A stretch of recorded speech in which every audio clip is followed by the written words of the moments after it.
Sports Guru. I am sorry for not uploading earlier to yesterday or earlier today. I was not feeling well and I was sleepy and I fell asleep while playing the game. So I'm just trying to do things correctly. So. Subject matter that you wanted to get to? Yeah, Lucy, if I may. A raccoon was on an MLS pitch for 161 seconds. And they had a devil of a time trying to wrangle him. The always great. On the field, always great. And always like an extra a speckle of intrigue when it's not a dog or a cat. It's something that could potentially, even those animals can also give you rabies. But anytime you see a raccoon out in this scenario, you're like, oh, okay, there's an extra element of danger here. But yeah, he was all over the field. I saw heat maps on this raccoon. They've called them Raquinho. It's not every day that you're just casually, well, for me it is because I got the under, but you're just casually watching midweek MLS and you see a game halted for 161 seconds while this raccoon, there you go, very cute, being chased by a man with a garbage can. So that was one of the things that I enjoyed in sports last night. There was another thing, but Brad is here to answer my question. Did you headbutt another little person? Brad, I'd prefer if you put that sideways again, given how this is going. Can you make that sideways again? More vulnerability. I could really use... Okay, so I have not really That's good. done this playbook at all. Most vulnerably, please. Did you headbutt another No, I haven't person? Yeah, no, I haven't done this playbook yet. Did I get canceled for saying the M word? Is that what kicked me off? M is what he said there. M word. M.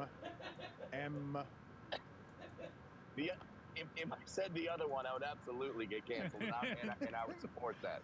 Not if you openly complain about it and go on like a Rogan podcast. I think you're good. Brad, I insist. I think that makes you the #1 country music artist on the planet, actually. Brad, I insist that you answer Mike Ryan's question, please. Did you headbutt another little person? 44. No, because if I headbutt another dwarf, then I'm sure a portal opens to heaven, or we just explode into candy like 2 piñatas. That did not happen. But the headbutt is that and a battle axe are the natural weapons of a little person, because our heads are massive. There's a lot of cranium there. Oh wow! The 2 times I ended up so he has safety was valve. with an average-sized person. Both times. Because Quick draw. they came up from behind me and picked me Quick up. Draw, faster throwing under pressure and pass lead. You do not pick up a dwarf. I'm pretty sure that's 7 years bad luck. But people like to do this with little people a lot. They like to pick us up and... Welcome to week number 4 of the 2020 NFL season on the Madden NFL 2023-2022 roster franchise mode. So I don't like getting picked up. And both times I got picked up during another altercation, and I just threw my head back and hit the person's nose. It exploded into blood. That's not a headbutt. That's not as badass. That's not as badass. Also, not a headbutt. Not a headbutt. It does not qualify for what it is that I'm talking about. No, that's a headbutt. It's a headbutt. Yeah, but it's just not as intimidating a headbutt. It also doesn't tell you about the character of a person the same way going front on. You see my face, I'm going in forehead first. This is why I would not accuse Brad Williams of being in prison. The mentality of a headbutter has to be front. Both times were with the back of the head, huh? Both times. Both times were at the back of the head. I'm pretty sure if I used the front with my forehead, that would be considered assault with a deadly weapon. Wow, double Matt Duchene. So, wow, so the Stars are moving on in double overtime. Matt Duchene wins it. Wins the series in overtime. I'm saying it's less of a headbutt to use the butt of your head. I'm saying to use the forehead on a headbutt. He's risking less by doing it this way. It's more aggressive and more character telling if someone goes in forehead first, which is what I thought he was describing. Right, because of the whole mutually assured destruction of it all. Do you disagree with this? This is not to a be fair, I was definitely in a panic when it was happening. Next time I'll click on, but I just really want to control one player at a time throughout a game. During an altercation, But when it happens, you use whatever weapons are at your disposal. And in my case, it was just my giant cranium. I am not rejecting that what you did was necessary, and I salute you for making multiple noses explode. I just don't define that as a headbutt. It's just not as badass. Well, and it's also not as character defining about who someone is when I'm saying of Tyson Fury's father, that person's been in prison if that's how he problem solves. Right, because it gives off, I don't give a shit about my face if I'm willing to use my face as a weapon. Like, what you can do to me won't hurt me because I'll do it myself. Whereas if it's the back of the head, that's not really the moneymaker. Brad, did you consider the kick in the groin? When they lift you, you could have also done a back kick. That was not the matchup I had in the conference finals. I had the Rangers and Bruins, so that series went down the toilet. So I lost that prediction. But my prediction of the Rangers winning it all in the bracket still is intact. The kick to the groin, normally my feet are not anywhere near someone's groin area. I cannot get them up that high, so I'm not as deadly with my feet. But with the with the head, pretty darn accurate. Punch to the groin, that's like a straight ahead thing. It's just doing. That's what I honestly thought the headbutt. Force with the I ended 2 fights in a shot. Yeah. Yep, he's gone. No, this was someone picking me up Lion King style, and me just not liking that and throwing the head back. Can I get the last backstory? time it happened was in college. Can I get the backstory on what the fight was before that? Because you're saying someone came up to you in a fight to pick you up as if they were going to throw you or something. Yeah, it was okay. I'll get into the weeds as much as I can on this fight, but the last one in college was me and my sister went to college together. We both went to USC, and there was an altercation between her and a gentleman, and I decided to get in there and protect my sister, and someone else from behind lifted me and then threw back the head. Nose explosion. You have to wipe the blood off the back of your head because your hair is covered in nose explosion. Yeah, it was great. Now, nose explosion is something different than what Mike Ryan does on the weekends when he DJs. This was just an explosion of blood. Did you? Yeah. Even though I've never done cocaine. An explosion of blood. I liked hitting nose explosion. The comedian with the loser game show sound. No, it's fine. The only way this could have been better is if the rain had really come down, which is what I was stringing this along, hoping that you would get caught in a storm for us. But thank you for calling, Brad. Tell the people again where it is you'll give them accurate information, where it is that they can find you on tour. Yes, go to BradWilliamsComedy.com, and I'm on tour the rest of the year, doing international dates too, doing Europe, doing Australia, doing New Zealand. But yeah, go to Marchand may have played his final game. Dates, and in June I'll be at a hotel I can't pronounce in Miami Beach called the Bahia or something. No, that's just terrible promotion. His video froze at the end. But it was a pleasant picture of him when it froze. It wasn't like in between where like half his eye is open or anything like that. Good. Yeah. It looked like a driver's license photo. See you later, Brad. You're listening Manly to DraftKings Network. 3 touchdowns.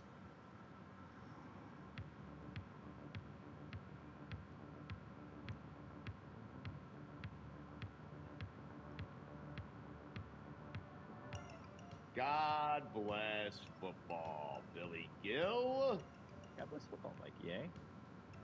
God bless football, Stugatz. Thank you, Mikey A. We need to next year, if we can, do a live, as the schedule is being unveiled, as it's being announced, we need to be live. We need to get live reactions from all of us doing that. No, Billy? Why? I don't know. I just think it'd be fun. I mean, it would be fun. Why not? Billy, we have a show called God Bless Football. I want to do a schedule release show. I don't know. I don't know. Bad idea? Nah, release watch. I mean, look, I'm excited. We get to talk about the schedule today. Because guess what, Stugatz? What? Before, we knew the who and we knew the where. Yeah. But we didn't know the when. And now we know all of We know the whens. whens. We know the whens. We know the All whens. the whens. And some more wares. We weren't sure of all the wares. We knew a lot of Right. the wares, but Right. not all the wares. Now we know all the wares, all the whens. So just But so I'm clear, not the hows. we What? know all the who's, we know all the wheres, and we know all the whens now. Yeah. Wow. The what's in the I'm in the house pistol still formation. Yes. up in the air, but we know the whens. Mm-hmm. Yep. Mel Kiper Jr. going to join us on this episode of God Bless Football. I'm looking forward to that. Mel outside of draft is a different kind of Mel. It's a looser, more relaxed type of Mel, and I am very much looking forward to that. Billy, I don't know what to do here. I looked over the Jets schedule, and this is why I want to do a live show. I can't find a lot of losses on that schedule, and I am nervous. I am not certain what to do with myself. Oh my Okay, god. so you and Mikey for work had to do the W's and the L's for the Jets already. I don't know how many W's and L's he picked yet. I have to look this up. Well, you could just tell us too, I guess. We could drive people to your article, or you could tell us more or less. How about this, Mikey? To drive traffic towards your article, you can just give us a number and not tell us where those wins and losses are. Does that work for you, or do you want to just pick and choose? Here's a W, here's an L, then we can fill in the blanks and try to guess. 66 You got yarder. Nick has the Nice. Jets going what, like 15-2 or something like that? 14-3. Of course. Billy, they have all the tough games at home, and they have a lot of rookie quarterbacks on their schedule. I mean, they do. And Mikey knows it, and I know Mikey is just as excited as I am, and probably gave them somewhere in the neighborhood of 12 to 13. I know he did. GG's. You know I'm gonna miss Marshawn in the NHL because he said he was gonna retire this year. That dude was annoying as hell. Literally tried to give He tried to run it back one last time. against the Jets. Right. And I still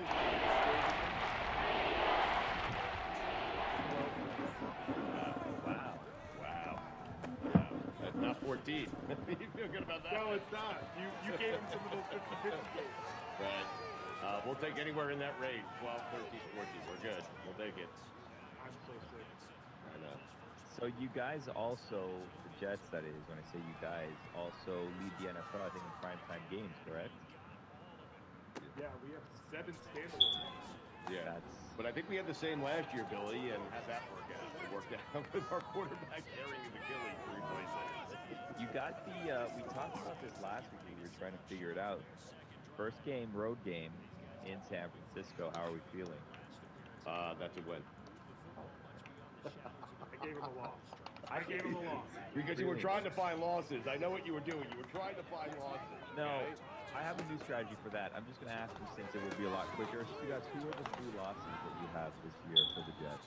Oh, I got to look at the schedule again. And listen, when I look at the schedule, every time I look at it, I might one less loss, one more win for the Jets here. So I got to look at it. Give me a second, and I will have it. You have a big Thursday night football game on Halloween night against the Texans. I saw. How are you feeling about that one? Well, this is what I can tell you. At San Francisco, win. At Tennessee, win. Home against New England, win. Home against Denver, win. Home against Minnesota, which is in England, I believe, win. Home against Buffalo, that's a win. Their first loss is Week 7 at Pittsburgh. That's the first loss they gave. You didn't get them early enough. They win at New England. They lose to Houston at home. That's the other loss I gave them. Losing to the Texans. They beat Arizona. They lose to the Colts. They beat Seattle. They lose at Miami. They win at Jacksonville. They beat the Rams. They win at Buffalo. And they win against the Dolphins. How about that? It seems as though Amazon or someone said something, because Thursday Night Football, pretty good games this year. There's not a ton that are like, these are just clunkers of games like you've had in the past. Yeah. I've noticed that they stopped trying to make sure every team has a Thursday night game, and they basically just tried to make it the other primetime game. Because the Jets have 2 of them. Wow. And the Panthers have none. Billy, how'd you feel about the Dolphins schedule? I can't believe that we get this excited about the schedule. I mean, I can believe it because I love the NFL and I love the New York Jets, and it's great to know all the who's, all the whens, all the wheres, and now we know everything. But were you excited, Billy, about the Dolphins draft? The Dolphins schedule? Was I excited about the schedule?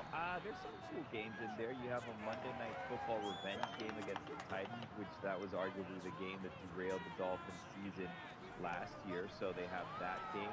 They have that, I think, one of the first Thursday Night Football games against the Bills, which is tough because it's at home and it takes away the home field advantage of the Heat early on in the season. Terrible. But Yeah. they did luck out, in my opinion, getting the Bills in November instead of December. I mean, I think it's the first week of November they play the Bills, so they don't have like a late. It's still going to be snowing, probably miserable, but it's not going to be a late December game in Buffalo that they got to avoid. So, you know, all in all, they start with the Jaguars. We'll see this I'm on could be DK a Metcalf. thing. Not that anyone wants me to go, game by game, wins, losses. Yeah, but Trevor Lawrence. They're tough. So the games that the Jets have at home, the Dolphins have on the road. That's what I'm saying. Like, you have those tough games. Like, you're at the Rams. We get the Rams at home. You're playing LA in LA. We have the Texans at home at least, even though I think the Jets will lose it. You have to go to Houston. Now you get San Francisco at home. That's a good thing. But some of those, and you have Green Bay on the road. Jesus Christ, the Dolphins. I'm feeling better about the Jets. Yeah, but the thing that I like about that Texans game in Houston is that it occupies one of the road December slots, which will be in a dome, so they don't have to worry about going and playing in a colder place because they get to play in a dome that game. So that actually ate up a nice spot. Now, last week of the season at the Jets on the What road, the hell? that's going to be an interesting game. Listen, You're here's the fucking deal. serious?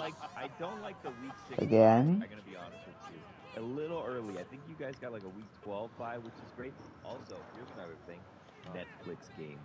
Oh, wow. Wednesday games on Netflix. Christmas Day.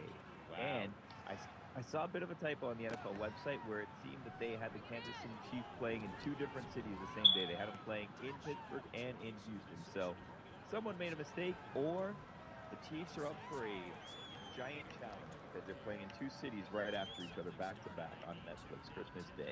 I don't know why I just crossed my leg. That's the way, well, because the schedules were released, and you're serious, Philly. Like, this is an exciting time, but that's how you beat the Chiefs. You make them split up the squad. Split squad. Play 2 games at once. Split squad. Amazing. Mikey, yeah, you had a funny stat about the Chiefs before, not a stat, a fact about the Chiefs before we went on air here. What was that again? The Chiefs are going to play on every day of the week this season except for Tuesday. They're going to play Wednesday, Thursday, Friday, Saturday, Sunday, and Monday. That's cool. Now, I was listening, and tell me what you guys think about this theory that was floated out there. I was listening to Dan Patrick, VP, and I haven't done it yet, but I guess someone Let's has try done it, it. and I'm going to look more into this to see if there's anything to this. But Trying to set a record for the fewest punts in a season. Same time that Taylor's tour is in Toronto. So I'm going to try to look and see if there's any correlation between the Chiefs' schedule and Taylor Swift's travel schedule, because it seems Oh my god. one stop. They have moved things around and finagled some things to try to get Taylor to some more of these games this year. Right. Nah, nobody cares. It's good for the business of the NFL, whose business you didn't think could get any better before Taylor Swift. She made it better. She did. She made it better. Billy, if indeed the NFL did that, by the way, because you're right, they took the elements out of the Dolphin-Bills game early on. So if they, as kind of a repayment for that, for Bills not having to play during the day, second week of the season in Miami where it's 110 degrees, if they gave the Dolphins at the Bills in early November because of that, that's a good job by the NFL. Kind of equals things out. Billy, it's not nearly as cold in November, early November, as it is late December. It's crazy late December in Buffalo. I don't think that they did that to the Dolphins. I don't think that they I'm giving him too much credit. Yeah, I don't think. But Taylor Swift, definitely, right? I'm just picturing Taylor in Wow. Buffalo at a tailgate before the game, table on fire, chugging a beer, jumping through it. Some manager, someone's like, "What are you doing?" For some reason, Gordy's going to be there, obviously. Right. You have Gord hanging out with Taylor, jumping on tables? Yeah. The hell? So do I. Yeah. I love Gord. I do too. I miss him. So do I. Oh my God, the schedules are out. It feels like the season is starting. No? I mean, they don't have. There's no Monday Night Football doubleheader this year, though. On the first week of the season, like we've had. Oh, we have a Week 4 doubleheader. Actually, take that back right away. We have a Monday Night doubleheader Week 4, huh? Week 4 doubleheader. Week 3 doubleheader. Wow. Okay. What's the Week 3 doubleheader? Well, week 7 doubleheader. Hold on, I picked way too soon. I don't know why they're not doing week 1, but we got 3 Monday Night Football doubleheaders. Week 3, we have Jaguars at Bills, and then we have Commanders at Bengals. Week 4, we have Titans at Dolphins, and then Seahawks at Lions. And then week 7, we have Ravens at Buccaneers and Chargers at the Cardinals. I'm gonna go to bed before that second game. Again? Are you fucking I can serious? miss that Chargers and Cardinals games. No, thank you. Well, now that Austin's not there anymore. Yeah, I have no reason to watch that game. We got the East Coast Commanders game, that first doubleheader, where that Billy, you can stay up for that. I mean, it's an East Coast start, right? I'll try my hardest. No I love that promises. Austin plays at 1 now and not 4 for the most part. Yeah. Mikey A, what the hell are we doing? I have never been this high on the Jets ever in my entire life. This is the most excited I've been for a season since last season. Let's go to Mel Kiper Jr.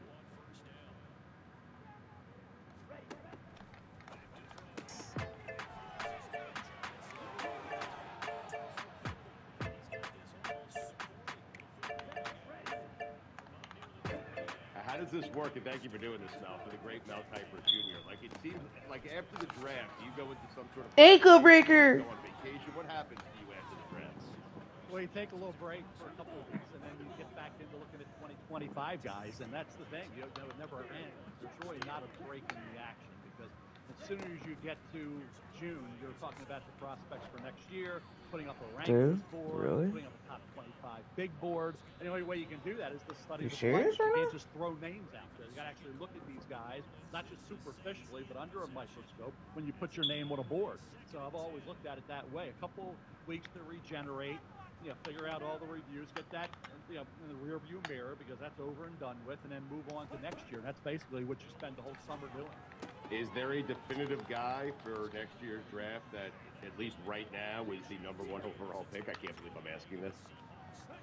Well, James Pierce at Tennessee is a pass rusher off the edge, and that's the kind of guys that tend to go in that top 2 or 3. So if Pierce has the kind of year you can expect him to have, building off of what he did in 2023, he's going to be way up there, guys. I mean, you got to think. What? Back and forth. But Shador Sanders at Colorado, heck of a player. So, will the quarterbacks, override some of the other positions, like pass rusher and Pierce, like a Tet McMillan, T-Mac, who's at 6'5", the top recruit Arizona's had in a long time. Jed Fish gets him to go to Arizona. He committed to Oregon, but, Cristobal went to Miami, so T-Mac ends up at Arizona. Then he'd go to Noah Fafita after a few games. Fafita was the high school teammate of Tet McMillan, and this is a kid, McMillan, a 6'5" receiver with great hands, tremendous awareness. Luther Bird, Missouri, is going to be a good wide receiver at Missouri. Heck of a receiver, actually. Great potentially. Tet McMillan, T-Mac, keep an eye on him at Arizona. Jed Fish moved on to Washington, but Arizona's got a special pass catch tandem there with Noah Fafita, who's like a Bryce Young type. You don't discount him because he's 5'11". Noah Fafita can throw the football with the best of them, and he's got the great receiver in McMillan to throw too, like high school teammates as well. So a lot of good players. There's a 3 touchdowns with Rattler. It's for a confidence booster. No, you mentioned Shador Sanders, and you've been doing this long enough. How much of the stuff that he's doing on social media do you think is going to affect how he gets drafted? Oh, the ball spot indicator. Hey, adapt or die, right? This is the new world. So, let's face it, guys. This is life in the big city now. Coming from a man with no phone, I mean. Yeah, I mean, come on. You're going to have announcements, you're going to have all kind of social media. All your socials will be all over your jersey. Here, watch me here. Listen to me here. I'm going to be on with Stu Godson and Mikey A. Watch me here. 11 o'clock on Tuesday morning. I mean, listen, you have to adapt to what's going on. And I think certain programs are now picking it up. Clemson did get into the portal. How'd that affect them? Not very well for Dabo Swinney. Not going into the portal affected that program. You got to do what everybody's doing. You got to find ways. Look at Ole Miss. We lucked our way into the Super Bowl. We were even supposed to be a Super Bowl team. You had 2 or 3 players in the portal. All of a sudden, at the right positions, you can catapult your team, augment your recruiting, and all of a sudden, you're a top 10 team. So, again, you got to take advantage of what's out there. Right now, you're talking about paying the players. It's, hey, you want to leave, you want to go get a guy, and that's the shame of it, guys, that a program, a group of 5 develops players, finds players that nobody else wants, They develop them, and then the big guys say, "Oh, he's pretty good. We missed him. Let's go get him." That's the shame of it. That if you lose a guy because you didn't evaluate him properly, now you can make up for that mistake. 2 where before you touchdowns for couldn't. Metcalf Now and you 100 can. yards I don't like that in the aspect of it, first one. but I think it certainly benefits the big time programs. They have the money, they have the resources. They see a guy that was a steal going to even a 1AA program. Let's go get him. And I credit a lot of these kids, guys, that stayed. A lot of the South Dakota State Oh my kids God, are you serious? stayed out there with the Jackrabbits and did great things. You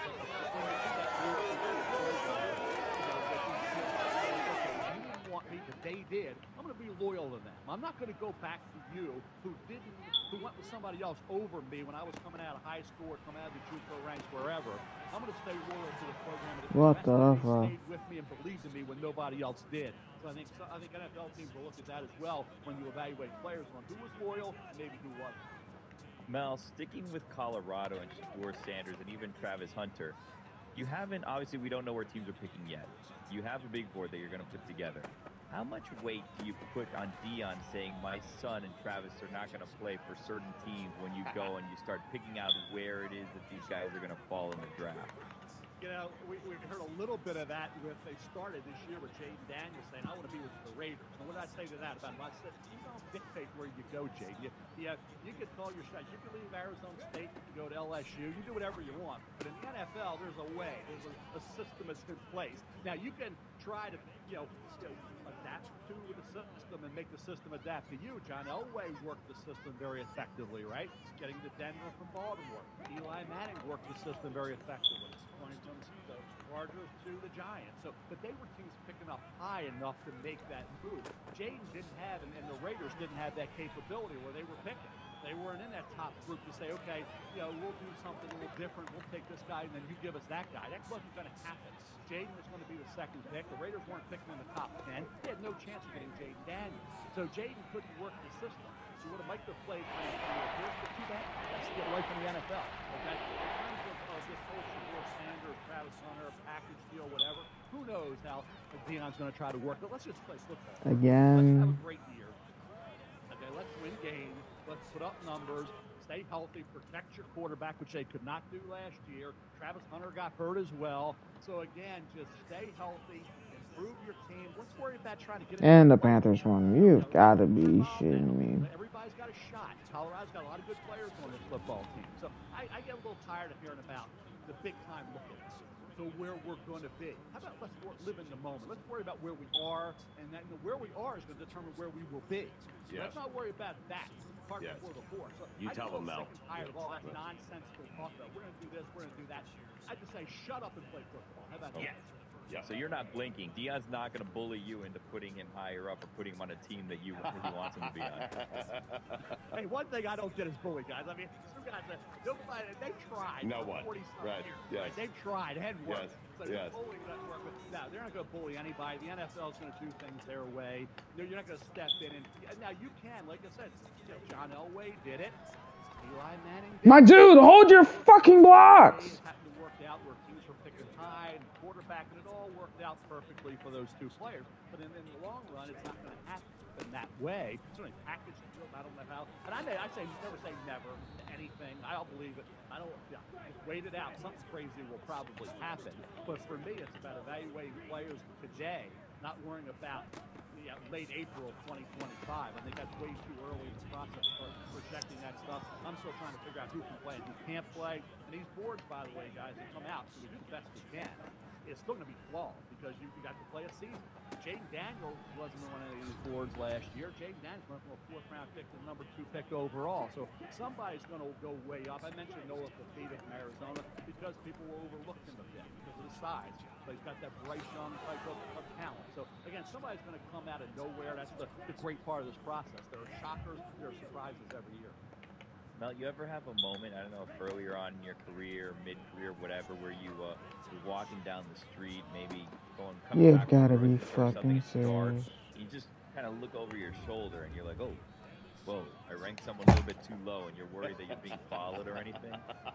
It never really crossed my mind till now. Thank you very much for that. I really appreciate that. Now I got more to worry about. I need a bodyguard, right? No, I don't think. Mel, I'm for hire. Yeah, I don't know, maybe. Good bodyguard right there. Yeah. I'll tell you what, it's crazy because up at ESPN, and you guys know, everybody that's worked at ESPN over the last 40 years hates me because I didn't have them rated high enough. So I get enough of that talk when I go. Wait a It second. doesn't matter who. The thing is, it doesn't even matter if you have them rated pretty good. It's never good enough. If you had them rated too high, it's like you overrated me. You made me think I was better. You can't win with players. Former players are never going to be happy with where you had them. I'm sure there's some people that not only my ratings, but a lot of others. Todd's out there doing his. Todd Shea rankings. Daniel Jeremiah is doing his. Yates is doing his. Bill did a great job with me this year at ESPN. With Bucky his Brooks. So, hey, I always say, you step into this forum, you step into this arena of evaluating players. I'm sure there's going to be guys out there that take exceptional things to say, but does it bother you? Do you worry about it? Billy has Mel looking over his shoulder now. But Mel, who at ESPN, by the way, this is fascinating. Who at ESPN over the course of time has been the most upset with you because of where you rank them coming into the draft? I'll tell you what, this is the big board of people that hate Kuiper at ESPN, right? Number one by miles, he's not there anymore. He was there. Now he's in the NFL with Chris Spielman. Chris Spielman is now I've heard with Fox and former analyst for Fox, and now assistant to the general manager. 300 sit-ups, 300 push-ups. Now, I know, and I told Tom didn't represent him. And so Tom was telling me about these things. I'm on the phone with Chris. He's screaming, I hate that guy. I mean, I guess, so I always say to Chris, my son, I said, where's the residuals? I motivated you to be a great player. So good. But he went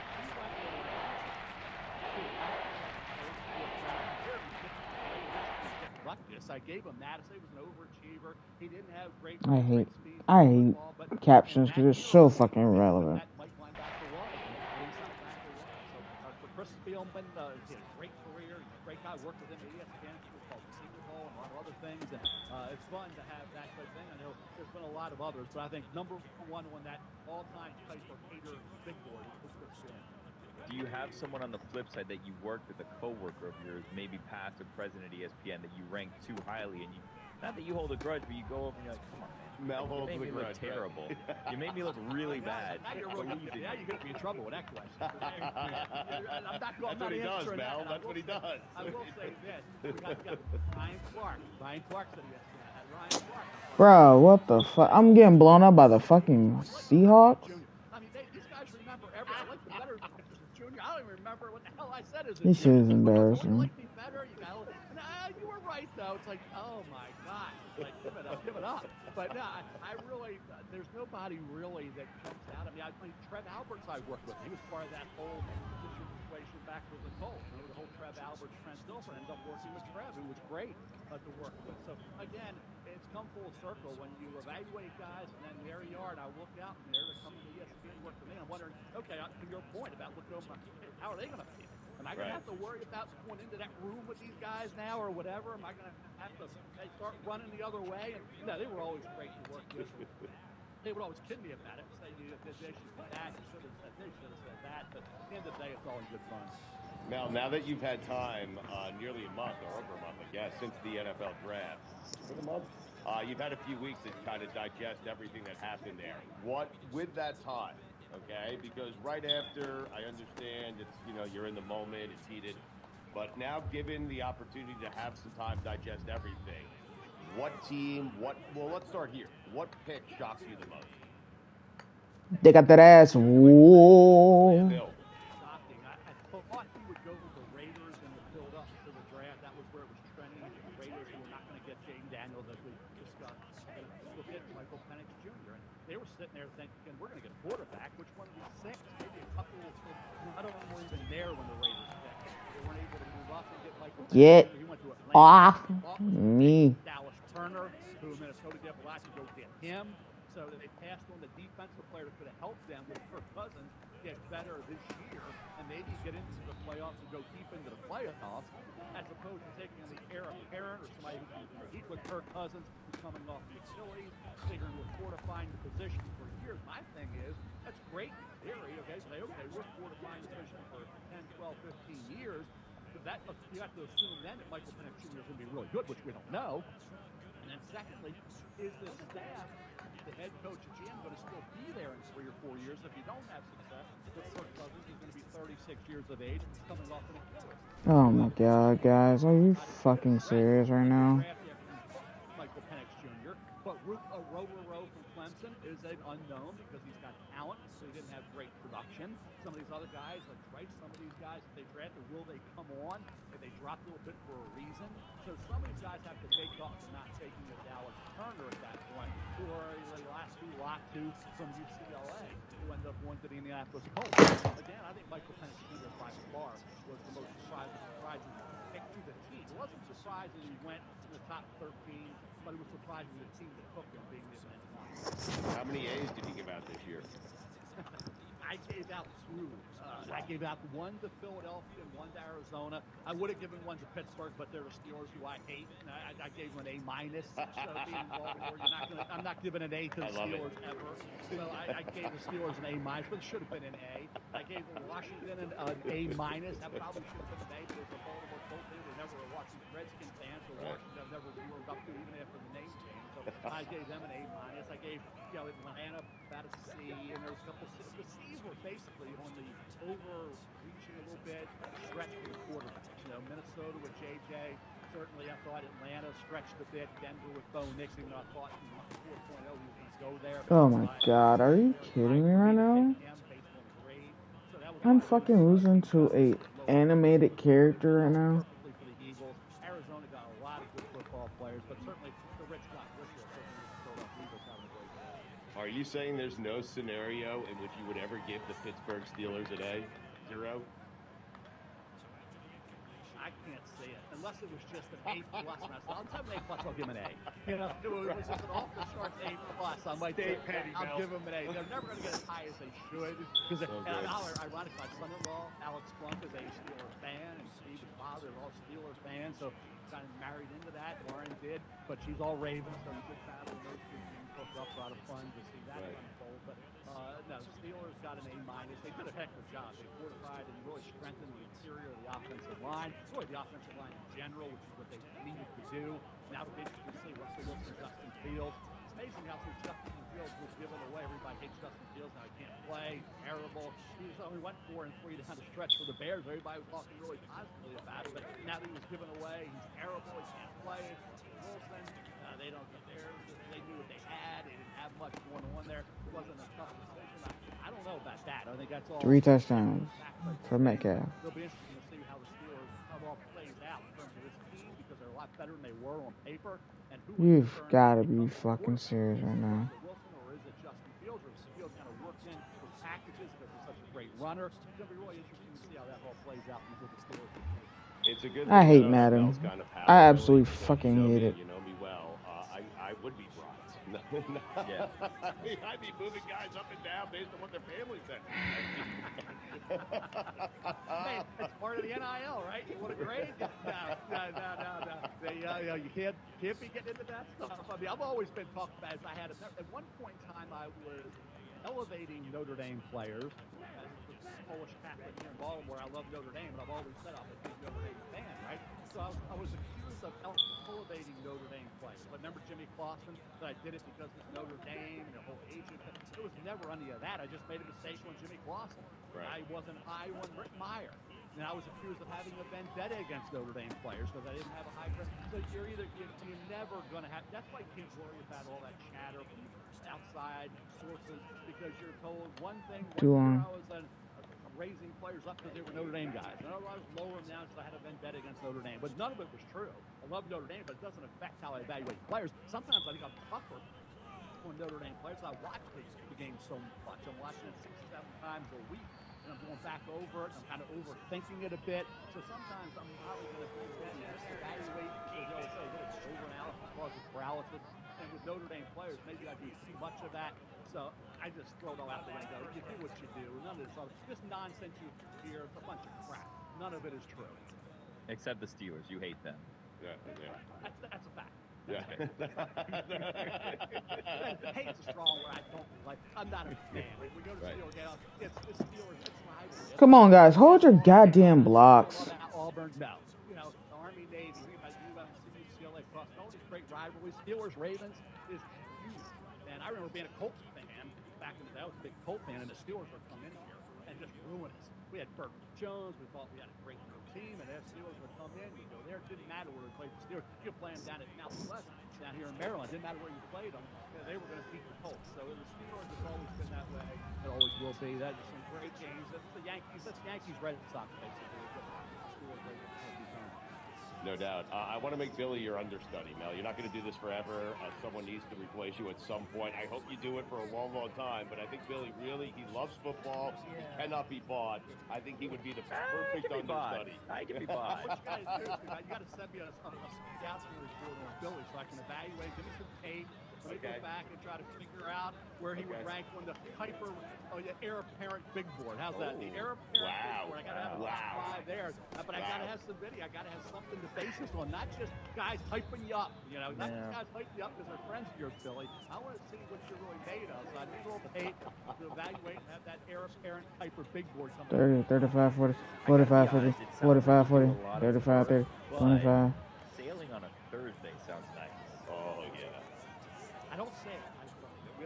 And I'm not. Oh, wow. You offended him. My son-in-law, they're the captains of this boat. It's a center console. It's not a sailboat. I've been on a sailboat. I enjoy it, but I'm not about to even fool around with that stuff. You know, as a captain, as a boater, I like to get on a boat, sit down, relax, have an orange crush, and just enjoy the scenery, and that's it. And then just come back to the port, get off, and say goodbye. So I'm not into all the boating aspects of it. I like being on it. I like getting on it, and then getting off. All the other work to somebody else. Deck shoes, no shoes, what do we do? Flip-flops. That's what else is there, right? You know, flip-flops, flip-flops, so you say another flip-flop fatality. Yeah.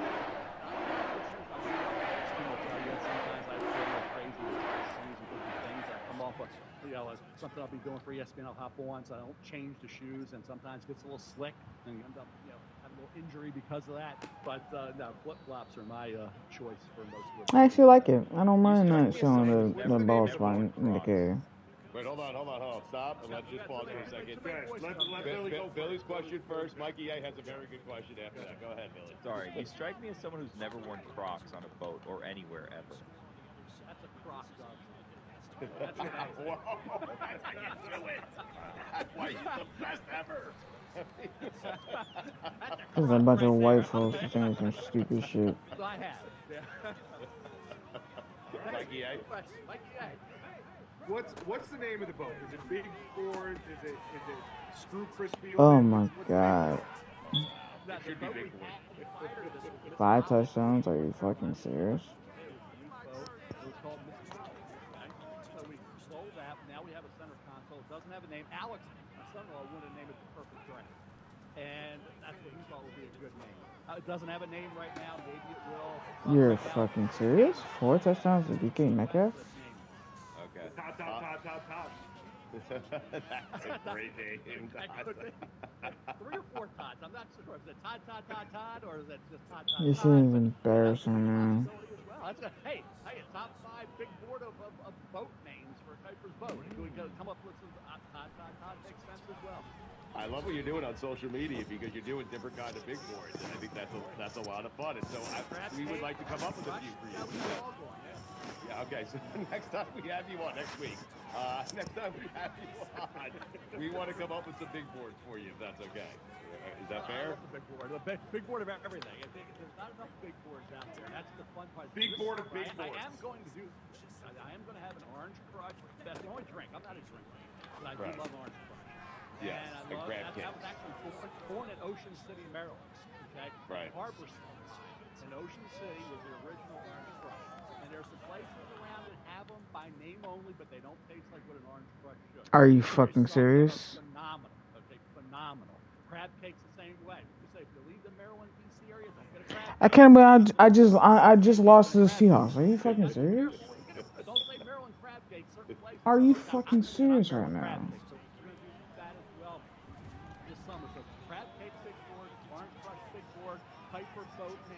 I'm so fucking mad right now. Oh my god. Bell replacement big board. No, I was going to ask him about that because I imagine he only has 2 names up there right now. Billy will be the third, but I imagine it's McShay or Field Yates, right? Like those are the 2 names up there. I got off. I come up with more. I mean, we need at least 5. Billy. You can't have a big board out there. The 3 doesn't work. All 3, right. 4. You got to get the 5. So Okay. We got McShay, Field Yates, Billy. I don't know. Mike Yeh at one point was trying. You know what, Mel? You know what, Mel? Trying. See this? I heard See you this, back Mel? in the day thinking you were See a this? draft expert. See this, Mel? That's me putting my hat in the ring. Wow. That's me putting my hat in the ring. Wow. Wow. Okay. I always thought this was in you because you gave me enough hits, by the way, during the Dario Bell show years. He was always trying to do it. He would try to steal my information. He would try to use it. Yeah. He would try to get the voice. He would try to get the imitation going a little bit. I was on to him a long time ago. He might be number 4 or 5 on the big board. Mikey C. That's all I want.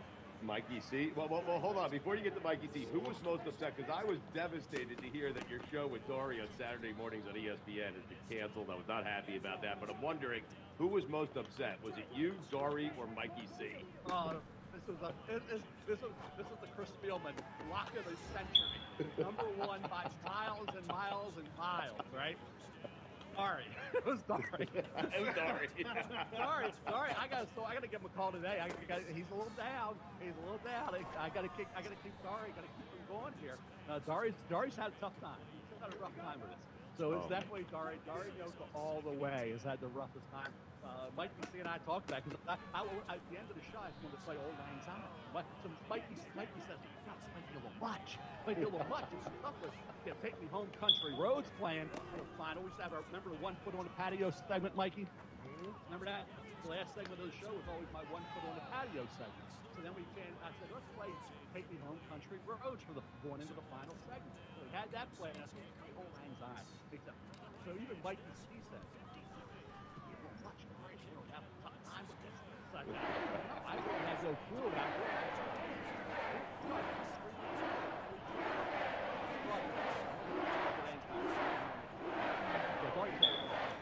That is very nice. So, Billy, I think what both of you need to do is go out, start looking at the college prospects, and give Mel your thoughts, your delivery, send them some tape, and perhaps someone will be up to number 1 on the big board to replace Mel. I mean, what a light that would be. A check in the mail wouldn't hurt. He can be bought. Never does. I can be bought on that one. That's what I can be bought on. Oh, that's so good. Mel, we'll get you out of here. I've been helping you get a job. You're getting a job. So that's fun. Hey, NIL.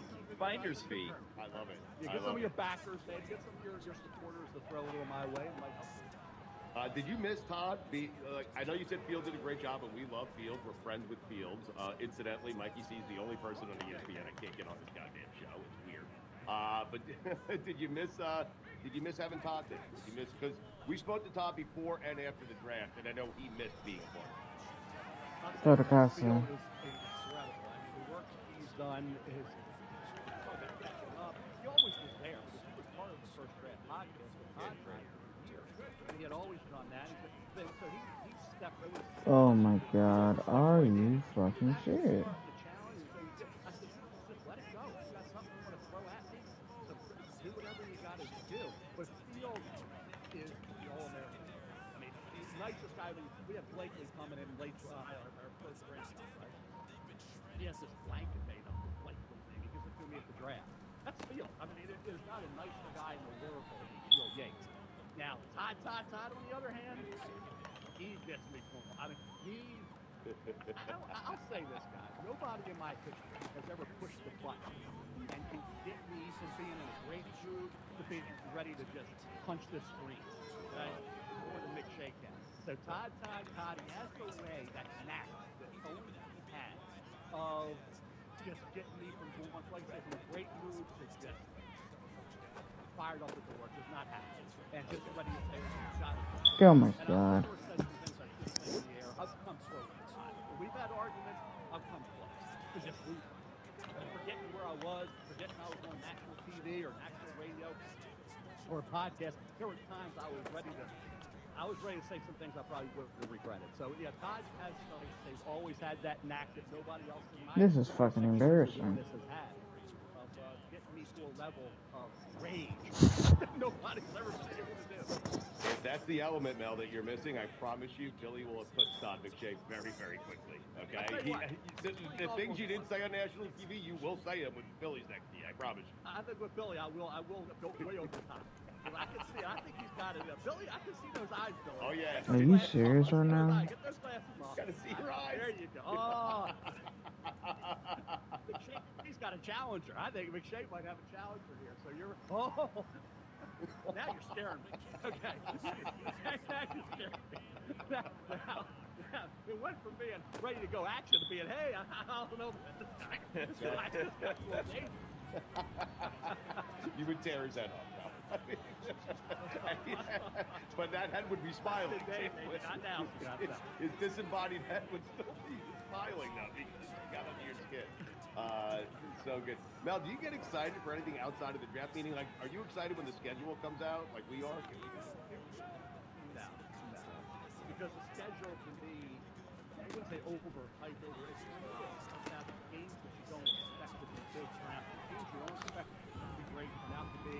Everybody was fired up about the Jets last year, how that goes. So when Aaron got hurt, that's the fourth play of the season. So you never know. Things can unravel quickly. The NFL is about going to work first. Some of the teams you expect to be great aren't. So sometimes you think teams are going to be battling for the first draft pick, like the Houston Texans, and are in the playoff, winning a playoff game against the Cleveland Browns. So I look at the schedule and say, yeah, it's nice to see certain matchups. So sometimes they never materialize like you hope, especially when you look at games in November, December. So I like to let the season play out, because I love surprises and I love disappointments. That's what makes the NFL great to really have them. So I'm not really big into worrying about what the schedule is. All right, we'll let you go. We appreciate it. When you talk to Dari, by the way, tell him, if you listen, Dari and Mel every week right here on God Bless Football if you want it, okay? I'm just telling you right now. Hey, I'll tell you, that invitation's out there. I think Dari is ready to go. Okay. He does not want Dari and Mel to go away. Okay. Well, we have a home for you. It's right here, okay? Okay. All right, your home is right here. I just can't get Mikey C, so we'll just have to be you. Oh my God! Why? You never know. Hey, let it check Mikey C's way. You never know. I have. Trust me.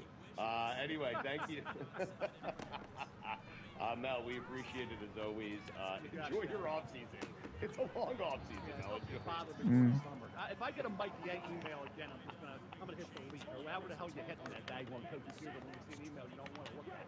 So if I say, hey Mel Man, I'll say, hey Mel Man, you can call me in September. Okay. But they can send you tape. September 1st. I'll see you September 1st. There's a song called "See You in September." I'll see you in September. That's what I always said. When we got to the end of the draft, I always said, my song playing right now is not Take Me Home Country. I said, see you in September. Leave me alone during the summer. Wow. We promise we will, but we can send you tape, right? Audition tape, correct? That's fair? No, leave me alone. That's No, it will sit in the inbox. I'll open it in September. Crank it up with some good stuff, man. Billy better crank it up because there's some challengers coming. Once this big board possibility is out there, it's not just going to be Billy. There's going to be a lot of other guys involved. I'm going to put that up on the. My God, I've got to milk up. Hey, I'm telling you. This is what I'm doing. I'm hiding from Billy. I tell you, I'm running. He's coming for all your stuff, man. Billy. Yeah. Billy. I got another list I'll put you on. Not that. I'm going to put you on another list for you. Oh my God. Wow. All right, now we appreciate it. We promise you we will not bother you until September. But thank you for your time. You're the best. If Mike A wants me to come on. Oh my God. I'll talk to you September 1st. Why don't you talk to Dari, okay, and see if you and Dari want to come on together, and maybe perhaps in September we'll make it a weekly thing. But we'll, Hey, if Dari's coming on, I'll come on anytime during the summer. So anytime you get Dari, I'll be here with him. Okay. Because I think he needs that assistance. He needs to get reinvigorated. He needs to get that energy. I think if we come on together in another week or two, it might be a good thing. So I would definitely do that. So if you get Dari, I'll be here with him. All right, perfect. Enjoy your orange and crab cakes and whatever it is you're doing. By the way, Field Yates also a big boater, except he is a captain at the yacht, I know. I know. He's always there. I'm still waiting to get on. There's certain yachts I'm still waiting to get on, but I don't get the invite. So again, no. I've never been on a cruise in my life. I've never been on a yacht. I've been on a boat, but I've never been on a yacht. So not the car's never invited me. Okay, I mean, well, I know Leprechaun's got a yacht somewhere. oh, he does. But let me tell you something. No one loves cruises more than Billy. Billy will take you on a cruise. That's how Going you guys on will one bond. tomorrow. Hey, No. he's Going on one tomorrow. Go inside of that cruise ship. I can tell you that. No, Billy. I'm not getting on a cruise ship with you, pal. No. I'll do podcasts with you. That's it. I'm not getting in the same room with Billy. Okay? No. Billy is his nemesis already. Crazy. Scared All the right, hell Mel. out of me, guys. All right, we appreciate it. Enjoy your time off, sir. Enjoy your weekend, and thank you for doing this. Okay.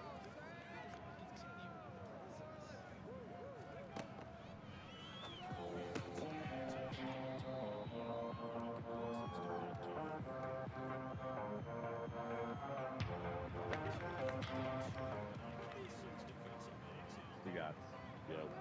Mikey. Sad news for you guys. Last year, you guys were really pushing to be the Black Friday team and start a new tradition as Jets fans and as the Jets, where you would be the team that plays every Black Friday. And this year, you were not scheduled on Black Friday. The Chiefs, as Mikey pointed out earlier, play every single day of the week, and that is they're going to be their Friday game this season. Do you feel bad about this? Do you feel sad that you're not the Black Friday team this year? I think our chances of being the Black Friday team every year went out the window when they returned a Hail Mary for a touchdown. The Fail Mary moment. Yes, The Javon Hail Holland. Mary, Yes. Yeah, I'm gonna say that we made our own bet. Yeah. Javon Holland won everybody a bunch of 98-inch TVs that day. He did. Yeah. And I'm okay. It got him an invite on God Bless Football. So It did. Yeah, win-win. he was on with us the next day. I'm okay. The Jets have plenty of primetime games. I don't need them playing on Black Friday. I'm good. Plus, I have them at 14 and 3. So what do I care? The Dolphins play on Thanksgiving night. They're the night game. They're in Green Bay. I got to be honest with you. I don't love that. Yeah. That's the forgotten game on Thanksgiving. It's like every time I play the NFC West, I get blown out for some reason. And I'm not bad at video games. I'm not bad at anything. I don't understand why this keeps happening. And it's a really good game. I mean, Dolphins at Packers is a really good game. No, but I'm with Billy on this. Like, I don't like to be. I'm not thrilled about being inconvenienced. Like, I don't like the Jets opening weekend of the year having to play on Monday night. I have to wait the entire weekend to see my football team play. I don't like that at all. I do.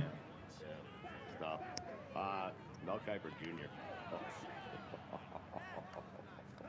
How great is Mel? He's the best. I can't wait for Billy to be sitting there on Ramp Day with him. I think he told me after that. I think he told me after I have the face of a killer, which is not exactly a compliment. You're on the big board. I mean, you were popping open your eyes in a way. You look like a killer. I mean, he was scared. To be clear, Wow. not. Right, we know. Billy kills. Something a killer would say. That's true, I guess. Maybe I shouldn't have said that. I think Billy, Mikey A, I know you want this badly. You threw your hat into the ring. I think Billy can agitate. And if Mel is missing being agitated by Tom McShay, then Billy is the guy. Billy should replace McShay, not Mel. Yeah, when Mikey threw his hat in the ring, I was going to remove myself for consideration because I didn't want to go up against Mikey on that. No, but I like where Mikey's headed. Mikey has thrown his hat in the ring to be Mel, and I think, Mikey, you are right. Billy. Because that's what Mel misses. He misses being agitated by McShay.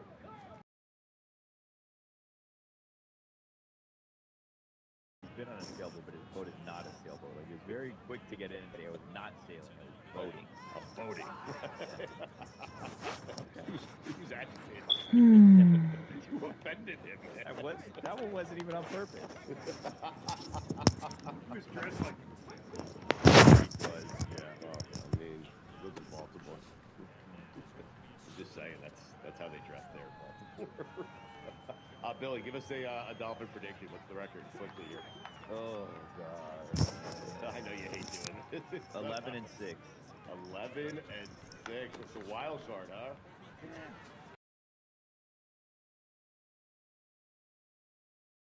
Jets win the division. No.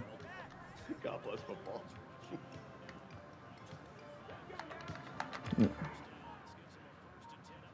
I'm so fucking mad right now, man. You're listening to DraftKings Network.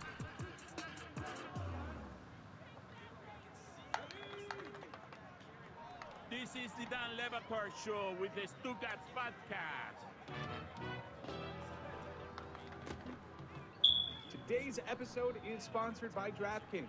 Stay tuned because you'll hear more about DraftKings and all it has to offer throughout the show. DraftKings, the crown is yours. Good morning, everybody. Scotty Scheffler has gone from green jacket to orange jumpsuit in a matter of weeks. He also squeezed a kid in there in the middle of it. So, hell of a month for Scotty Scheffler. This is one of those stories that you rubbed your eyes groggy this morning, not really sure if it was real or not, because that's just the nature of social media these days. I barely trust the photo behind me of Scotty Scheffler in an orange jumpsuit, but there's a lot to catch you up on. If you're I fucking hate cops. I hate the police. I just hate the justice system in general because they really hate black folks. On his way to Valhalla, where the PGA Championship is being held, pulling the work. Yeah, not the asshole Valhalla. That's another. It's apparently hard to get into both. So there was a fatal accident, and that's horrible. Scotty Scheffler, on the way to the club, decides to try to circumvent the traffic jam, gets flagged down by police saying, no, you can't do that. And things get nutty after that. You don't necessarily tell officers no. At least normal people don't. But you would think if anyone would be able to get away with it, maybe the world number one saying, guys, I got a tee time. But, all right, so I got to take a beat and really try to break this down for you because Jeff Darlington was on the scene. And I think this is the first time in recorded history that anyone has actually pleaded to Jeff Darlington help as they're being dragged away in handcuffs. So, Chris, we have some video of Jeff Darlington on the scene, right? We do. All right. We have Jeff Darlington on the scene, and we have him on SportsCenter kind of just painting the whole picture. Maybe we do that first. No. Kind of sets the scene. No. I want to go chronologically here because it's dark. The sun has not come out yet. Scotty Scheffler's in shorts. Scotty Scheffler is driving himself. So here's a video. We're going to play this for you now. Jeff Darlington on the scene. Guys, dude, step back. Back up, or you not I'm back.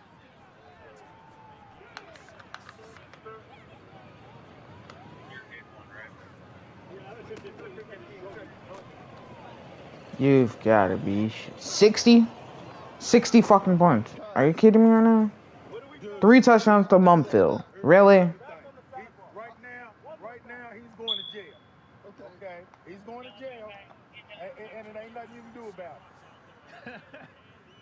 This is my whole TikTok algorithm, by the way. It's not usually Scotty Scheffler, but I'm a big, people getting arrested, people videotaping it. Yeah, so this is very common for me. I see these every day, and it's never usually Scotty Scheffler on the way to a major. It's usually a random person, but these are my bona fides in this. But this is one of the funniest stories.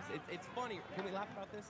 I think we can't. I think this is when social media is at its best, and I don't want to say nobody got hurt because there was a fatal accident that basically was the seed to all of this. But this is unrelated. It should be noted and verbalized. Scotty Scheffler was not at all involved with that accident. It just caused a traffic jam, and that's where this whole chaos ensued. But Scotty Scheffler gets hauled away, and I guess there towards the tail end of the video, he's in handcuffs with the officer saying he's going to jail no matter what. We don't see it in that video, but the message at some point had to have been relayed either by Scotty or by Jeff Darlington that hey, no, this is a golfer. He's quite good, and he's oh wow, Reese. The police say it doesn't matter. Now, according to the police, he was. Now, there's some conjecture online that this has already been resolved by the way that this has been described there, that either by plea or by trial or dismissal, this has already been resolved. Somebody finally figured it out and was like, we screwed up here. And Scotty Scheffler is presently on his way back to the course. He's been released, but he was indeed booked. Now, we do have another video of Jeff Darlington almost panting, hair disheveled and all that, describing the scene, and this is courtesy of ESPN this morning on Get Up. Entering Valhalla Golf Club this morning, we witnessed a car pull around us that was Scotty Scheffler was in the car. To be very clear about the details here, Scotty Scheffler has been detained by police officers, placed in the back of a police vehicle in handcuffs after he tried to pull around what he believed to be security, ended up being police officers. They told him to stop. When he didn't stop, the police officer attached himself to the vehicle. Scheffler then traveled another 10 yards before stopping the car.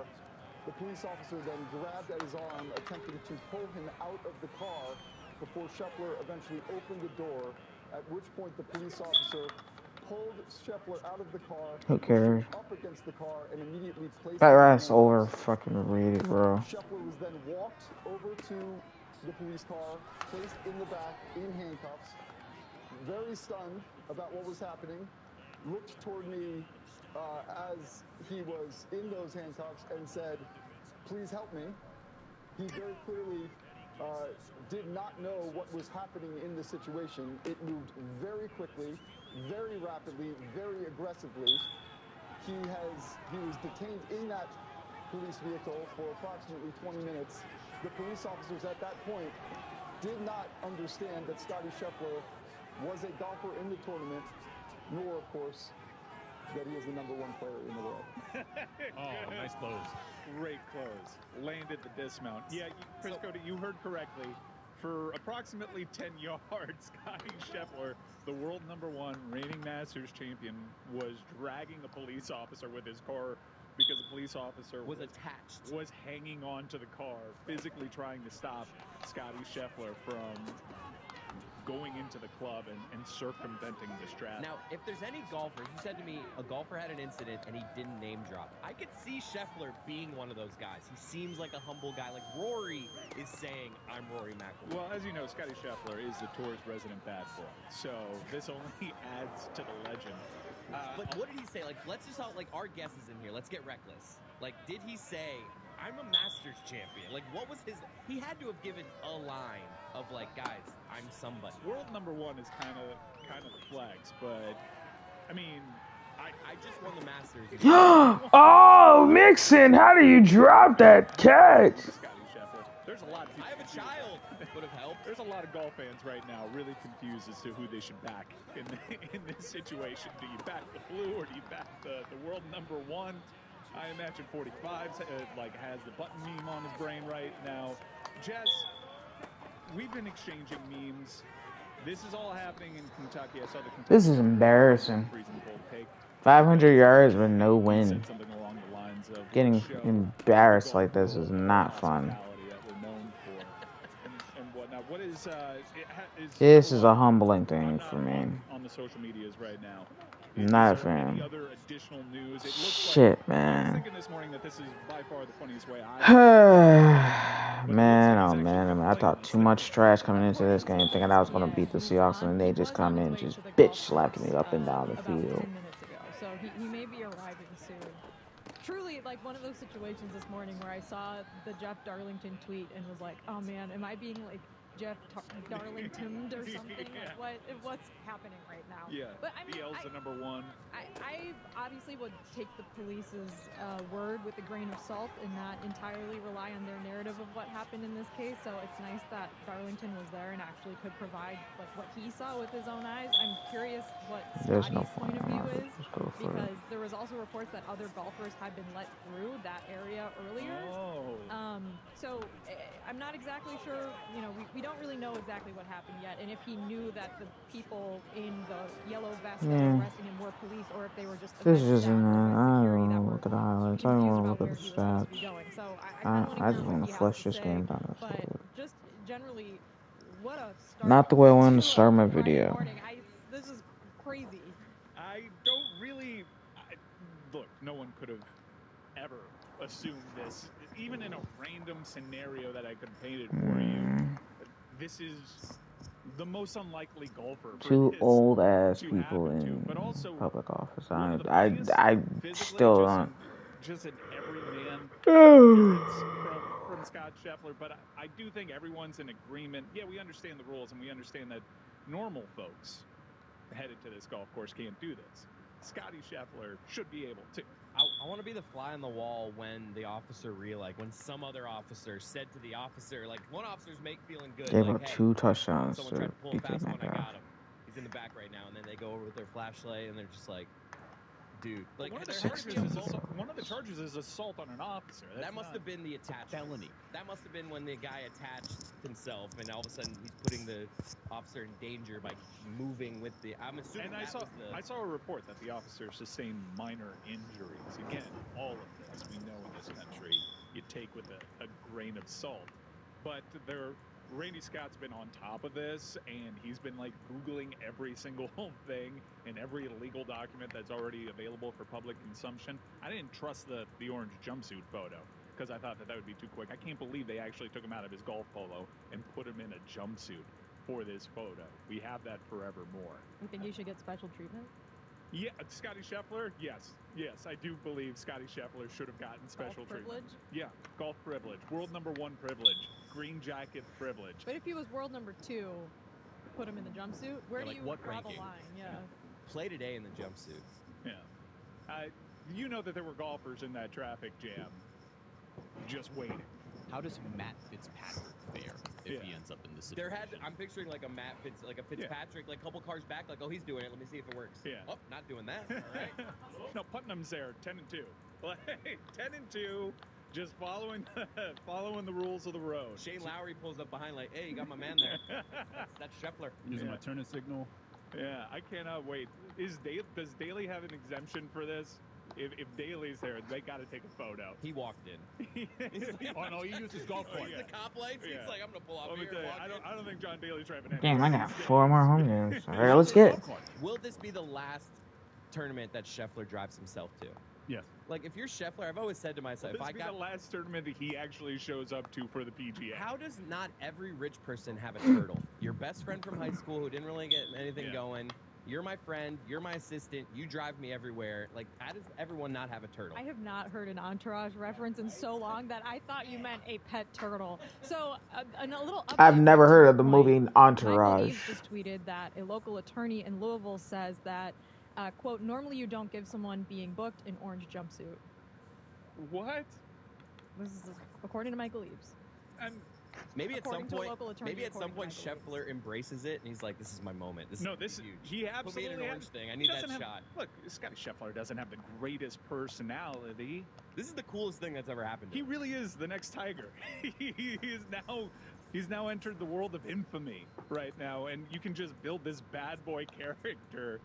The dichotomy of his natural personality. He should wear orange on every Friday now of a tournament. Yeah. Stu Gouts here from my friends over at Simply Safe. When you travel, do concerns back home nag you? Did you lock up? Did you leave a window open? That's why I recommend investing in Simply Safe Home Security. I can always keep 7 professional monitoring at simplysafe.com/DLB. There's no safe like Simply Safe. Don Lebitard. It's a 3. The crowd goes into a delusion. Winning in the playoffs, not an illusion. It's a heat check, he's on fire. Stugats. Carry us, Jalen Brunson. Comes up clutch, that's why we won. New York knows you are the best. Not the joke no more. This is the Don Lebatar Show with the Stugats.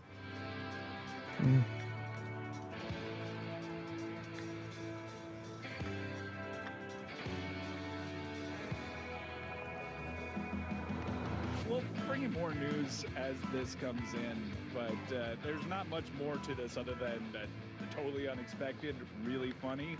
No one directly associated with this story. Again, there was a fatal accident. Don't want to disregard that, but this is when social media is at its best, when there's just a funny story, and it seems as though no harm, no foul. So we'll figure out, and we'll update you as to whether or not Scotty Scheffler is actually playing in this tournament, because I still got that top 5 ticket, 5% max play. I think this is a Zion situation though with Scheffler. Oh, like, this is good for Scotty. This is great for him. But you know it's putting people's heads in a pretzel. Oh wow, both of us are passed. It was probably like a stressful thing in his life for like a half hour. But then everything else, like, this is like... No, that's a special kind of privilege that I think the world number one kind of deserves. But yeah, just to your point, there's a lot of people right now really confused and glad that they didn't have to come up with an opinion on the fly. They can process this, and hopefully it all just goes away. Nothing's on anyone's record, so they don't actually have a stance on this. But if I was the Crown Prince, I would have... Never surprised? No. I would have absolutely done that. I'm going to text Stugatz right now because I'm just curious his thoughts on this. Stugatz is not awake. I saw those videos from the Sphere. There is no way Stugatz is awake. Oh, he was at the Sphere last night? I didn't see this. I mean, I don't know if he's not here, and Dead & Company were playing at the Sphere, and I saw the videos there. I assume Stugatz is there, and he is in no condition to actually speak with us right now. Maybe the cops were live guys. Maybe that's what's going on here. Well, like I said, we'll update you more news that we get on this. I do want to talk about the NBA last night because the Denver Nuggets slept through a game 6. Yeah, game 6 against the Minnesota Timberwolves. Timberwolves went up to a 2-0 lead, and then it looked like the Nuggets were going to run through them, and the Timberwolves put up more than a fight. And I want to turn your attention to a stat that StatMuse put out there about these Denver Nuggets with Jokic on them. They've never been held by any other team in NBA postseason history under 80 points outside of 3 times. And all 3 times, it's been a Rudy Gobert team that has done that. StatMuse put that out. They tagged Draymond Green in it, which I found very funny. But I do think Rudy Gobert, and we know what happened in Game 2 where he decided to skip that one, and the Timberwolves still won that. He decided to put family first. That's all cool. I do think Rudy Gobert is changing a bit of the narrative around him, not just with another depoy. That other depoy boosts what already probably was entering this season a Hall of Fame resume, but he has bothered Jokic and these Denver Nuggets in ways, and largely that team has too, Jeremy. We were speaking before.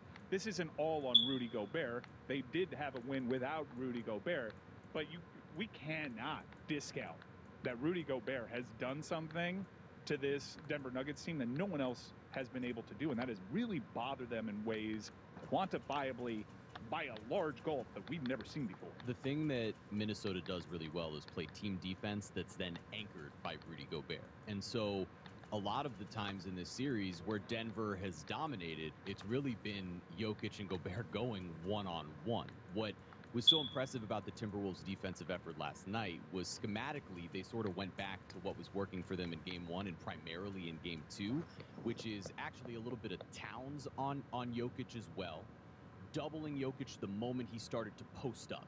So not necessarily the moment he catches the basketball, but the moment he starts to post up to sort of make things get to later in the shot clock. And they're so long and physical as a team defensively. With Anthony Edwards at the point of attack, he shut down Jamal Murray last night, completely erased him from the game. And when you have that happening and you're forcing Jokic to be a playmaker, I think it was Porter and Murray were combined 3 for 13 from 3. That's how you eliminate this defense. But when you have Gobert there in the middle, that every moment someone else is driving to the hoop off a pick and roll with Jokic, and Gobert's just standing there able to affect things, it really disrupts, and that is how you slow down the Nuggets. It's by putting Jokic in a position where he doesn't necessarily know, am I today the facilitator that he was in Game 5 or Game 4, or am I the scorer? Also, what he was in Game 5. That's why it was so spectacular. And what do we want him to be again? Well, he's good at everything. He's good at everything. What he's great at is starting a game as, hey, I'm going to go score 14 points in the first quarter, and then when you make the adjustment to turn me into a playmaker, everybody else steps up and succeeds. Last night, their mix of different types of defense in that first run, I mean, they were down 9-2, Minnesota, and then they went on a 27-2 run, and then just kept it going from there. Has there been a close game in this series? There's been, I think, 1 game decided by single digits, maybe 2, but it is just a bunch of blowouts each way, despite the fact that it's competitive. Yeah, we have a 7-game series with the lack of a memorable game. That's typically in basketball not how it goes. You usually have some close finishes. If the Miami Heat had one of these 7-game series way back in the day, pre-LeBron, against the Atlanta Hawks, it was a 7-game series and every game was terrible. Just an awful, totally forgettable series. That's not the case here because you have reigning champions in the Denver Nuggets, champions that we haven't really seen tested in these ways. You'd like to see a close finish in game. I don't think we're actually going to get a good finish right now. Everyone's anticipating that the Nuggets go through here. I guess I also subscribe to the T-Wolves have to suffer a bit more. I saw a graphic that at one point, obviously it was when they were down 0-2, they had a 0.8% chance of winning this series. Yeah, I got in when they were down 0-2. Nice. But in my defense, I had no idea they were down 0-2. I thought they were down 0-1 because that's how little I'm paying attention. No, you were doing it. You no, were doing it. I swear. It's just when you compare what's going on in hockey, my God, which hasn't even had last night. Which last night was great, but the hockey playoff hockey is great no matter what. But in recent years, this is probably one of the weaker NHL postseasons. There haven't been like these major epic overtime games, these huge changes in momentum, although last night we started to see that, and last night was a game to remember. No, I'm living it. I'm being honest with you. Yeah, I go through my phases. And next year, if the Miami Welcome to Week 5 of the 2020 NFL season on the Madden NFL 2023 season, and with the Madden NFL 2022 roster. Probably contribute to my lack of interest in this, and that team not really caring for the regular season either contributed to this. But I'm telling you, the sport's just not doing anything for me. That's honest. It's not a bit. And if it's doing something for you, I'm not knocking you for it. I just have bandwidth, and there are other things right now that are taking my attention. I do think this Game 7 between these two teams, when you talk about like your want of like dogs in a series, when you have wanting to see like a champion up against the rope, when you have Nikola Jokic, who last night didn't play the fourth quarter and just stood the entire fourth quarter on the sideline, hands behind his back, staring with a blank face at the action that's going on. Him as defending champion. Is that like purposeful, you think? Oh, yeah. I think he was just Zoned like, in and really prediction problems. happened Ball with his spot team, indicator and players involved in touchdowns and takeaways into the zone. figure out what Minnesota's doing, and then you have Yeah, I'm Anthony just Edwards, gonna as a guy just click on if I apparently need to after click on game for anything. spoke to, it was either a security guard or an usher at the game in Denver and said, we'll see you for Game 7. And then after the game, as they're dominating, is holding up 7 fingers, saying, hey, we forced this Game 7. This is a juggernaut matchup going into Game 7. It's fun basketball. And it's face of the league stuff and all that. But here's my experience watching these games. It's never got the main sound on. Hockey's got the main sound on. It doesn't matter if it's Panthers or not. I just find the hockey players compelling. But I got an eye on these games. And 25 yards. And I lost my momentum bar. And there's only been one He never does that celebration. He doesn't even celebrate in real life. And it was that crazy finish with They finally showed 405 and 425 graphics. But that was a great finish. That was a great second half, and it caught my attention. And I think part of the reason why I'm not really that invested in the NBA postseason is I'm not getting the games that actually hook me in and see all the storylines. So what the NBA did so well in its postseasons was it was about drama. It was about those facials. It's not like hockey. It's not like the NFL. You can see these players emote. And I think having Jokic give you that lasting image and Anthony Edwards doing the stuff with the crowd, and that's legend-building stuff there, telling people at the Denver arena, I'll see you for a Game 7. That's stuff that does give this some juice. Why I'm on the Knicks talk that our show is done, because the Knicks have actually provided the theater so far this postseason, and they've done so with some memorable games. They probably played the more entertaining games out of the bunch, and I'm just stalled for something like to stick its hooks into me and drag me into this sport. It's just been devoid of that, but here come the Knicks.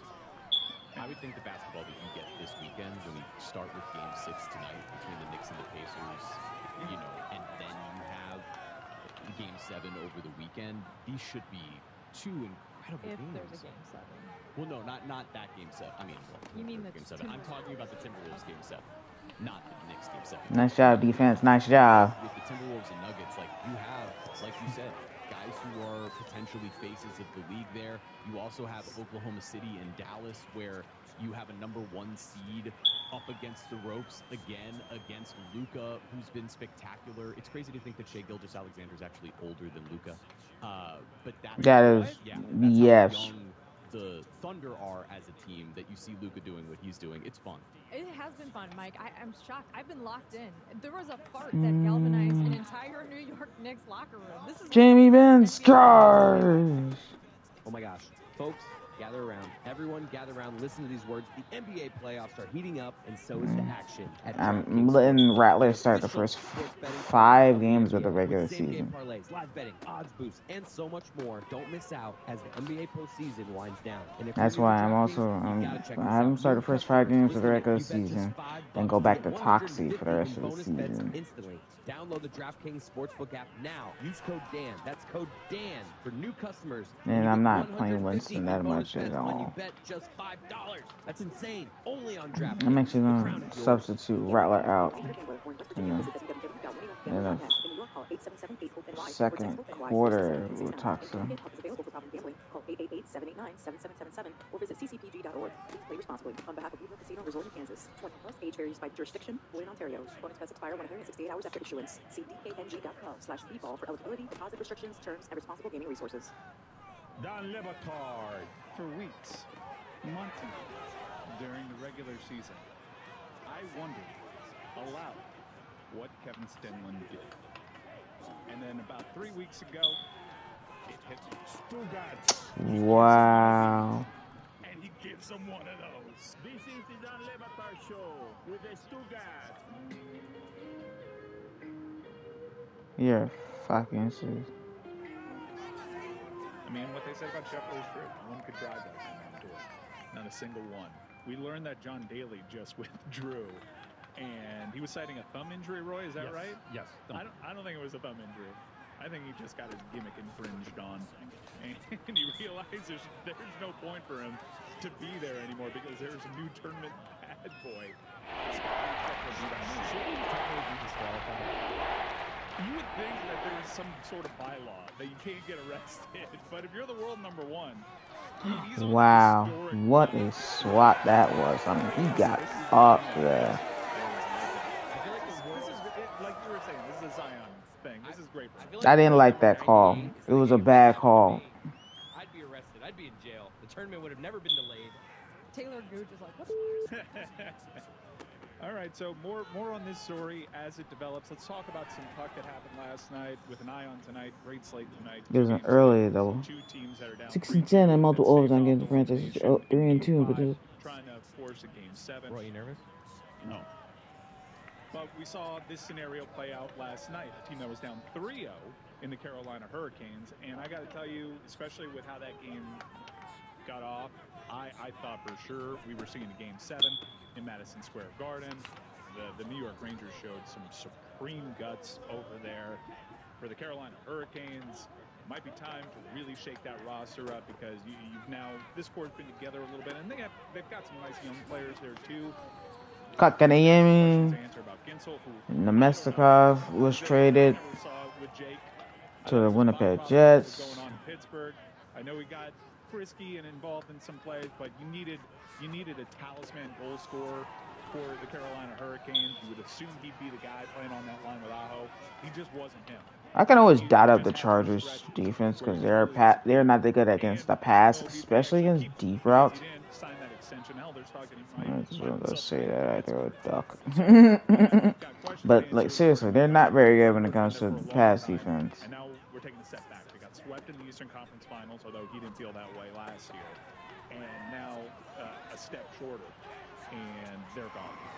So no matter what, we get an original 7 matchup in the Eastern Conference Finals. Man, you talking about the Rangers though? They obviously did not start off well, but Chris Kreider, that was 94 Rangers stuff right there. Massachusetts, there's a ball sign. The stars are moving on to the Eastern Conference Finals. A hat trick in one quarter or one period. Yes. I think I heard that on the broadcast. That's insane company to be a part of. Yeah, it's pretty good. Series clinching, overtime, game-winning goal. Matthew Duchesne. He acted like he'd been Ooh, there before, fumble. which isn't really something. Although he is historically one of the greatest Rangers of all time when you look at his point production, and he needed moments like that to kind of solidify it. The way that Messi has talked about, it does kind of feel like 94 around the city of New York right now, with the Knicks approaching their first Eastern Conference Finals since 2000, and I know that the Rangers have made it to the Stanley Cup Final. They played the Los Angeles Kings. Yeah, lost. That famous Game 7 right? overtime. Yeah. Well, Mr. Game 7, right? Alec Martinez. Oh, no. Alec Martinez scored the game-winning, cup-winning goal in overtime. Okay, yeah. So Williams didn't add No, to his not legend in that one, but. I didn't like that how that first goal was disallowed. That was a bad call. Hell of a time. I did see video that we're going to play right now of some Rangers fans celebrating their win, and we all remember what Toronto fans did. It always works out well. So, yeah, we know what Lovely. Toronto did last Devin year after Singletary is they a got through superstar. Tampa into the second round. They chanted, "We want Florida." It didn't work out for them. Let's see what the Rangers fans chanted. His first career overtime playoff game-winning goal. I don't know what you guys hear there. What I hear there is, we want the easier team. We're scared of Florida. We're scared of Verhaeghe. I mean, what are they doing? Bunch of cowards. I don't think it's We like, are cowards. I know that we got to have a take on this. I think we can all openly acknowledge there's a bigger sports rivalry between New York and Boston than there is between New York and South Florida. Did they not see sunrise? Did they not see the internet last year though? It's just. I get it. I get why they're. I don't think they saw the internet last year. I think that we're internalizing Toronto Maple Leafs fans chanting, "We want Florida." They didn't buy the shirts, and we're vastly overestimating the reach of that one thing that irked us. Everyone was talking about it. No, can we look at, I don't want to overlook and assume the Panthers are I'm glad Nichushkin and the Avalanche are done because I don't care for that asshole of a man. Carolina coming back from 3-0, down 3-0 to win that series, that momentum would have been hard to overcome. I actually think this works out for Yes, defense. Good job. You can see him going behind him, just knock it up in the air like that. Nice. You have momentum from last night's game, but I think if Carolina wins that series coming back down 3-0, I think that momentum is hard. 54 yards for Rashad Denny. I told myself I wasn't going to look ahead because you got to kill the Boston Bruins tonight. I don't understand why they're still in these handshake lines. What, you trying to keep that old Russian Hockey Federation? Second straight conference story in the last 5 years. Going for 5 on the trot. They're very comfortable on the road. And Ryan Lomberg is probably going to be back in the lineup. I saw reports that Cousins and Lomberg are both going to be back in the lineup. Just making switches? So Lorenz, asking for it. That means Lorenz is gone. Last ever game. Poso should be in the lineup. I would think Lorenz is the only one staying, right? And it would be Yeah, it's sad he never won a title. So, But yeah, congratulations to his family. I always hear people just go Poso. It's just sad that he never got the chance to win a title. I understand that there's a K in it. But I just never hear the sound being pronounced with his name. But he was practicing with the first line yesterday, and he goes, "Gretchen, I'm not necessarily with that big body. This is a former first liner in the league. He has a pretty huge assist in this series already. He's been playing pretty well, although a lot of Panther fans have an affinity for Ryan Lomberg and Nick Cousins. He gets under people's skin. I do like that Cousins is out there. I'd rather Oposo than Ryan Lomberg in this scenario. You go Cousins over Lomberg? I'm with you on Oposo, but I'd rather see Lomberg over Cousins. I think Cousins. We're getting in the weeds. Well, last year he had some big goals, so yeah, Cousins. Well, everyone remembers. Everyone remembers Lomberg's winner that forced a game 5 against Tampa Bay. They staved off the elimination in overtime. It was an unlikely game winner. Then they go on to force the game 6, and they lose in 6 to Tampa. But I think Cousins is probably the more consistent goal-scoring threat of the two. Good defense. I think he's a bigger agitator. That was great defense by Derwin. I can't even be mad. That was a great play. And there was a kind of an honor amongst thieves. I don't think that the takeaway from the media, from Brad Marchand's comments, which is basically like, look, you try to get an advantage trying to hurt a player here. He said the quiet part out loud, but I think that it was a little misinterpreted because I kind of read between the lines there that he made a rush on an injured player. He was trying to get one that was in on be a Sam late Bennett. hit. That was going to be a late hit. Here's my whole thing on Sam Bennett. Did he get a rabbit punch in on Brad Marchand? Yes. Did Brad Marchand go in for a dirty hit and he miscalculated? Maybe he was a little loopy beforehand. Yeah, Sam Bennett saw that happening in slow motion and decided, well, if this guy's going to miss me, might as well get my shot in. I don't think that punch concussed him. No, it was the hit on Stinley. Yeah, it was. Yeah, and I think all of this has been overstated, and all of this has really stemmed from Game 2, where Jim Montgomery realized, oh shit, I got nothing against these guys. Let's just muck it up. And then Try to get Davis a catch. Casa had to cash a check for Pat Maroon, and the Panthers responded in kind. Now, if you're a Boston Bruins fan, what I personally like is finally they're starting to talk about winning hockey games and things that they can do on the ice that is not just gooning it up over there to actually try to win this game. And it seems as though the series has settled down and it can stop being this just crazy, wacky narrative over there. I do expect the Florida Panthers to win this game. If they don't, I understand everyone wants to get nervous. Headed into that Game 7, I won't be nervous. But if in that Game 7 the Bruins pull ahead early, then I'll be nervous. Then I'll be nervous. But I do think that the Florida Panthers are the much more talented team.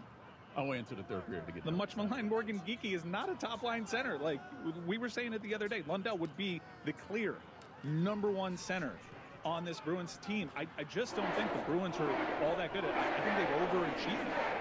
I think Jim Montgomery has done a tremendous job throughout the regular season. I question some of his tactics in the postseason. But look, he's gotten this thing to 6. They're not going to create quality chances on their own all that often. You play a clean game. You don't come out sleepwalking. And you should be able to beat this team. You're a class above them. And I don't expect the Boston Bruins defense to do what they did in Game 5 either. I mean, they're not going to hold the Panthers to as little shots as they did. They've done it twice. Roy, they've done it twice. Not this time. I don't think they're going to do it. Well, I understand you don't want it, but they've shown you fairly recently. And I don't think I saw people saying, well, we got goalied. No, we didn't. Swayman, we didn't get goalied in Game 1. We didn't get goalied in Game 5. Those were clean looks that Swayman stopped. Game 5 felt kind of like he was just... He wasn't making all-world saves. Like, he makes a handful of saves. That's the NHL. Bob was a better goalie on the night, I felt. We stick with Bob, right? This game, obviously. The Rangers went with the backup to start last night, but... Yeah, both teams are going to stick with their goalies. Igor played. Didn't they start? No, Shesterkin was there. Yeah, Shesterkin. Yeah, he played. I know he was in late. They didn't put him in. My bad. That's my bad. No, they didn't do the backup.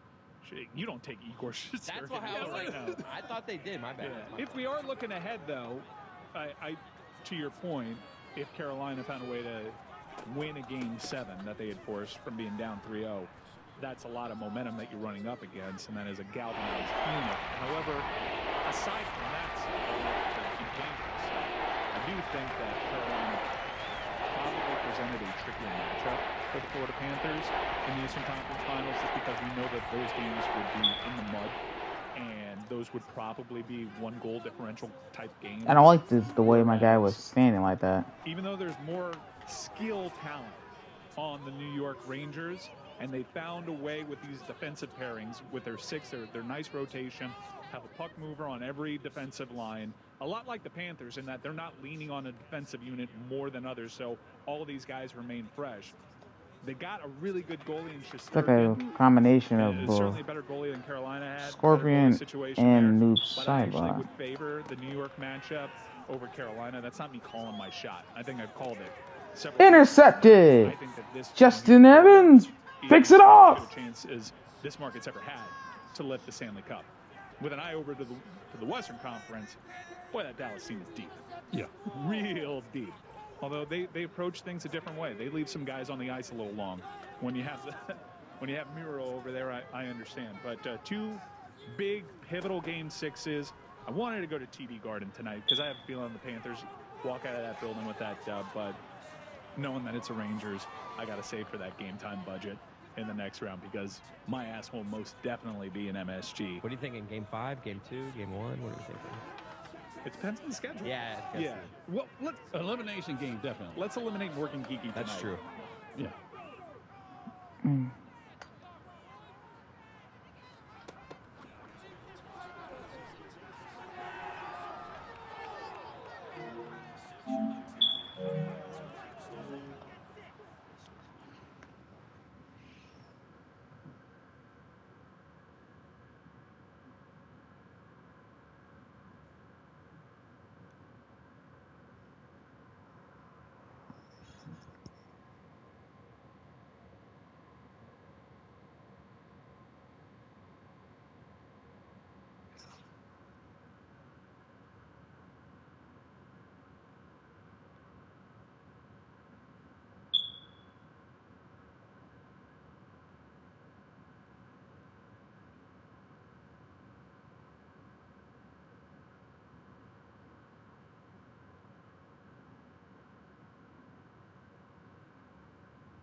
That episode for the sporting class is basically talking about the business of media rights deals with all the different networks. I can't wait to finish watching that one. That's gonna be a fun one to listen to. And of course, switch back over to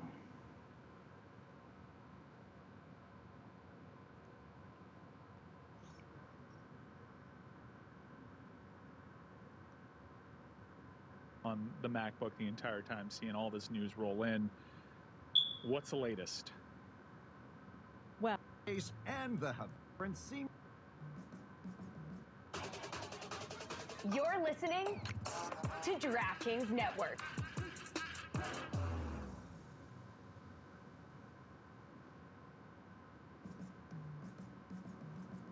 Welcome to the Big Suey, presented by DraftKings. Why are you listening to this show? A podcast that seems very similar to the other Dan Levitard podcast. I'm sorry, I'm not going to apologize for that. In fact, the only difference seems to be this imaging. I have been tempted in restaurants just walking past tables to grab somebody's fries that if they're just there. That hasn't happened to you guys? I've done it.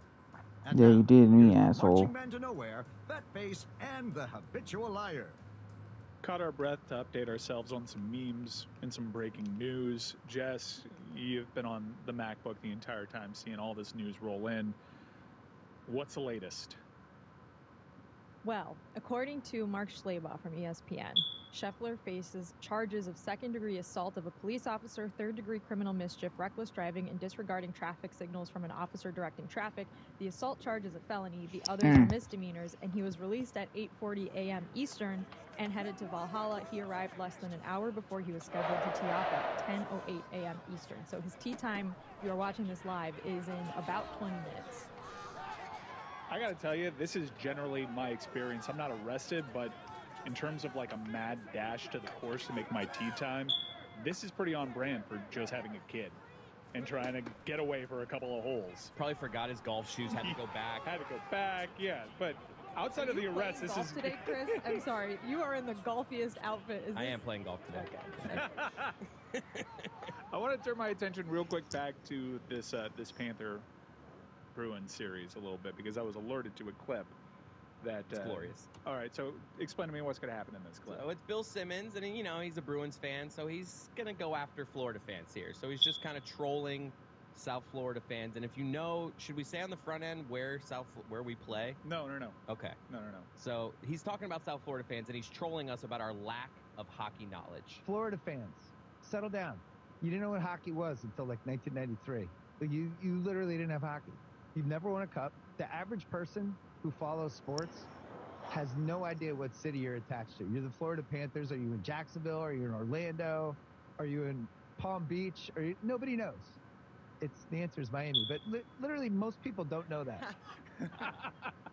Bill? It's performance art right there. I mean, does he know? Is he trolling? Keeper of the Cup, Bill Simmons. Thank you for explaining hockey to me. Now, they play in Sunrise, which is in Broward County. It's Miami, by the way. It's a good 45-minute drive away from me in Miami-Dade County. Like, is he trolling us and we're falling for it? Not. No, see, at the turn of the century, they actually moved out of the Miami Arena. Celine Dion christened the National Car Rental Center, and they've been playing there for the vast majority of their franchise's history. In fact, they play so far away from Miami that if the Rangers and the Panthers do face off in the Eastern Conference Finals, I will be more likely to attend a game at MSG than drive to Sunrise. Okay, New England Patriots. Yeah. Where the f*** is New England? Yeah, okay. Like, it's Maine, by the way. And Jess, you didn't have to say. We know that you're going to go to Madison Square Garden for this series. We know that this is turning into a New York trip. Lehman's a big Rangers guy. Oh, yeah. Oh, my. Andy's a Knicks guy. It's been a big month for us. We have been locked in to all of my fake favorite teams.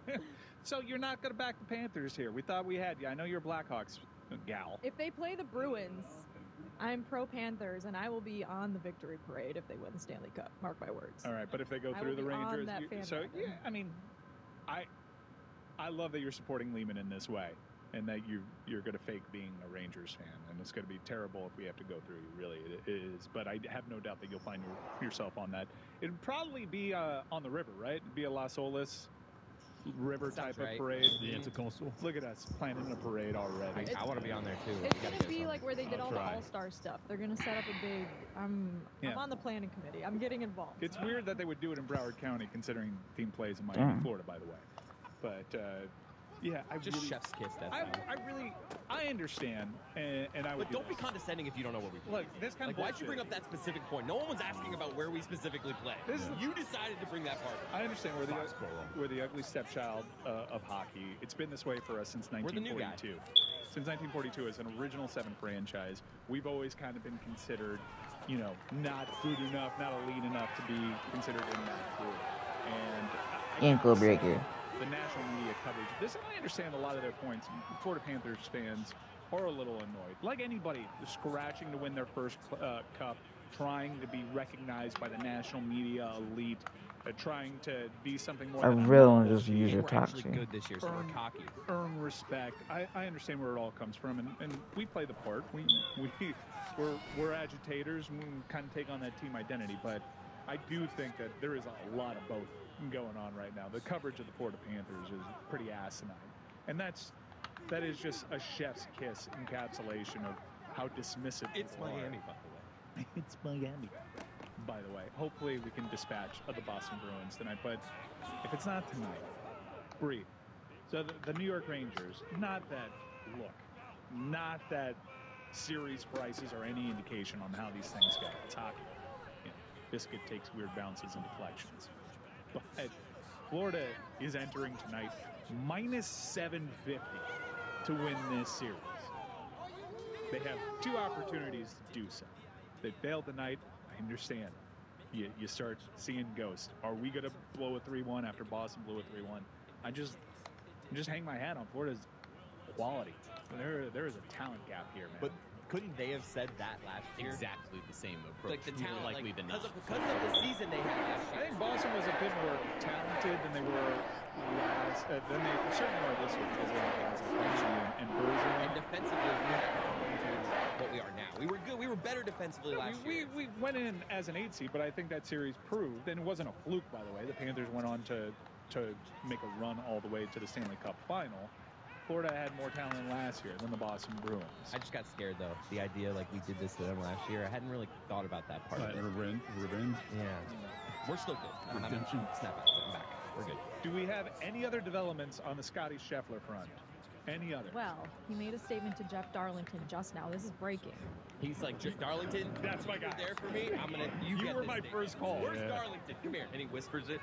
He said, "This morning I was proceeding as directed by police officers. It was a very chaotic situation, understandably so considering the tragic accident that had occurred earlier, and there was a big misunderstanding of what I thought I was being asked to do. I never intended to disregard any of the instructions. I'm hopeful to put this to the side and focus on golf today.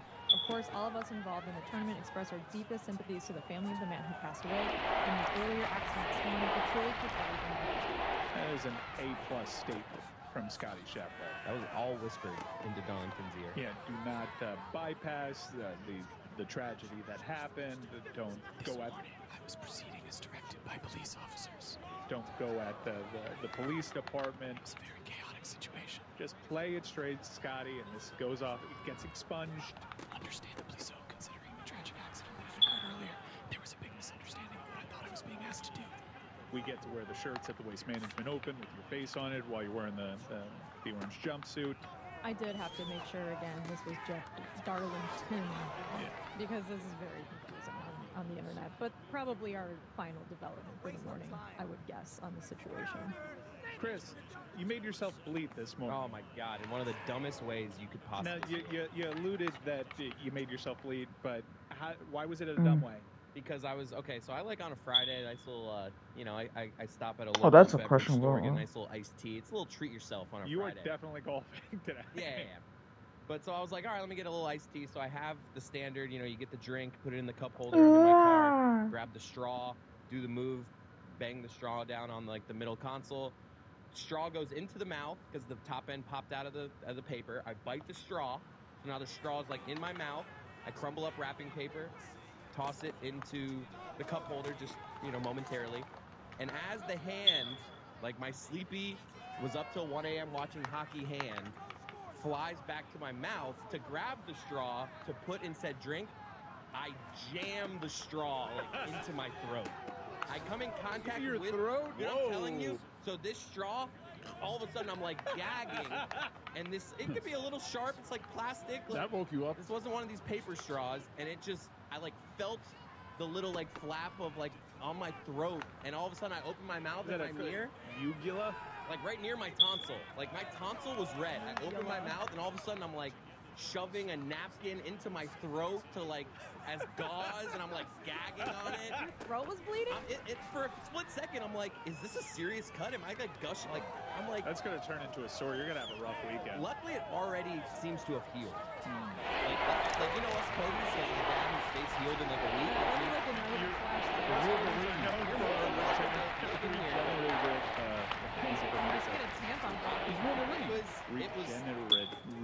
I'm gonna just I had about Good job, defense. seconds of, do I need to go to the hospital?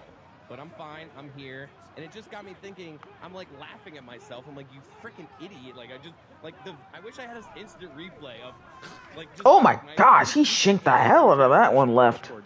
But it's just does anyone have that beat in terms of this, I made myself bleed? Jason Sanders is not that bad of a kicker. Wow, that was a shame. Injury that I did. It was 2018, I want to say. So it was New Year's Day, and Ryan Nanny was being the Bloomin' Onion mascot for the Outback Bowl that day. And it was a 1 p.m. kickoff or something like that. And so I had gone out the night before on New Year's Eve, and I was a little out of it, a little hungover, a little tired. And I went upstairs to get my laptop and bring it down so I could just lay on the floor and watch the Outback Bowl. And as one would do. I just was moving too quickly for the state of mind I was in, and I fell down the stairs, all the way down a staircase, 13 steps. Oh, damn. On my ass. Jesus. Banged my elbow into the wall. I wasn't bleeding that bad, but it hurt so bad, and I thought I broke my arm and I was gonna need to go to urgent care. So I just proceeded to lay on the floor and watch the Outback Bowl and watch my boss dance around the field in a Bloomin' Onion outfit while I just thought about how stupid I was. I'm watching That's Ryan scary Nanny. though. I think mine's dumber. He's in a Bloomin' Onion outfit, and I feel like the dumbass.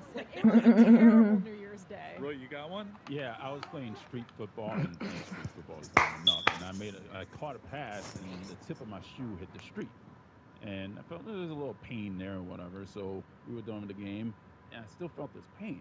Took the shoe off. Took the shoe off. Nail was black. Ooh. Just yeah, black. but I'm winning you still got so you far. got injured doing something that you could potentially get injured in. That doesn't really count. I mean, no, it's stupid. It's stupid to actually do that. You got hurt playing sports. Okay, sure. I was the worst time I made myself bleed was podcasting.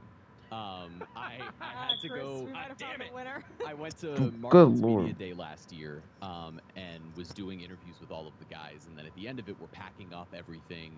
I'm having a debriefing conversation. I think it was with Jazz. We're talking. It all kind of starts winding down, and my podcast bag is essentially like a hard suitcase that has a handle that you can drag it everywhere.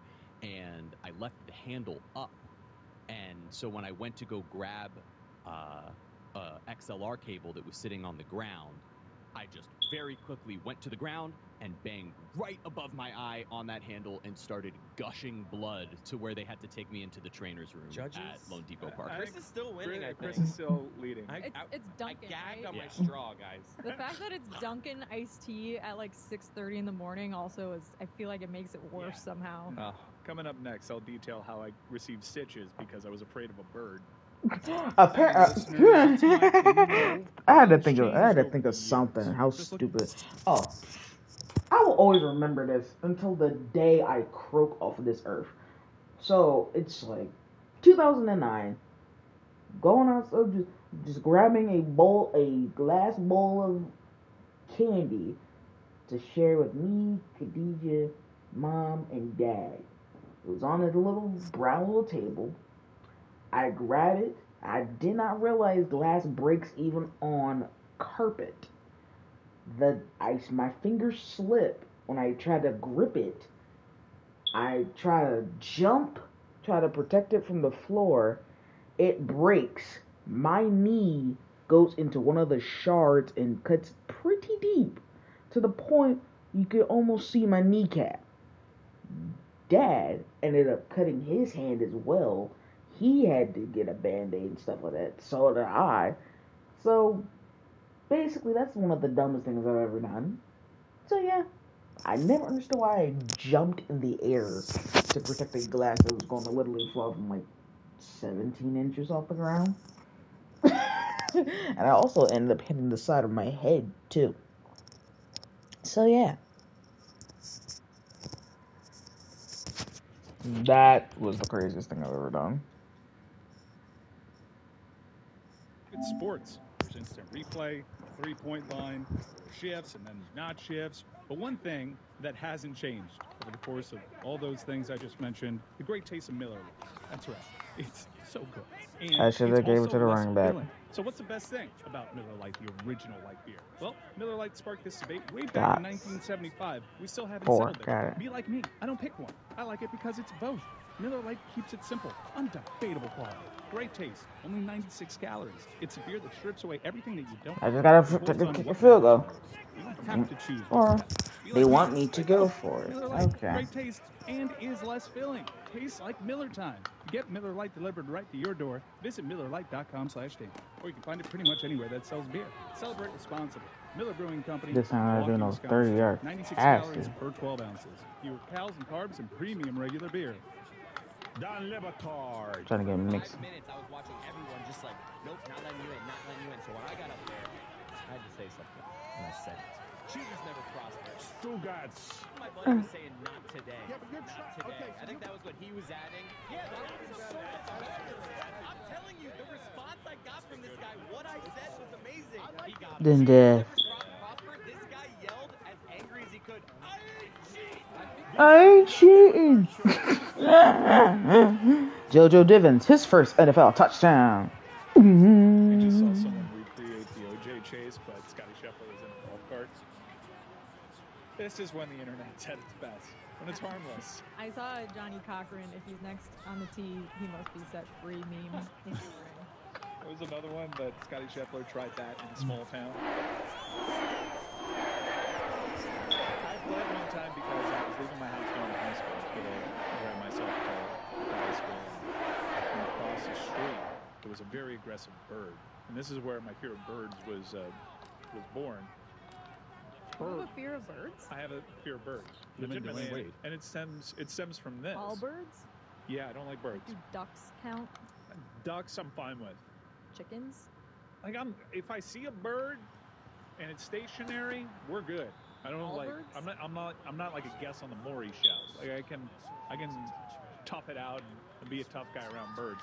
When birds start flying around me, hate them. So I was leaving my house, I was like 16 years old, and this bird from across the street just starts dive bombing. Very confusing. I guess it had a nest that was protecting somewhere nearby, but I was getting dive bombed from across the street. Sorry for laughing. It's just a funny visual. No, It's terrifying. That happened to me once. I got attacked by a goose.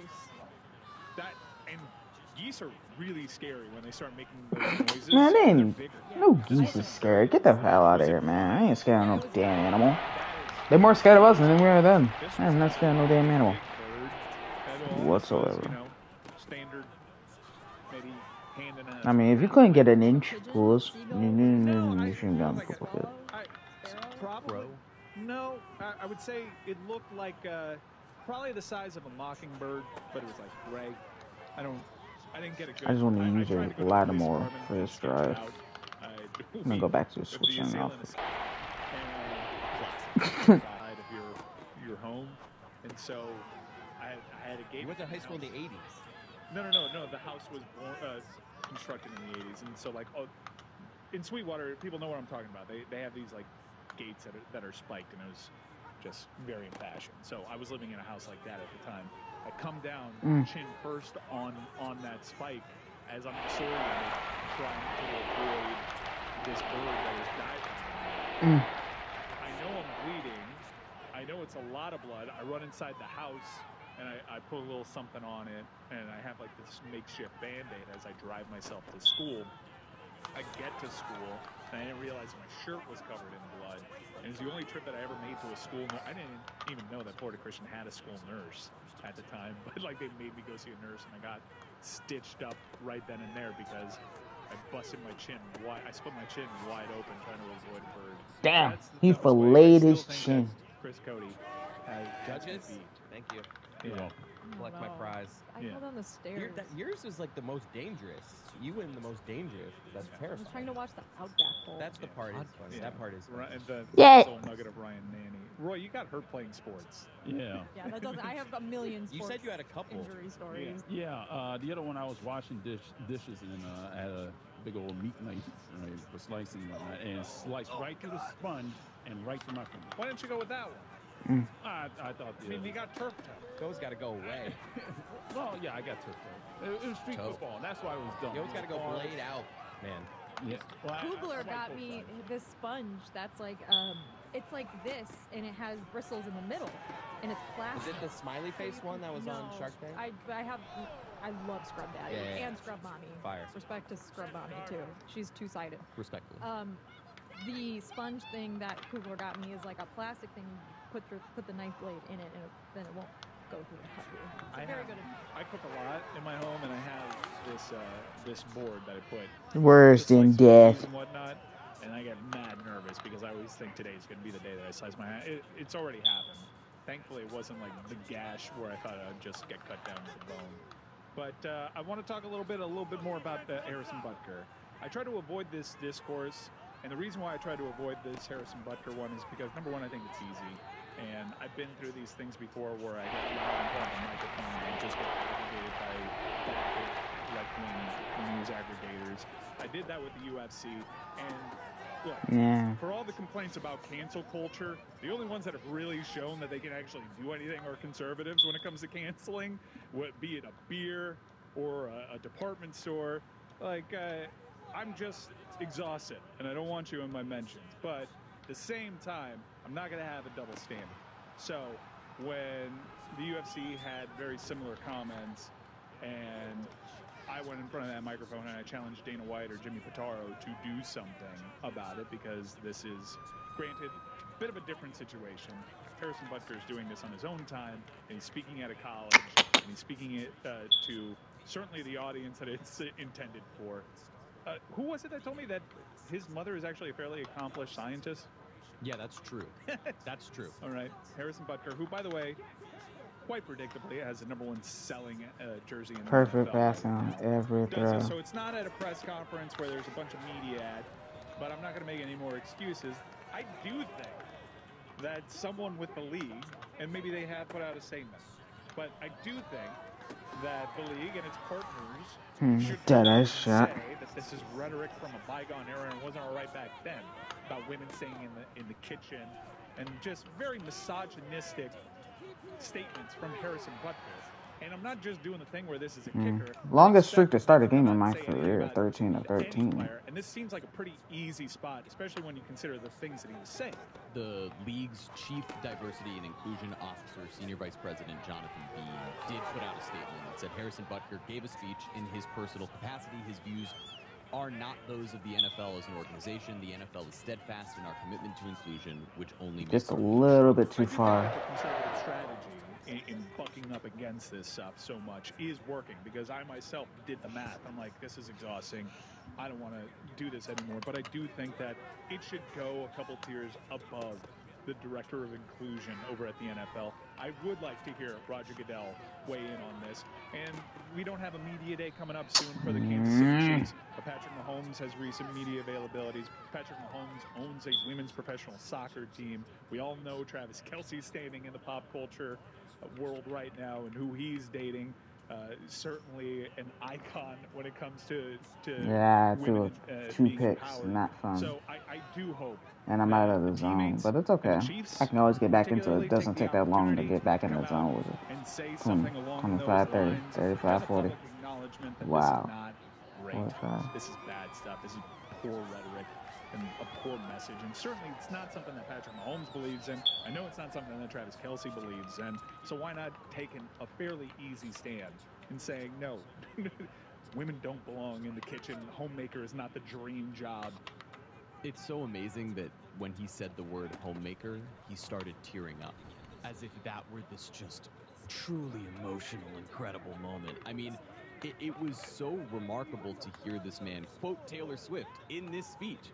That's the part that's so crazy, too, is like, he somehow found this to be... What the hell? Are you fucking serious? For women? Like, I don't understand what his mindset was here. It's so outdated. I'm surprised Travis Kelce hasn't already gone the Will Smith route of saying, keep my girlfriend's name out of your mouth. Well, he did invoke a Taylor Swift lyric, right? Yeah, he did. I'm drafting him first overall in my fantasy league next year. Love my boy Cook. I really don't know what they're doing with their special teams unit. And all of this landed, I think, on Matt Ariza's birthday. They put out a graphic. Yeah, I think that was just to kind of remind everybody that their special teams unit, thankfully we don't see them all that often in Kansas City. But like I said, I would like, and I know that Patrick Mahomes, he's played this game in the public eye quite about his political stances, and he's very much team do your own research, and he won't make waves there. But this one's a fairly easy one.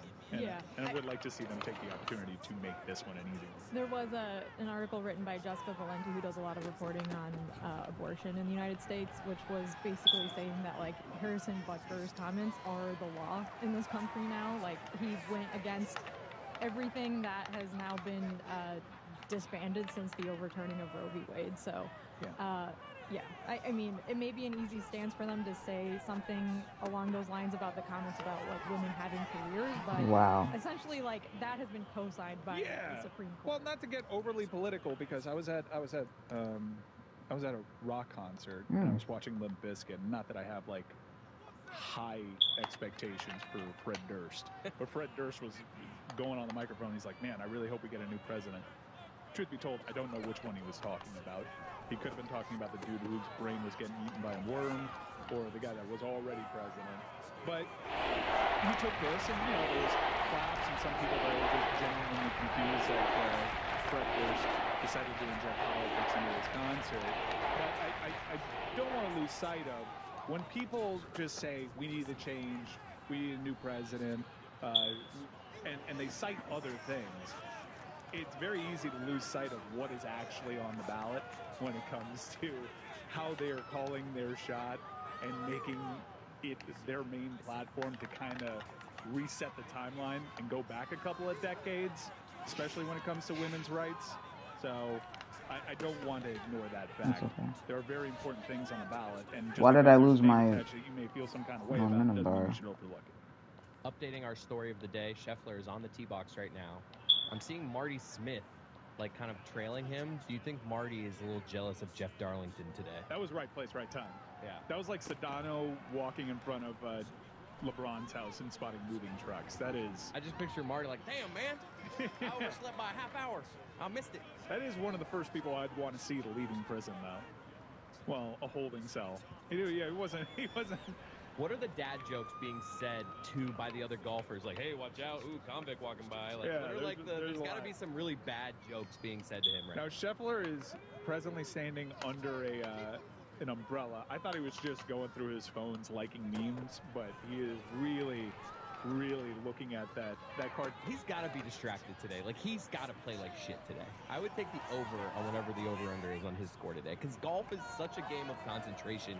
His mind has to be racing through this, of just like, what happened today? I can't what a wait. Weird day. What happens if he actually has an amazing round? And this is a tale of heroism. I don't know. I feel like golf is one of the sports where players can, like, the best players can, like lock it in the most. Yeah, I'm kind of hoping for him to win this whole thing now, because I want to see what Nance says. That's been a meme. Yeah. I want to see how this thing is called, and I want to see, like, generally how people conflate these two things: their love of golf and also backing the blue. This is really putting people in a blender at the moment. Apparently, when Scheffler made his way back in, Marty Smith did ask him for comment, and his response was, "Love you, Marty." So At least Marty Smith got his moment as well, not just Jeff Darlington. You should Dominic Mysterio this thing and show up in cuffs and with his ankles also cuffed up. Just really lean in. I mean, the ones caddy that he can break, like they're fake ones, like kids ones, so he walks up, chant, and then he just like busts out. Is this one of those tournaments where the caddies wear a white jumpsuit? Because if so, just change the color on the caddies jumpsuit. What a fascinating thing to happen to a sport that is not at all that fascinating. I did not have us spending this much time on golf. No. Stugotz is gone, and we've spent the most time on golf that we've probably spent in years. Still no comment from Stugotz. Cannonball! You're not going to have a comment from that guy for the next week and a half, given some of the videos that I saw. Yeah, no, it's cool if they jam. Again, I gotta do it again. To segue completely here, have you guys talked about this portal thing that opened up? Not the transfer portal.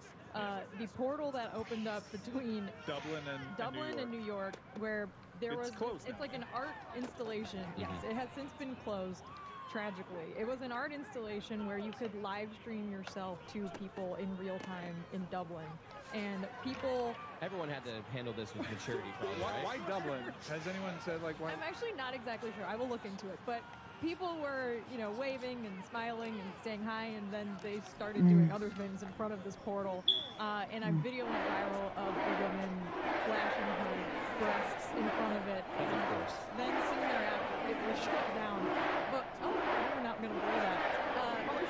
Fascinating social experiment to have done this in two of, I think, probably the drunkest cities in the world to do this in. Is this being done from New York to Dublin, or is this from Dublin being done? I think that was in Dublin. Okay. That didn't look like Times Square. Why did we put that video? The preview I saw was more of a from behind, and we definitely had a side shot there for a second. Yeah, sorry about that. Let's blur that in post, folks. Oh my gosh. Folks, gather around. Everyone gather around. Listen to these words. The NBA playoffs are heating up, and so is the action at DraftKings Sportsbook, an official sports betting partner of the NBA. With same-game parlays, live betting, odds boosts, and so much more. Don't miss out as the NBA postseason winds down. And if you're new to DraftKings, you got to check this out. New customers, listen to me. You bet just $5 to get $150 in bonus bets instantly. Download the DraftKings Sportsbook app now. Use code Dan. That's code Dan for new customers, and you get $150 in bonus bets when you bet just $5. That's insane. Only on DraftKings. The crown is yours. Gambling problem? Call 1-800-GAMBLER. Or in West Virginia, visit www.1800gambler.net. In New York, call 877-8-HOPE-NY or text HOPE-NY 467-369. In Connecticut, help is available for problem gambling. Call 888-789-7777 or visit ccpg.org. Please play responsibly. On behalf of the Casino Resort in Kansas, age varies by jurisdiction, Florida, Ontario. Don't expire 168 hours after issuance. See ckng.com/e-ball for eligibility, deposit restrictions, terms, and responsible gaming resources. Eat a fat bitch. World War III, our group chat has a pretty good feeling about this one. This is the Dan Le Batard Show with the Stugotz. It's okay, guys. It's okay. We're only up 10. You gotta realize the Chargers actually have an underrated good defense, and we had to come back up again. Absolutely boat raced by the Seahawks. This is game 2 of a 5-game homestand. Yes, you hear me right. An NFL team with 5 straight home games. And this game is the Panthers, the Bucks, and the Commanders. Panthers, Commanders, Bucks. To not land a recruit from the transfer portal as of right now. There's still time for them to do so. I gotta say, this isn't actually all that surprising. It's just shocking when they're in the conversation with the service academies. But here's Dabo kind of explaining why. That's the other part of it. And honestly, yep, touchdown. Player is technically a transfer. We just signed a whole class of guys transferring from high school. So we like our guys. We like our starters. Oh, Dabo colored his hair. Oh, yeah, that's what you saw. Yeah, no, I didn't notice. Yeah, you see him wearing a cap. Throw the sill up there one more time. This dude definitely dyed his hair fairly recently. It's a great equivocation between high schoolers transferring into college versus college players transferring in the portal. Why don't you ask me how many of your kids are transferring to the kingdom of God? Because all our guys are portaling into heaven. He already did the God's NIL thing, so I feel like that's not far off. Yeah. It is weird though. They've lost transfers. Yeah, since the season I saw ended. some of his reasoning was truth be told, most of these guys in the portal aren't good enough to play for, I don't know, I'm kind of turning Little into Clemson, George W. yeah. Bush, but these guys aren't good enough to be playing at Clemson. I saw who your RB1 was last year. Yeah, no, some of these guys are good enough to transfer to Clemson. Yeah, he's a good little player. Good little player. I just can't believe that his tactic with this is, I'm just going to be stubborn. It's like just, everyone else is kind of can't buying believe in. that with Dabo? No, but I can. But it's just like, dude, like it's not sustainable. And I think this is my take on it. You know how they closed the season out strong, and Dabo took that as an opportunity to give a big FU to everybody that was kind of doubting them. He would never say FU. You know, just for the record, I understand he's a good man. But I think that little mini run at the end of the season last year, Offensive pass is going to interference. end up setting them back. There's just vibes, and I'll say this: Jim Larinaga, the way that he's been talking about the transfer portal, and I know college basketball is bonkers, that also makes me a little bit nervous. You're seeing a lot of coaches just step away from the sport. Katie Meyer did too. A lot of that is because the current climate. This is all crazy, and I do think that you have to be cut a certain way to really excel here. Dabo's been plenty successful with a different set of rules, and you have to be concerned with the kind of quotes that Erased from because history. that's not how I think you actually gain an advantage in these streets these days. It is interesting because I was talking about this with one of my friends the other day. There was a What? CBS, their college football guys all did like a ranking of the best college football coaches, and Dabo was pretty high up, like top 3 in most rankings, which totally makes sense. He's won multiple national championships, Heisman Trophy winners. Like, he has done a phenomenal job at Clemson, and no one ever expected him to do that when he was hired. So it's hard to take him out of like the top 5. But since the transfer portal era and the NIL era started, their team, and since he lost Brett Venables, frankly, his team hasn't been as good. So it's just it's like hard to compare the two different eras as distinct things for him, because this is one area where I think he's gotten a lot of criticism, because if you watched Florida State play last year, a lot of their transfers made immediate impact and put them in a national title conversation, whereas Clemson could have used a couple guys like that. I think to be uber successful, and granted there's some successful programs that kind of predate NIL and they're still riding that wave, and once you start stacking classes, that's sustainable for a while. I think you need to be kind of everywhere. You have to check all the boxes, and I think you have to have a certain mental makeup to really excel in what is presently this Wild West. Down here in South Florida, when it comes to approach, when it comes to talent acquisition, when it comes to grinding, I think we have we check Now that would all be the a boxes badass there. brutality. When it comes to game management, very clearly from last year, there's a lot of room for improvement there. Dabo's proven that he can be a really good coach. As you mentioned, he was a stopgap. He wasn't ever supposed to be this multiple-time winning national champion. But there's a reason why. When we were starting to talk about that Alabama job, and if there was ever a day that Nick Saban would step away from that job, White Dabo, it was always assumed, not just because of his ties to the school, White Dabo was the natural pick. And for there to be a hiring cycle at the University of Alabama, and for Dabo to be dismissed, totally out of pocket, no shot in hell, no shot in heck, that dude is going to be the head coach over at Alabama, tells you exactly where these programs that know exactly what it takes to be done right now when it comes to talent acquisition, being successful in the modern age. Dabo doesn't really fit that profile. He's at the perfect school because he's at the school that he had all that success with, and he brought them all the way back, that they're not going to get rid of Dabo. And like I said, they had a strong finish to the season last year, but I'd be nervous. I'd be real nervous. Apparently a guy also mooned the portal, so his ass was broadcast. I'm not sure actually which side that was on. His ass was broadcast in the portal, either in New York or in Dublin. Dublin showed a picture of the Twin Towers falling down in the portal to New Yorkers. What? That's another thing that I think it's pretty unfair to just categorize this as the entire city of Dublin. There was one wayward dude that put a phone. Yeah, sorry. That's fair. One person. But I do think that the lady flashing her boobs does speak for all of New York City. She was in Dublin. She was in Dublin? It didn't look like Times Square. I mean, we don't have to put the video back up, but She was in Dublin? I was pretty sure that one was in Ireland.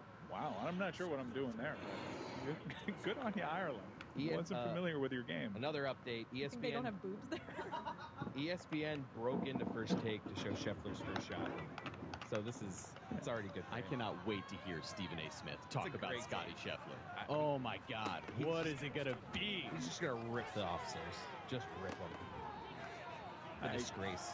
I don't really know what the takes are. I don't know what the move is here with the Scotty Scheffler thing, other than to laugh. She was in New York, apparently. According to the New York Post, she's an OnlyFans model. It says OnlyFans model who flashed NYC Dublin portal, same woman who told Dr. Phil she'd rather, quote, die hot than live ugly. Hell yeah. Yeah, Angie so Salad when you RP. cut me with they don't have boobs in Dublin, I'm like, I'm sure they have boobs, but when it comes to OnlyFans models, I like the chances of it being in New York, and that gave off Lincoln bio. I still think you're selling Ireland very short. Well, I would like to be there, no doubt. Florida State, Georgia Tech. Everyone gets college football. Are you going to week 1? College Game Day announced that they're going to be at Kyle Field, College Station I am strongly considering it. Maybe Lucy and I can do a little Metal Arc trip. Yeah, tag team the off-roading. I loved College Station. I love my game day experience there. They're nutty. It's a cult. That's not a cult, but Notre Dame's got none of that. So. yeah, the Catholic religion is none of that. Ankle bears here. For UM Florida? No, but I was surprised that it was a 3:30, and it's come to my attention the reason that they got that 3:30 window, because noon is Georgia and Clemson. You know, I'm a big Cane guy, and I love our rivalry with the Florida Gators. Hate them Gators. But when I tell you, the games here are Notre Dame, Texas A&M, Clemson, Georgia, and Florida, Miami. It's pretty easy to tell who should be the noon start there. But I think ESPN, with this brand new SEC deal, as you know, SEC football, the window is that 3:30 window. So they're using Miami and Florida to really launch pad the SEC on ESPN. Same window as you always remember, just different network. No. Which is really cool for Miami to be a part of that. I'll double down. Talk to more people about this because I floated that take out there. Even more important. It's the most important game in the history of UM football. If I'm being honest, I wasn't looking at the background of the video. I was looking at her boobs. So that's why I couldn't tell her. So you've been on the record saying it's the most important game in the history of the program, and you got word back that you've undersold it. I've just heard the counters, and I understand national championships and all that. I'm not discounting those. What I'm saying is the investment from the members, the investment from the boosters, the ability to step up to the plate in ways that this fan base that quite honestly does a lot of stuff from the sidelines. And it's understandable why. It's a very small student body. Most of the Miami fan base didn't actually go to the school. There really isn't an active alumni base when it comes here. But the fans stand on the sideline, and a lot of people stepped up to the plate in ways that the fan base didn't really understand were even possible. Apparently, she also licked a toilet just as the COVID-19 pandemic was spreading. A toilet seat on an airplane. So, yes. That's the girl? American.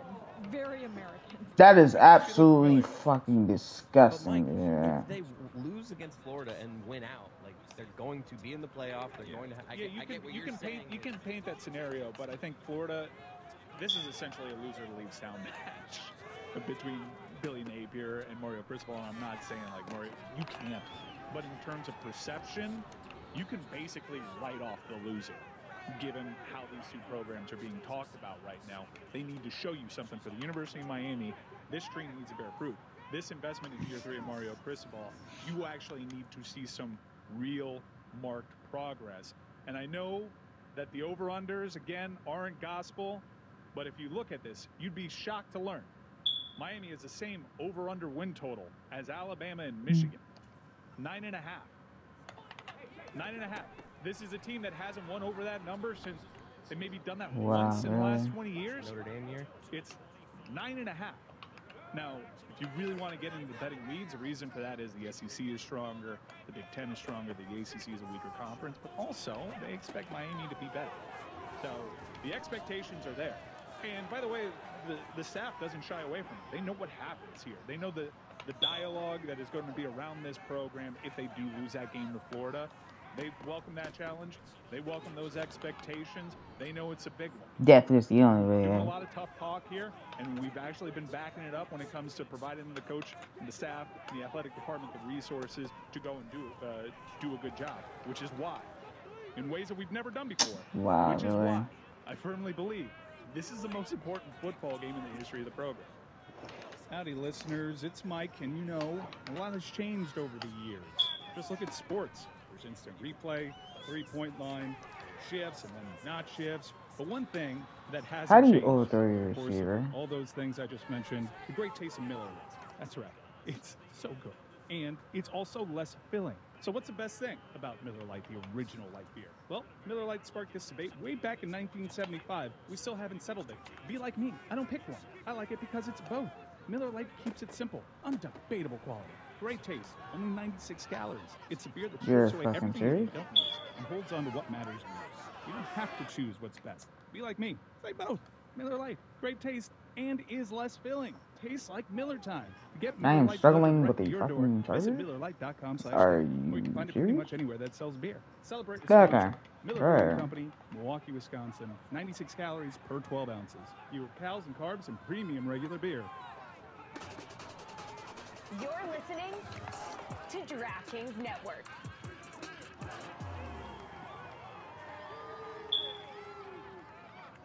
This is the Dan Levator Show with the Stuttgart Podcast.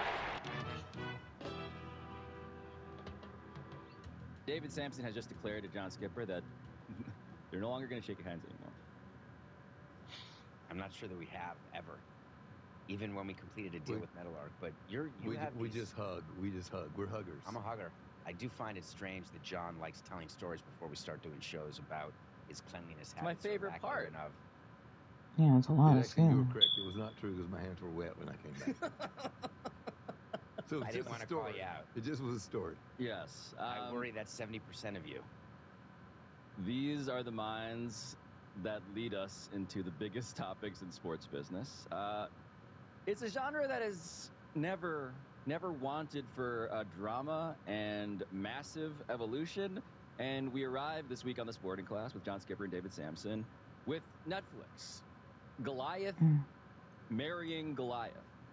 And, I mean, the NFL and Netflix getting together. Netflix entering the live sports business officially now. A 3-year deal, John. How do you see this deal? The idea that now they're going to carry NFL games on Christmas Day. I think it's a very smart deal on the part of the NFL and Netflix. I've been consistent in thinking that Netflix will continue to poke their way into sports. I believe this is the first professional league, or so Hans Schroeder, who probably did the deal or papered the deal, says the first professional league. Smart of them to do it. They've been more cautious than Amazon, more cautious than Apple at diving in, but they're coming. They had a big live roast as well. Oh, yes, they did. So it used to be they were going to be event-driven with the roast and with the Mike Tyson-Jake Paul fight. Now they're beginning to say, all right, let's try a rights deal, but we'll only make it the Christmas special. Yes, sir. And I recovered the fumble. Lattimore. Kevin Hart movies or whatever the case may be. But guess what? The next step is, and you know what? We're really cool on New Year's Day. That's a big day for Netflix. And then it's going to be a random Wednesday in March. And if this is how you get to doing full rights deals, Netflix is a player and the leagues and the owners are really, really happy today. The luck is that Christmas is on a Wednesday. That is the great news for the NFL. Explain that. Because there are no Wednesday games. They're not taking away a package from anybody. They're taking away regional games, you could argue, from CBS and Fox, but they're not in any way violating the contract of CBS and Fox. They created new inventory, which is the dream of any seller, which is to find new inventory with no incremental cost. And that's what a Wednesday game is. Yeah, I think it's just the natural evolution. Reed Hastings said long ago that he was interested in making money. He's making money now. He was letting his shareholders know that they were And I'm in the zone. sports while they were losing money. The sports are expensive. Now that they're making money, now that they're emerging as the big winner, Perfect accuracy on every throw. they understand that they will need to keep moving into sport. So it is a matter of time. And so the games for this coming Christmas, it's a pair of them. Chiefs, Steelers, Ravens, Texans. Those are the two games. Both pretty good games. Doesn't matter. But that's the question. That is where my head. They wanted to do this first Christmas. They want to just eliminate the NBA. Move on from that. Don't even have this competition. Who's they? I think I know, but the NFL. The NFL, for me, they're going after Christmas. This is new. It used to be they would only do Christmas Day games if Christmas happened to be on a Saturday or a Sunday or a Monday night maybe or a Thursday night. Now, it doesn't matter what day Christmas is. A day that used to be NBA based is now going to be won by the NFL. The Netflix ratings will be higher than any of the NBA ratings, even though it's a streamer Netflix only, and the NBA, in theory, will have its Christmas games on regular networks. I still think it'll beat it. And then it'll just start to, Netflix will continue to spend more money in this arena. And so my question, as I was thinking about it, is, are they now out of the event business? All of these tennis matches they do and the golf matches. Event versus games. Event versus games. A one-off versus a series of deals that they're going to do. And if I were to wager, I would say that they will get away from the one-off events, which are harder to make work financially, and they will go into the larger deals like this. Yeah, you did condition it on they'll go away from the ones that don't make money. I don't think it's either or. I think they will continue to look for one-off events, and they proved quite successful in that, and things other than sports as well, comedy, and they'll keep doing that. There's no reason not to. I mean, Netflix is now interested in share. They're going to continue to try to grow share. Oh, wow. They know I've this will never help them seen do that and before. retain their subscribers and grow their subscribers worldwide. It's all seems very smart, very logical to me. And the fact that they got worldwide rights, it's not being discussed enough, I feel. Ooh. And that means that wherever you have, if you're traveling and you turn on Netflix, you know you get different options of what you can watch. Not all movies are available, whatever country you're in. The NFL deal, I believe, is going to say that wherever you are, if you've got the red N, then you are going to get the NFL on Christmas Day and whatever time it is in your particular country. And that turns out to be big for Netflix, of course, but really good for the NFL, who spends a lot of time, energy, and money trying to expand internationally. Yeah. Were the NBA games international as well on Christmas, they would win the ratings. But they're not. I know. So I'm just pushing back to you. I also don't.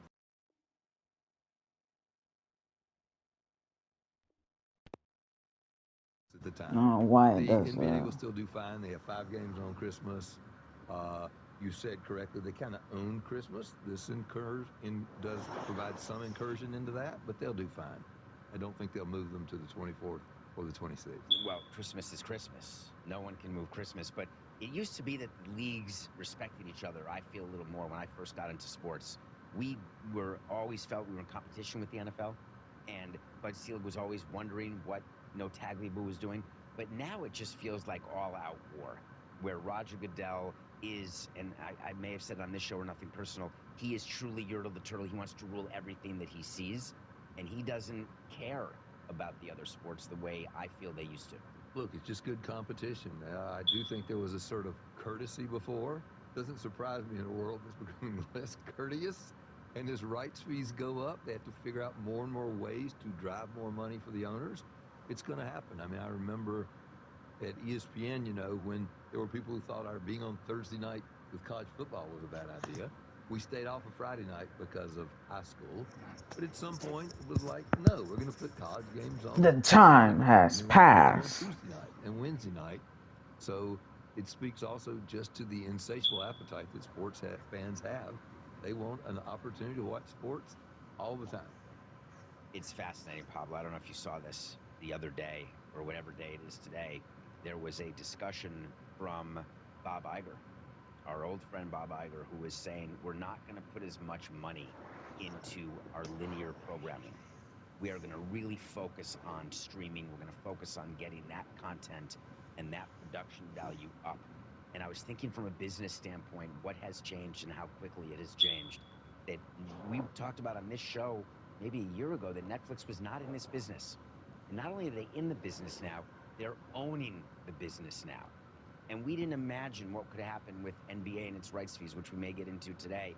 The world that we thought was changing quickly, it turns out we were wrong. It's changing even faster than that. So the course leagues leagues, which was a gentleman's detente, it sounds like, John, before. What accounts for why that is different now? Is it because look at the media economy and the icebergs that are melting and the ones that are seemingly bobbing up to the surface? Is that why all of this now feels more all out? I think it's because of the price of entry. I'm sorry to interrupt you, John. I think that when owners had bought a team like George Steinbrenner bought the Yankees for $10 million, you know, it's okay to be a little cordial. When your entry price is $6 billion and that's your basis, then you have a need for a higher return and for increased revenue because you are servicing more debt. In the early days, the acquisition debt for teams was minimal. Now the acquisition debt can be in the billions. Explain, John, before we get to you, explain what that means, though, servicing debt, acquisition debt in layman's terms. When you buy a house, you borrow money to buy your house. And if you buy a bigger house for more money, but your down payment stays the same, that means you're borrowing more money, which means you're paying more money per month to the bank who gave you the money. When you buy a team, it's the same darn thing. You put an amount down, and then you borrow the rest. Yes, Evan! And if you're borrowing billions of dollars, 15. it can Down to change how you 15. operate. And we see this with companies like Warner Brothers, when the debt, like Paramount, when the debt becomes so overwhelming, you can go bankrupt, or you can adjust and cut your expenses, but you have to do something. I think that's accurate. I think it's also accurate that as rights fees go up, they've got to find new Giving, places. trying to give him another And sports touchdown. is by far the most predictable and consistent driver of audiences. Wow, what a sip on the ball. My God. That you can predict and it gets you a concurrent large audience. So they're just looking for more windows. And now it's hard to be a gentleman when, or a gentlewoman, when you are trying to find more windows and you're going, I'm not really going to honor that anymore, that we're not going to play college football games on Friday night. We're going to play them. Right. Peacock, let's recall, we covered the story too. Peacock setting that record, right? 23 million viewers for that Falcons-Chiefs game. A streaming playoff game, the first ever exclusive to a streamer. Really, it seems being a proof of concept. Is that the way you guys see it? For Netflix to say, now it's time for us to make sure that we Time to pull away now. Is that proof of concept to you? If someone But I definitely needed a comeback after getting blown out by the Seahawks again. The NFL audience, so I would suggest that Pablo's right about the wild card game because that's a postseason, so that would have been sacrosanct territory. Yes, that means my boy Lattimore's in the zone now. And they're not going to. There is one other interesting fact about these, though, which is these are long-term deals. So, which are the NFL deal was 10 years. Is that? Do I have the recollection of that right? Are you talking about? Oh, no, I know. Deal? No. The Netflix deal is 3 years, which is interesting, right? But I am suggesting that as Netflix begins to come in, they're already locked out of a bunch of stuff. If they don't get an NBA deal right now, this might because John locked a bunch of them up. So my locking up is gone. No, but your strategy though was, in fact, to look so deep into the future that you had these assets for a long ass time. It was, and I do think the other interesting thing you have is user alert. Let's go.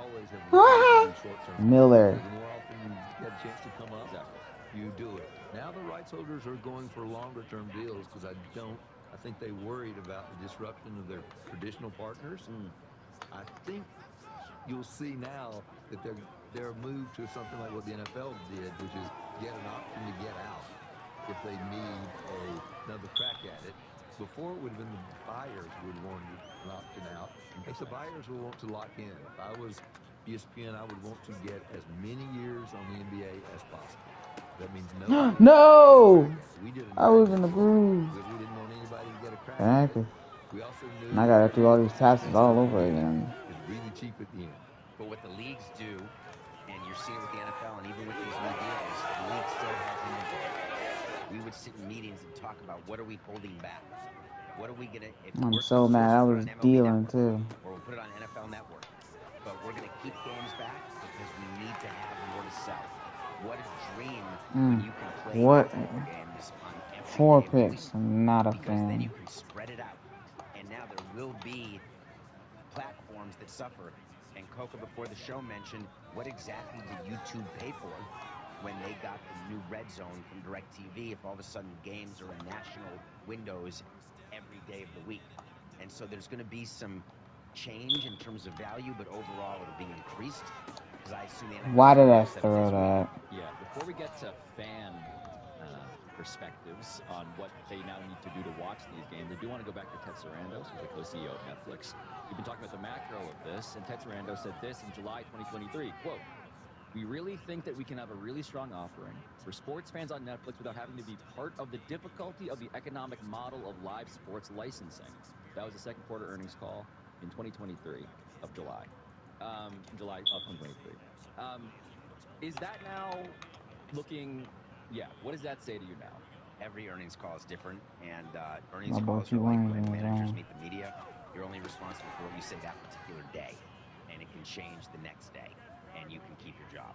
And Netflix clearly has a different view, much like when we talk about Turner in the NBA. If they try to bid over $2.5 billion, then David changed his view. So I'm okay with that being different a year out. Yeah, that was third quarter 23, did you say? Second quarter 23. Second quarter, they had a third quarter, fourth quarter, and a first quarter. Wow, knocked out of the zone just as soon as I got in. Their earnings went up every quarter, and consequently, they're in a different position. And you adapt in a different position, as David says. He was telling you their position in the second quarter of 23. It's clearly changing. How do you guys see Netflix as an entity compared to Literally, just as soon as I got my man in the zone, he was knocked out. Their potential to just outright be the winner of, now let's call it, the evolving economic model of live sports licensing? I don't see those three, any of those either going away or merging themselves away. So I've always thought of it as a three-legged stool with Apple and Amazon and Netflix. I've always been concerned and thought about the other streaming networks and how they'll all consolidate and where they will end up being owned. And we've started to see some of that. But what is interesting is that Netflix and Amazon is happening differently. And they all have different risk tolerance over what they want to do. I would argue that what Netflix is doing with the NFL, there's Thank you. involved. What Amazon did 5, with the Yankees, 10, there is 15, 20, risk. 25, 30.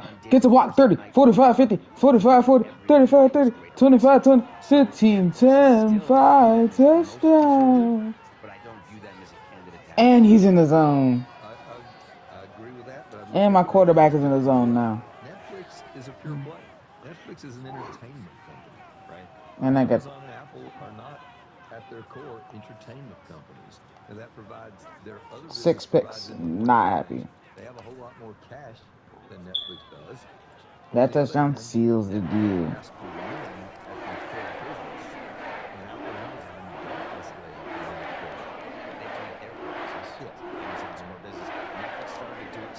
CDs, DVDs, excuse me. And you had to return one to get another. So I think Netflix has clearly evolved into a media content company. Would we be shocked if Netflix continued to evolve and maybe started having different offerings to its subscribers? I assume they could, but it still feels to me like it's a pure play and they want to win. They know Amazon and Apple have the amount of cash and market value. If they wanted to, they could outbid them for anything. And I think you'll see by some calculations, and I'll cite Lucas Shaw in his Sunday night newsletter at Bloomberg. Yep, at Bloomberg, did Really? calculate that on hours watched, Netflix has more than half of the total hours. So they are winning big. I think this is a story worth our talking about sometime too.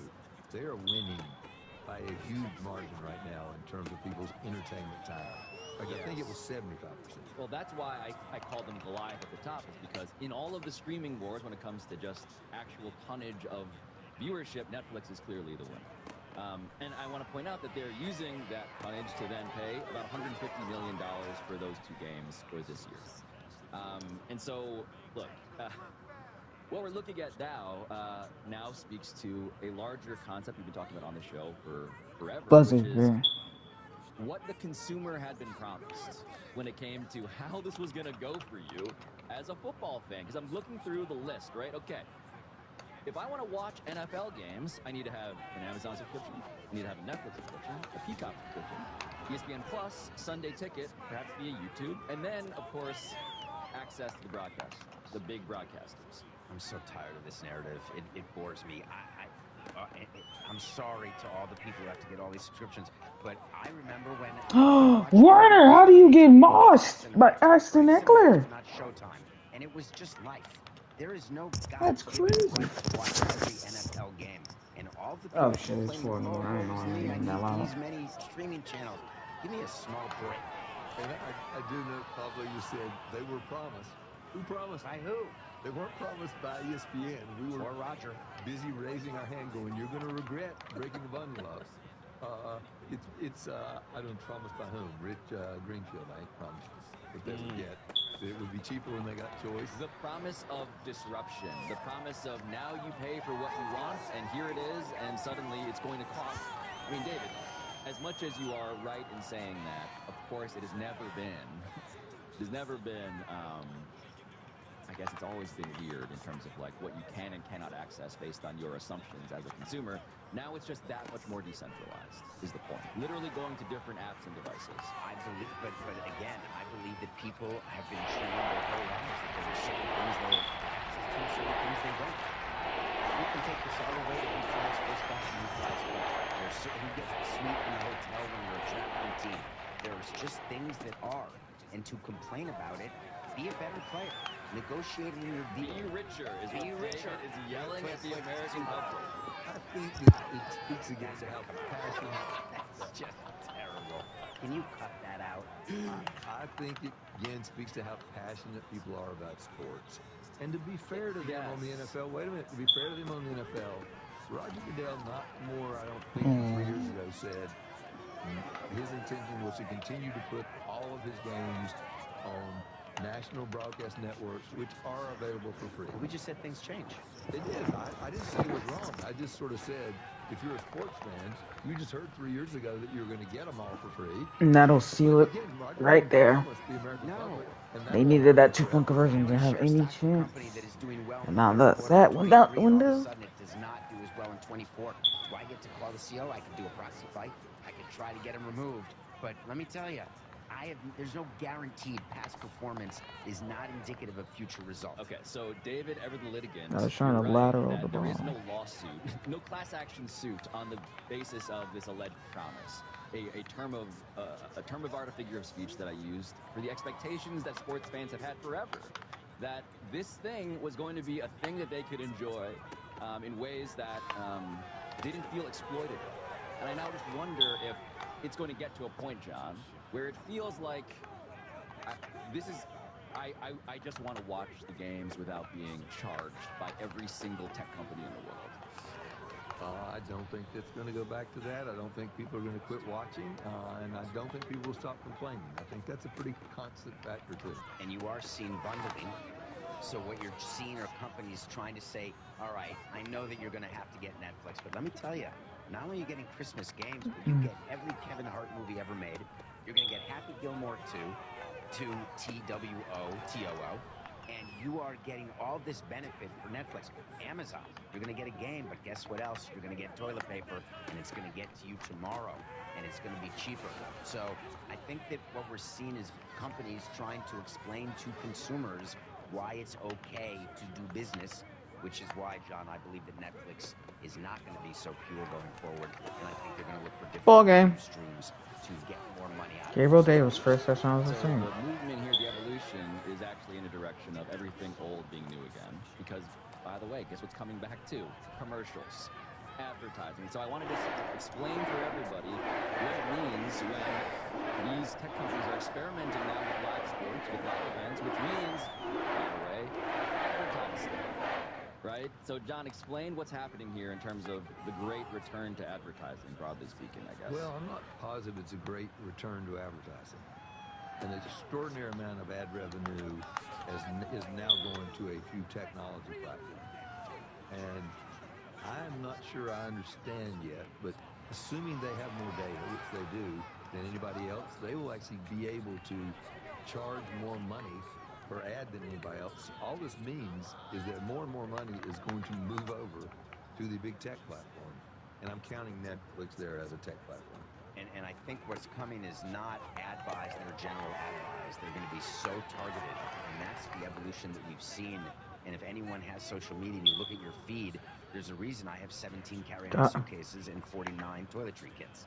because White, I try them and then they keep white cheddar. bringing me the best one. Here's the best Yeah, one. And American so cheddar. that sort of Penny targeting pasta, advertising, garlic, tomatoes, I would parsley, lean white to wine, that. Times you've decided what to the upgrade your and toilet Parmesan. What's going on? Because of the way they hang and the different zipper components, and it doesn't drip, and you don't have any leakage. This will separate me and David once again. Because you don't use a Loving toiletries? friends. I use one of those plastic bags and put my toothpaste, deodorant in one of those plastic bags. I can't tell if you're joking or not. No, but that's gross. no, that's what I actually do. I thought you were supposed to do that, David, in the airport. You got to have one of those clear bags.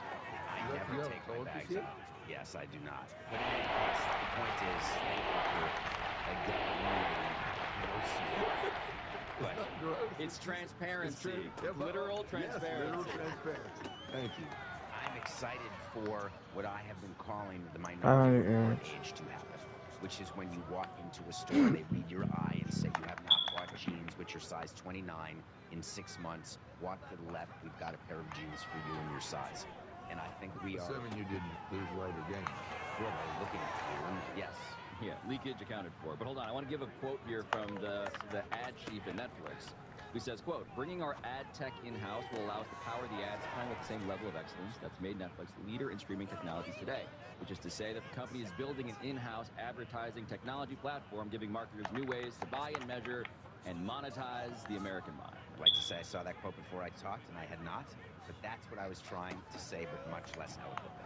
That'll be great. We see what other businesses they can run. They run the newspaper publishing business out of business. Yes. The magazine business out of business.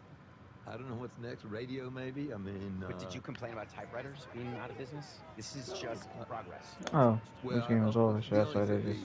we don't want to get into here. But We're you do just reach gonna a find point a way. where the Justice Department at some point is going to have to decide if I mean, the game is over, so I might as well sell it. 75% of the ad market is a good idea. Correct. And I personally am not looking forward to having my eyes read when I walk into a store and being told what to do. But we're no longer catering to people of your demographic. Well, the world is not. Yes. That was always accurate. It's always been about 18 to 34-year-olds. And the problem is we age out of that, but there's always 18 to 34. And so what you're saying you don't appreciate is companies, and I think you'd agree with this, they're okay with that. Yeah, I read it. Oh, actually, I think maybe Scott Galloway said this, which is people just think they want choice. They actually want to be told what to do. They want to know, they want the computer to tell them what song to listen to next, what movie to watch next. I deliberately, if I get any toilet bag kit upgrades, I do not buy. Because I'm not going to be subject to that. I thought you were will be going to the say last holdout. Can you imagine him when they ask for recommendations when you watch something? You're supposed to give a thumbs up or thumbs down as a way to help the algorithm send content your way or ads your way. So did you lie? Like, who are you fooling? That's a good idea. Why? No, I disagree. Well, he's a conscientious objector. That's unfortunate. What I'm amazed at is every time I make a damn telephone call, it says, rate this call. I mean, like, rate it based on what? I just had an argument with somebody? That's a bad call.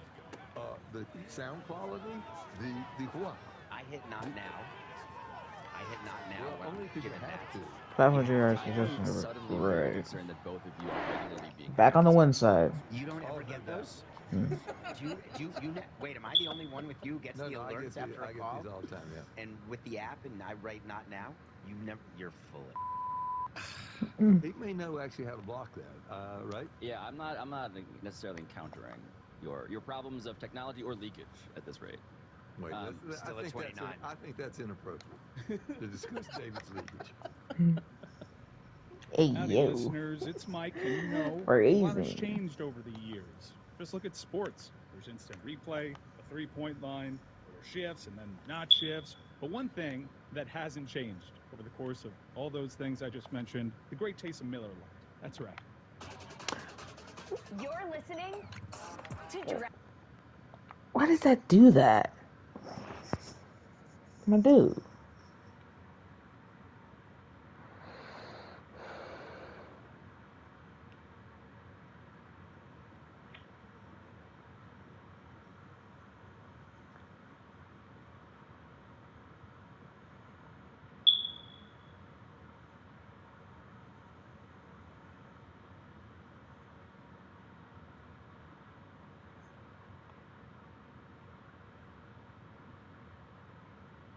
It's a Miller Lite. That's right. It's so good. And it's also less filling. So what's the best thing? Strips anywhere that sells beer. Celebrate responsibly. Milwaukee, Wisconsin. 96 calories per 12 ounces. Fewer calories and carbs and premium regular beer. Don Le Batard. Go pee-pee. Stugatz. Go pee-pee. This is the Nigga, Don Le what? Batard Show with the Stugatz. Super Bowl. Super Bowl. So we got 3 more home games. Speaking of what Falcons, is being Raiders, Commanders. leaked, with the Dubs. great Come on now. rebundling I'm not even taking being place, and cocky. we have I all these literally have a corporations better now overall than signaling, all those teams. guess what? We're teaming up. And so we've had, okay, let's start with the remembrance of the sports bundle. And that was ESPN and Fox and Warner Brothers Discovery saying, hey, you want sports? We're going to give you access to the channels insofar as they have sports on them. That was what we talked about before. And now we have a Disney Plus and Hulu and Max combination, a triumvirate. And then now also we have Comcast doing a Peacock, Netflix, Apple TV thing. And so what do these things resemble, you guys? Well, to be clear, and we've talked about this before, the I first can bundle easily was get nothing but 100 yards, a but I really wanted to smaller get cable Divins. bundle. It's streaming, but it is linear channels. Let's not call it a bundle. I agree with you. Yeah, it's a sports bundle of networks. I guess we don't Oh, agree. I was supposed to go to depth Well, we didn't chart. agree on not calling it a bundle. We agreed, but no. So the second one is really just the Walt Disney Company, which you can already buy a Disney Plus Hulu bundle, also giving the chance to get Max and for another discount. And Peacock, Comcast, this is actually the competition for the pure entertainment companies that want to flee the distributors, right? They want to be direct to consumer and go straight. And Comcast protecting their business, because you need a Comcast service of some sort in order to get that bundle. You're still staying within Comcast. You have to be within Comcast. You have to be a customer. So the last bundle you described that everyone is all excited about, it's only available if you do business with Comcast prior to doing this bundle. You're not running into different people if you're running into people who are excited about that. Listen, we definitely travel in different circles. My circle is hugely excited. My day has been made because I'm a Comcast subscriber, and I can now add, what can I add? Netflix and Apple TV. There's nothing that David's social network loves more than an upgraded carry-on suitcase and the quote-unquote Streamer Saver bundle that Comcast just announced. Oh my gosh, Streamer Saver. I'm going to go into business to help name things. Because you don't like any names. Streamer Saver sounds like a lightweight RV. I'm in the Streamer Saver. What does that mean? Are you saving streams, or I think it means you're saving money by streaming. Yes, Brian Roberts says this: the goal is to quote add value to consumers, end quote, and another quote here: take dollars out of other companies' streaming businesses. Yes, so that's the competition between. They are a streamer, but they're also a distributor, and that's where they make most of their money. So Comcast, we talked about pure media plays. Comcast is not that, right? Comcast sells you internet, everything, and sells you cable. And so what does that make Comcast when we think about all of these castles in this now map of sports rights? Well, I think they're a pillar. They have content as well. I mean, if you asked me to name the pillars, we said before Amazon, Apple, and Netflix. I think there's another group of behemoths that you would call Comcast. You'd have to call Fox in that genre, and you'd have to look at Spectrum in that genre. But Fox, companies. I'm not sure. That's interesting, David. The Fox is interesting, and we should talk about them. I thought you were going to go to they're the three behemoths, and then which of the traditional companies are going to make it. To me, because of the brands and the content they have, Walt Disney is a pillar. To me, because Comcast, 2/3 of their revenue and cash flow come from their non-entertainment businesses, they have the cash flow, lack of debt, that means they will survive. You get to Fox, CBS, Warner Bros. Discovery, I'm not sure they are pillars. I'm not sure they can survive, including Fox, which has no streaming plan. Fox remains a pure play, linear business. I think all they're going to do is, once again, they're the best people in the world at making money. In stock dime, and the kids wanting to talk about that later. I guess I would like to make the point about these companies, Paramount as an example, and caveat, I do work for CBS part as well, but they're struggling. A lot of debt. Skydance, that deal fell apart. Sony, Put that myself deal back could as be a falling starter apart. for the rest of The the question is season. what will happen to Paramount? Will all of these mergers that have happened in that business, now that are being broken up? And so in the streaming world, we're only at the merger point. After the merger point comes the breaking up point, when you find out who can make it and who can't. So to John's point, we're only in the beginning of seeing who wins, and we can't declare Netflix the winner yet. But it's going to be fascinating what will happen and how quickly it will happen. And I got a prediction when we do predictions later. Well, David Zaslav says, quote, "It does feel like this is a moment in terms of what the next year, 2 years will bring," referring to this restructuring, the business looking a lot different in 2 to 3 years. He says it'll be a lot better for consumers. Another non-promise that sounds like a promise, but I digress. But when it comes to what alliances are being forged, is it surprising that these are the alliances, right? Okay, Disney, Hulu, and Max. Of course, Disney and Hulu are the same thing, but Disney and Warner Bros. Discovery. Is that surprising to you guys? Is the fact that on the other side of things, it's Netflix and Apple TV and Peacock getting together? Like, I'm just curious about the tribal Survivor language. I was just going to use the Survivor. I was going to talk about alliances. As the first person voted off his season of Survivor, David. Thank you. What did you learn about these alliances? In the old days, there's something called old era and new era. In the old days, you formed an alliance and you stuck to that alliance, and that was your group, and you rode them through thick or thin. In the new era of Survivor, you make an alliance, and then it changes every day. You have a new group who you're loyal to, and then you make a move, and then you get a new group. And I think that that's what media companies are doing. They form alliances, they announce them, and then they're already moving on. Because right now, Turner's a great example. They are fighting cats and dogs. Can you fight cats and dogs with NBC over the NBA deal? Cats and dogs reign. And Yeah, it that's rains raining. cats and dogs. Do you fight? I can't remember the expression. I'm not a pugilist. It's raining cats and dogs. Tooth and nail is the expression, Coca. Thank you.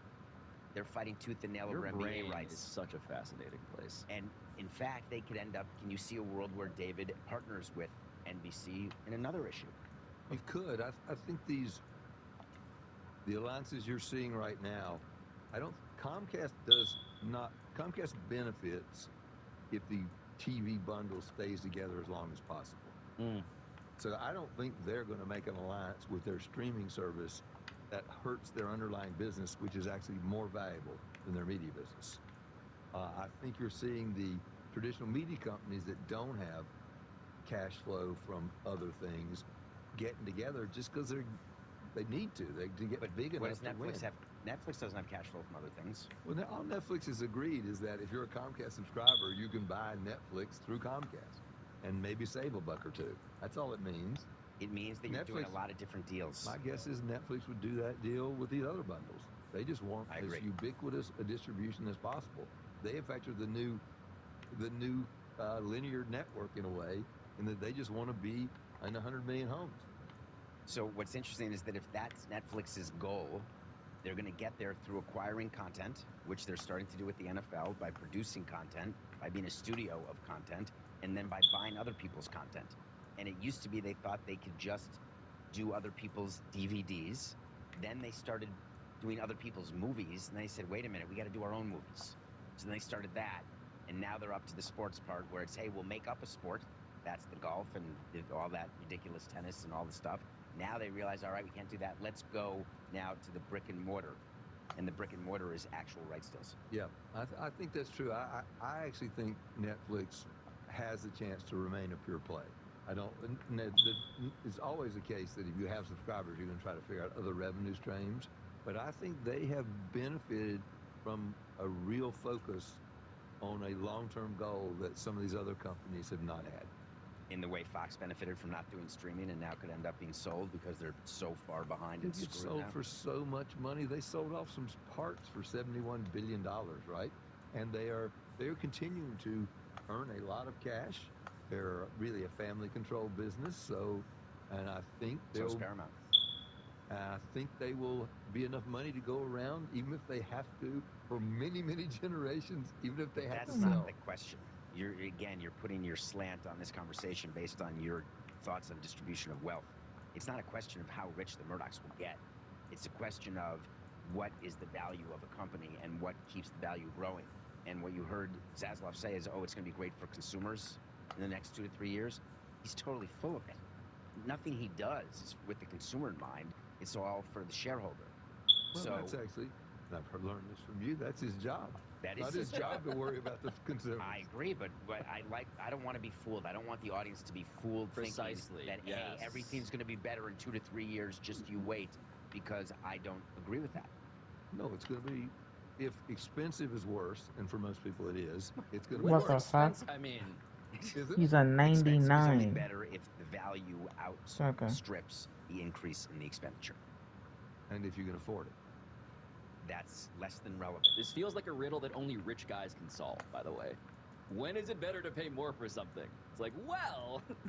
There are people who go to the grocery store and decide between different brands that are both lesser brands, but one may be more expensive. And they're making the decision, is it worth it to buy the Jolly Green Giant peas or the whatever other kind? So I think that everybody does this, Pablo, but thank you for another only rich people joke. I mean, look, we're rich guys only fans. This is how we operate. Oh my gosh.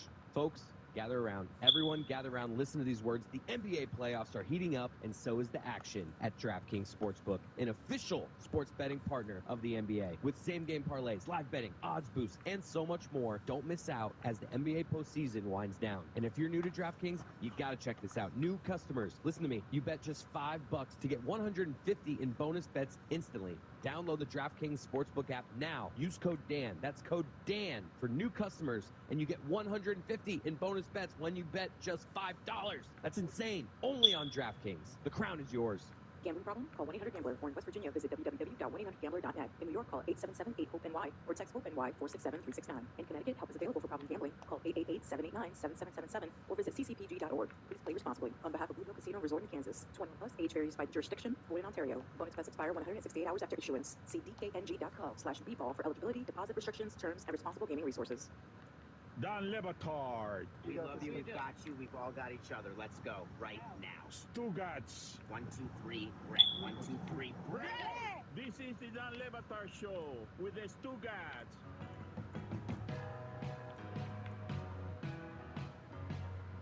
And I want your feet and your calves. I want to get to what David Zaslav is saying when it comes to the changing tune he's had around the NBA, as he once again shows up at Madison Square Garden with a Knicks cap that looks about 30 minutes old, and he's sitting there grinning, and they're saying at their upfronts, and this was another executive at Warner Brothers Discovery, saying that they look forward to another season of the NBA and coming to an agreement with the league that makes sense for all of the parties.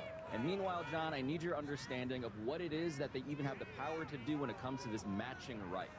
Because Zaslav and WBD have made noises about how they can match, apparently, Comcast's bid or Amazon's bid, and you're the guy who happened to sign the existing deal. Hot Rod Master and Unstoppable. And I do not believe it had the right to match. We negotiated that deal at the same time that TNT did negotiate their deal, and they were close to exact, other than the exact money or the exact games. So I am puzzled and don't understand how they could have a right to match. And I really have a hard time understanding how they could have a right to match Amazon, because that is not even the same package. You get a right to, yeah, you get a right to renegotiate your own package, an exclusive negotiating window. I never had much luck getting a matching right, because that dramatically decreases the rights holder's chances to get the most money. So I'm puzzled, and I do not believe we had that right. I do not believe TNT had that right, which would mean that subsequently, somehow, when there was this consolidation of these assets into Warner Bros. Discovery, they got the NBA to agree to let them have a matching right. I don't think we need to tell people in the booth what to clip. Yeah, no, that's I'm saying, just to make sure we're getting everywhere. What John Skipper just said is that what Turner has been doing for the last 2 months is lying. No, I didn't say that. I said I'm puzzled because, to my knowledge, that is a difference. So there is I'm a question. simply telling you based on my knowledge. I am not accusing anyone of lying. Do you think Turner has a matching right, yes or no? I'm not in a court of law. And I love when we get to the deposition phase of the show. I'm trying to make a point here, John, and you're not. No, what John is saying is that intent I'm is an excellent witness. Exactly. I heard that. You have experience in these matters. It's not for me to accuse anybody of mendacity, but I'm puzzled by it. Puzzled because you have signed a deal that is supposed to be quite similar to the deal that they are also working with. Doesn't have matching and doesn't have the thing that they say that they have. I can't be privy or read anybody's mind as to what may have happened subsequent to those signatures. You make me smile. You really do. I can barely deal with you, but you make me smile. So the question here, David, is like, the questions that John cannot answer and will not answer, under oath or otherwise, is why are they saying this? Because it does not seem to be true. And what's worse is if they're saying it, and A, they don't have it, or B, they can't match it, which is where it looks like this is going, that NBC is going to get this package. It just makes them look worse. Oh, that's my question. So What's I the don't strategy? know their strategy here, and clearly it's going to have to come out when the announcement's made. And what you heard at the upfronts, it's really not outstanding to say this during your upfronts. Of course, they have one more year. That's how long the deal is. They've got one more year in their deal. That's not news that you would give at an upfront. That doesn't get anyone excited about anything. They had Barkley and Shaq Had to give Olave the ball and get him 100 or yards. whatever night it was, because they were doing the upfronts for Turner. Yes. But to say what? That we have another year and we're excited about it? You could have delivered that. They will do good ad business in the next year. They're just reminding the advertisers in the audience not to change their budgets yet. It's a great point about what the upfronts are. People... Yes, let's explain that. And I've he's never the seen primary upfronts receiver. get this amount of attention as they're getting recently with, I think Jason Kelsey was... Wow, are you Tom serious? Brady announced what the game was that he was going to start with, Browns, Cowboys. Upfronts are when you are You're giving serious? a On the sneak very peek first to row? advertisers what's coming next and why you should Really? be budgeting, because they're all doing their budgets for our stuff. Yeah, they're completely unnecessary now, by the way. And they're mostly a factor of people still wanting to be at 4 or 5 days in New York City. It's amazing. It's a to come boondoggle. see a few shows and see the Knicks and Rangers play. Because it started with the networks, who, of course, released a whole new season every fall. And they would have 30%, 40%, 60% of new programs. So they would come in, show you clips of the new programs, and say, here's where you need to put your money. Introduce you to the stars who are going to be in the new programs. And it was a world in which there were the upfronts. Good job on my game. You're at 2.5 sacks in the first quarter. On pace for 12. We're going to commit $86 million out of, Doyle, Dane, and Birnbach to your programming. That's why you did the upfront. Now the decisions are made every week, every day. I don't know if anybody is actually guaranteeing Turner anymore that they will spend X amount of money during the year. They probably are. If it came across my desk to pay for any employees to go to upfronts, I would deny the expenditure. It is a simple, just ask for vacation days and take your vacation. I don't know what business is being done. They're pretty anachronistic. I mean, it's not really much reason for them, although I am a lover of New York City, so anytime a whole bunch of people come, I can understand the appeal. John would approve those expense reports. Yeah. You wouldn't even look at them. Well, look, the hard problem now is, do you want to be the company that doesn't do it? So everybody's in town and they're going around to see it. So that's what I was going to ask. Like, what is in terms of all of this being a measuring contest, an ego measuring contest, it feels like you do it because everyone else is doing it. It's the worst excuse. Hi, I'm David Sampson. All right, I'm good. One year we did not send anyone to the Major League Winter Meetings, and we got in trouble. Because it wasn't worth the money. We weren't doing any deals. Like, who cares? I'm not approving anybody to go to these meetings. You were the only one? Yes. No, that's perfect. And then we got in trouble. And unsurprising. So we had to send people, so we made our GM drive. We wouldn't fly them. And it was, we were making a point to the league, which is enough of this. And that's how I view the upfronts. If you are paying for people to go, I understand your love of New York, and I do love it too. But the world's changing. There was a reason for upfronts. I think there were a couple of companies that tried to stop doing them at some point. And at one point, people were also trying to cut back the expenses. The ABCs were always done at Lincoln Center. Jimmy Kimmel hosted. It's a big deal. Hundreds of thousands, perhaps 7 figures in some cases. too, but it still is an Of average expenditure. of expenditure. What do you mean? Well, the It's still- shiniest toys are brought out for everybody to marvel at. The new stars and all of it. Barkley didn't fly commercial to New York to do the upfronts for turf. By the way, we were in Bristol, Connecticut, so our coach did drive. In fact, we usually brought a bus. And Kenny Mayne led our upfronts, and he was already on the payroll, so we were good. So no incremental money. We spent. Did you put them in hotels, or did you bus them we back had right we after? had a Broadway stage, and we hired a company to put on the show. Right. I remember being at one of these one year, and Kenny Mayne was, I believe, like flying through the air. He was suspended from like the ceiling of a Broadway. Like the Spider-Man set? Yes. You're lucky he didn't fall. It's a very inside reference to a horrible, horrible injury. It's not that inside. Do people not know that Spider-Man, the Broadway show, people kept falling from the roof and dying, and they canceled the show? I don't know if they died. I did not make space in my brain to remember that. This is a weird thing for me to have to Google very quickly at the end of a show, but did the Spider-Man musical performer Spider-Man die? I believe something very bad in the middle of the show, and that show closed, and I went to that near-death accident. Oh, it was near. Oh. Thank God. Are you fucking serious? Slightly off. And yet it does take. Gave up 100 yards receiving to one receiver. Are Anything you at the end fucking here you guys are serious? thinking about on the way out? Because we have like 2 minutes, I believe. I'm thinking about the NFL, if we have a minute.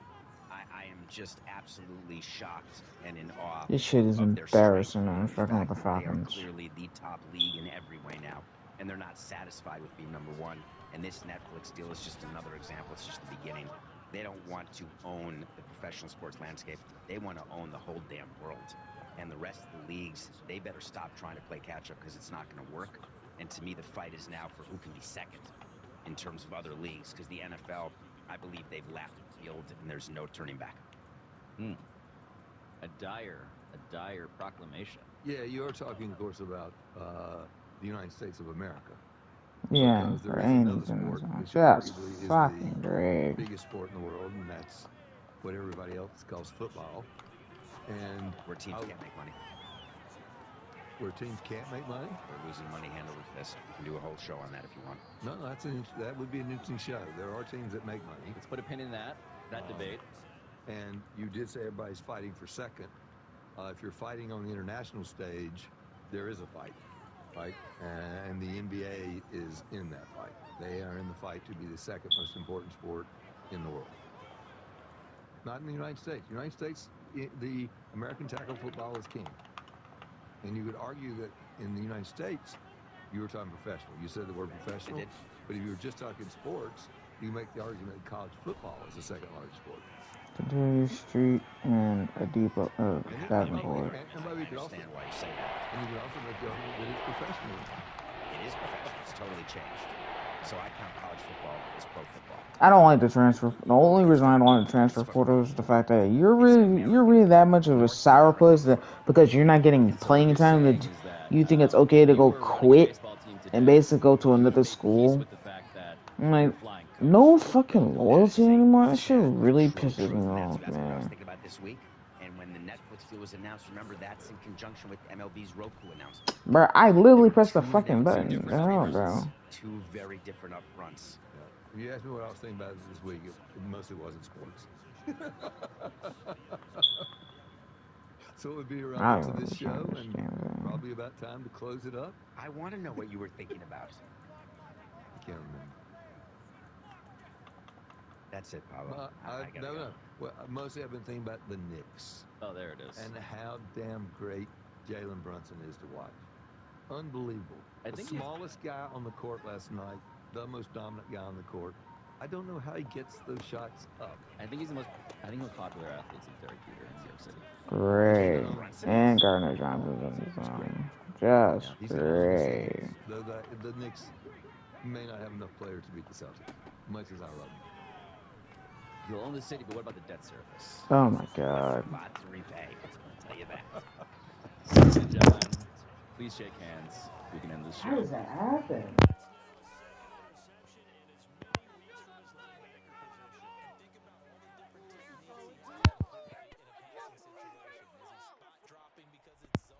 Is he picking up man-to-man? Is he having to run with a running back or a tight end? In any event, great eyes. non-shifts. But one thing that hasn't changed over the course of all those things I just mentioned, the great taste of Miller Lite. That's right. It's so good. And it's also less filling. So what's the best thing about Miller Lite, the original light beer? Well, Miller Lite sparked this debate way back in 1975. We still haven't settled it. Be like me. I don't pick one. I like it because it's both. Miller Lite keeps it simple, undebatable quality. Great taste. Yeah, I know. 96 Stop being calories. too It's loud. beer that strips away everything that you don't need and holds on to what matters the most. You don't have to choose what's best. Be like me. Like both. Miller Lite. Great taste and is less filling. Tastes like Miller time. To get Miller Lite delivered right to your door, visit MillerLite.com/Dan. Or you can find it pretty much anywhere that sells beer. Celebrate responsibly. Miller Brewing Company, Milwaukee, Wisconsin. 96 calories per 12 ounces. Fewer calories and carbs. Man, that Premium offensive regular line beer. is some ass. Welcome to the Hockey Show. My name is Roy Bellamy, David Jork of the Hockey News. We have a big-time show for you today. We got two guests. We got a couple of former Atlanta Thrashers. Ray Paul is going to join us later. He's going to talk about the rest of the NHL. What? We're going to start off with the Florida Panthers with Phil Lindsay. He is the Florida Panthers There's no Network fucking analyst. He bullshit, also is bro. on NHL Network. So might as well get to it. Brad Marchand, he practiced yesterday, and he may Wow. end up playing tonight in Boston for Game 6. And they finally got to talk to him about what he felt about Sam Bennett's punch through his face. Let's play that video. I think that it was, he plays hard. You know, he's an extremely physical player, great player for the group. I think he got away with a shot, but, you know, I'm not going to complain. It happens. And, you know, that's part of, especially playoff hockey.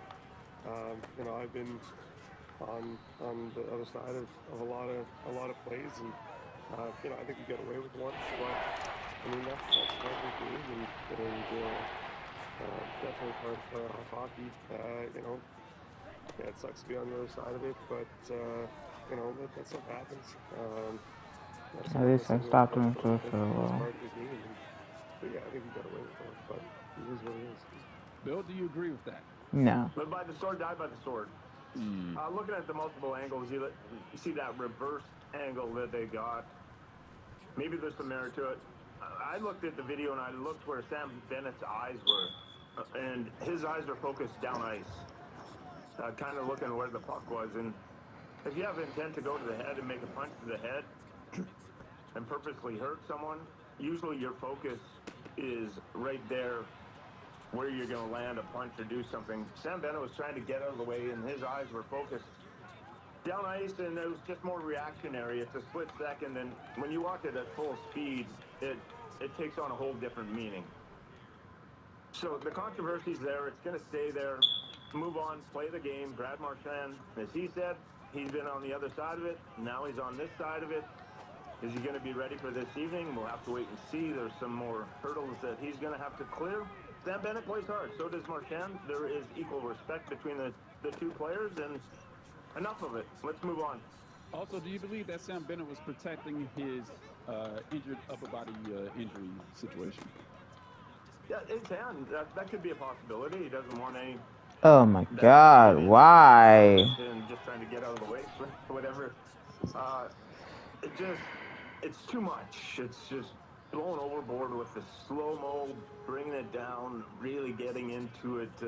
The game, when you watch it at ice level and you've been part of it, it's going rapid fire. It's a gazillion miles an hour, it seems, especially in the playoffs. And it's reactionary. It's just, it's a tough play, and it's upsetting for the Boston fans that Marchand got hurt. But Sam Bennett's been hurt. He's been banged up many times, and this is playoff hockey at its best. It's a battle of attrition. You got to be able to get through it, and that's what Boston is dealing with at this moment. Billy, have you been surprised with how this series has played out to this point? Because, I mean, it is 3-2. It hasn't really felt like that close of a series. Like, there's been some, you know, not really blowout-type games, but there's been some pretty wide margin games. There was the one-tight game in Game 5. But overall, I feel like Florida has shown to be the better team to this point. What's been your take on it through, I guess, 5 games up until Game 6 tonight? Florida's best has been better than Boston's best. I thought we saw Boston come out after that 7-game series against Toronto ready to play game one. They were on a roll. They played really good that game, deserved the win. Then the 3 games that the Panthers won consecutively, the forechecking pressure, creating the turnovers, limiting the chances, the shots on net. There wasn't much happening for Boston, and the Panthers forechecking caused those turnovers, led the goals, and they were just able to go 1, 2, 3, 4 with their lines and just keep after it. And that's I was worried, like, can you sustain that? Can you stay at that level? And they did not in game number 5. The legs weren't there. There was more room to operate for Boston. It was kind of sluggish, and it happens. Sometimes you get out there and just don't have quite the fire that you need or the energy that you need. And there was more room to operate, and it was still a close game. But the last couple of games, 3-2 in Boston, 2-1 in Florida, is more indicative of what the regular season looked like between these two teams.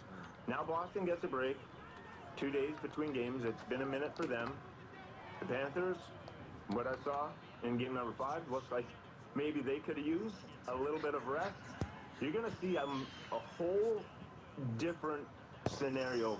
Game 6 in the Garden. It's going to be loud. The Panthers, I believe, have won 5 or 6 straight playoff games.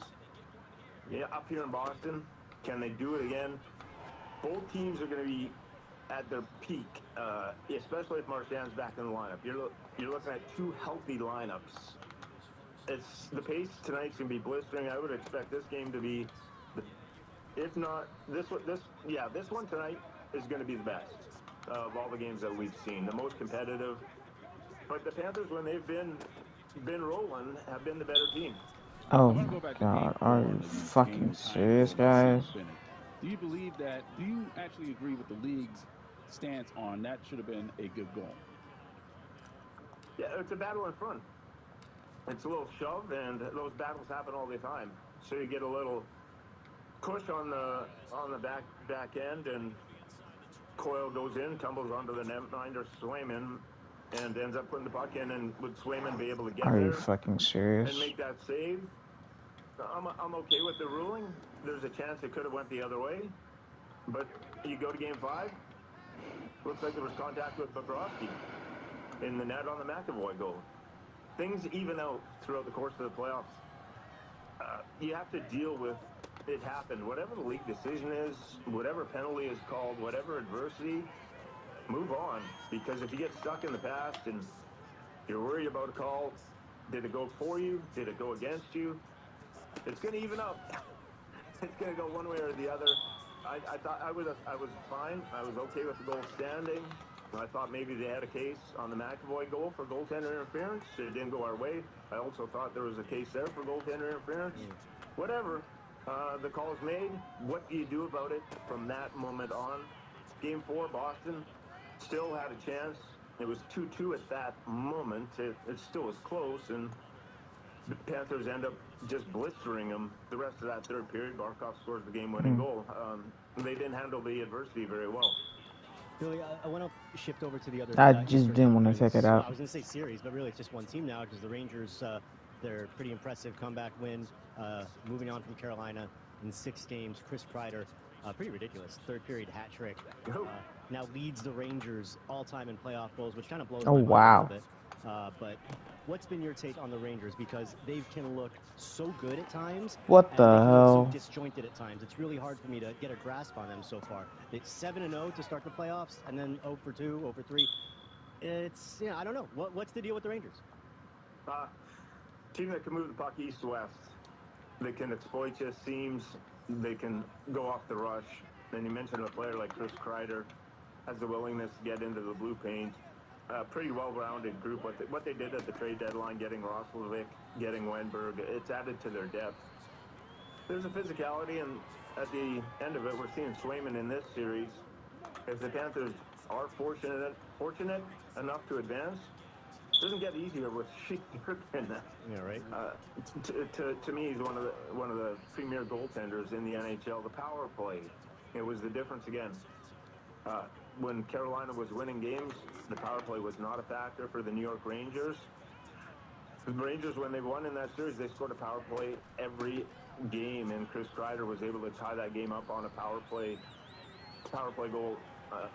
Panarin, Trocheck, Zibanejad, there is a wealth of skill that you're going to have to go up. You can 5-on-5 if you keep the puck in their own Oh end, my as we god, saw are you Carolina at serious right times. now?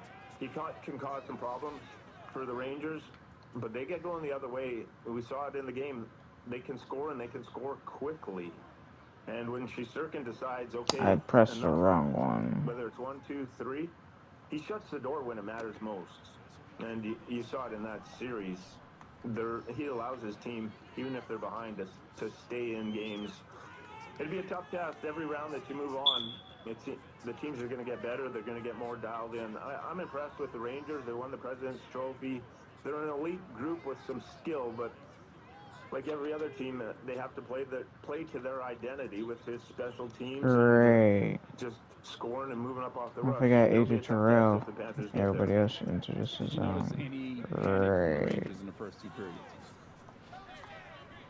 Not so much. Just the way that they were playing.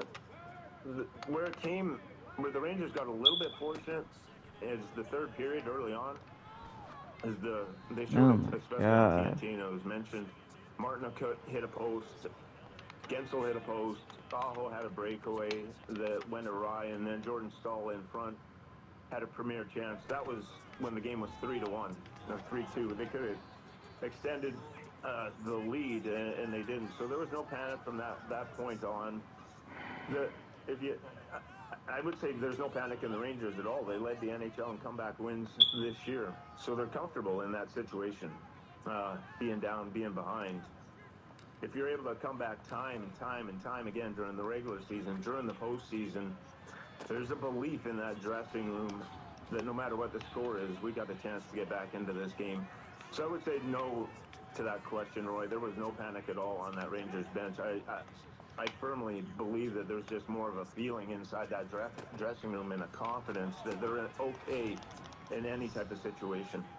We noticed that today is a very special day for Billy Lindsay. Happy birthday to him. Oh my I god. don't care. Good luck.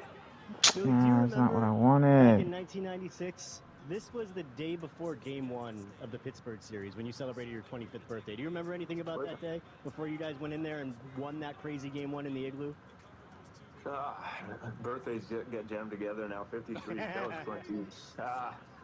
Wow, that's a long time ago. I just remember the excitement, getting past Philadelphia, getting set for this series, and in the playoffs. You're just all I can say about the playoffs and that run is you're living a dream. You have one goal as a player once you get established in the league is to win a Stanley Cup. And I just could not.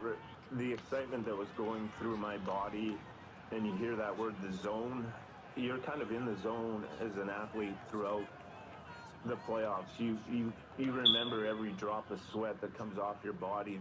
The memories are so vivid. I can't recall hardly any regular season goals, but I was trying to lateral the ball. remember the excitement of going against Oh my Jagr, god, going are you against Lemieux, serious?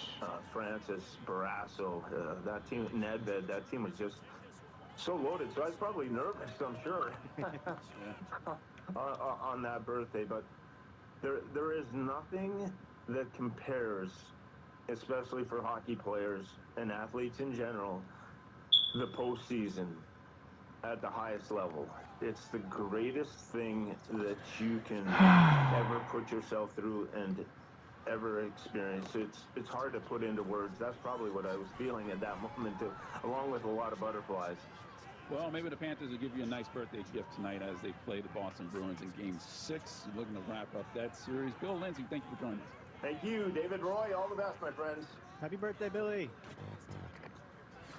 Okay, we are now joined by ESPN NHL analyst and noted chicken parmesan connoisseur, Ray Ferraro. I just want to know, That shit sounds good. and John Butchergrass, it's the most I've ever heard from a nice Italian dish, chicken parm. I've had it before. Never had it. Never even heard of it, actually. Of chicken parm. Okay, Chicken so parmesan. I will start. I actually had chicken parm last night. Yeah. I went to the game in Vancouver, and I just flew home, went to the game, and had chicken parm at the restaurant before we went there. So Oh way my back god, in are this you is mid fucking '90s, I serious was right working now? at ESPN. I was still playing, and I would go in on after the playoffs because my teams were never in the playoffs. And I literally started my broadcast career there, and while I was still playing. ESPN was not what it is now. There was like a little tiny cafeteria. There wasn't much there. And like there was nothing there. And so like you had to go to these local restaurants, and right across the street, there was a place called Volturno's. And literally we would eat there every day. And I love chicken parm, and I don't know, I just ordered it. I would say, I don't know, 4 out of 5 times every week. And they'd give you the takeout, and we'd go back and watch the games. And then after the games, we'd do NHL Tonight. And they gave we had these plastic fork and knives. And so one day we were pre-taping an interview, and so generally we're just wearing our T-shirt or whatever all day. Oh my But I was in god. my suit, and I was eating while we were getting set, and the plastic fork broke. And so the fork broke as I was bringing it up to my mouth, and the parm dropped in the sauce, and it splashed all over my shirt. Oh no! And like we're literally going on the air now. Bucci, because he's the way he is, he decides that everybody should know. Like I had tucked my jacket like across to hide the. It looked like a blood splatter on my shirt, and so I tucked it across to hide it. He tells everybody I show my shirt. Haha, we have a gag at it. I'm telling you, it was like wildfire, and that was before the internet. Yeah, it just Like went viral. I was literally walking through airports, and people were like, "Hey, chicken parm!" It was like I wasn't on TV. I didn't play in the NHL. I was just a really messy eater that everybody knew, and that was in 1997. And so it's been since then. I'm chicken parm. That's what. And now Booch likes it. I think he's more of the stylish or the stylist of it. I think he just likes the Great, now presentation more. I Kyle just like to eat it. Pitts I don't really on. care what it looks like. I just like it. I like to eat it. Now, in the years since this has happened, because we're going back, I don't even put the number out. We don't need to date ourselves, but thank you. In the years since, The Thrashers were still in the league. Well, that's a side note about our show today. We have 2 Atlanta Thrashers guests. We had Bill Lindsay on earlier, so that's unique in and of itself. So we put them right where they are today, and that's Winnipeg. Yeah. And that's But in all the years since Knocked him out of been some fucking Mr. filing. Chicken Parm, I'm sure you've rarely. This basically eliminates me from division contention. Because I would have got swept by the fucking Falcons. To run up to you and try to serve you chicken parm on the street or anything like that.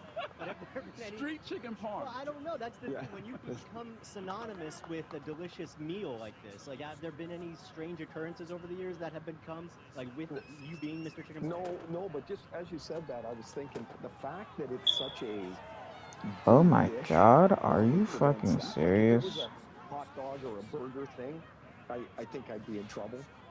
All of a sudden people would mail burgers to you or whatever, and try our burger or whatever. But no, nothing really. I do get offered chicken parm a little bit.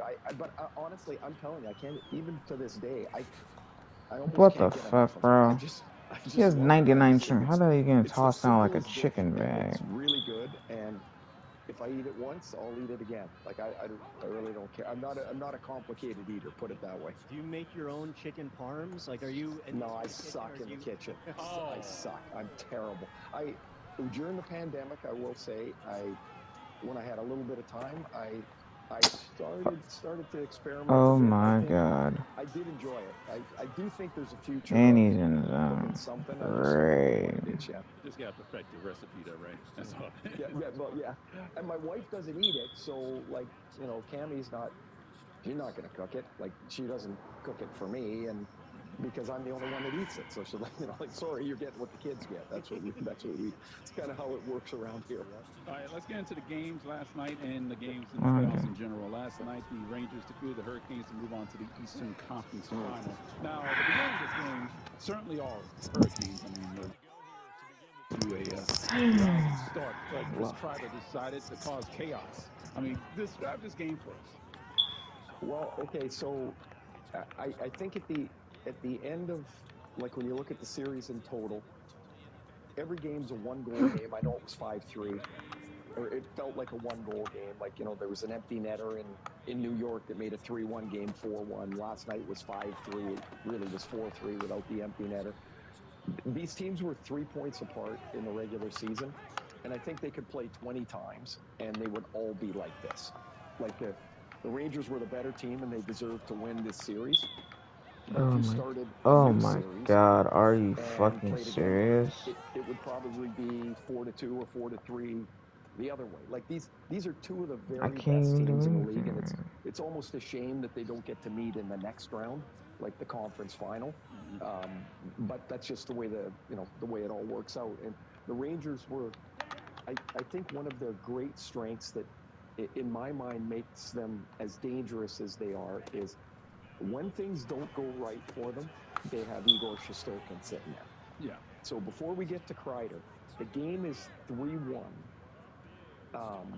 Shesterkin makes 2 saves right at the end of the second period. Like, just unbelievable saves from, like, right in close. One of them was a blocker save late in the period. If that goes in, it's 4-1, and it's probably doesn't even really matter about the third period. But he keeps it at 3-1.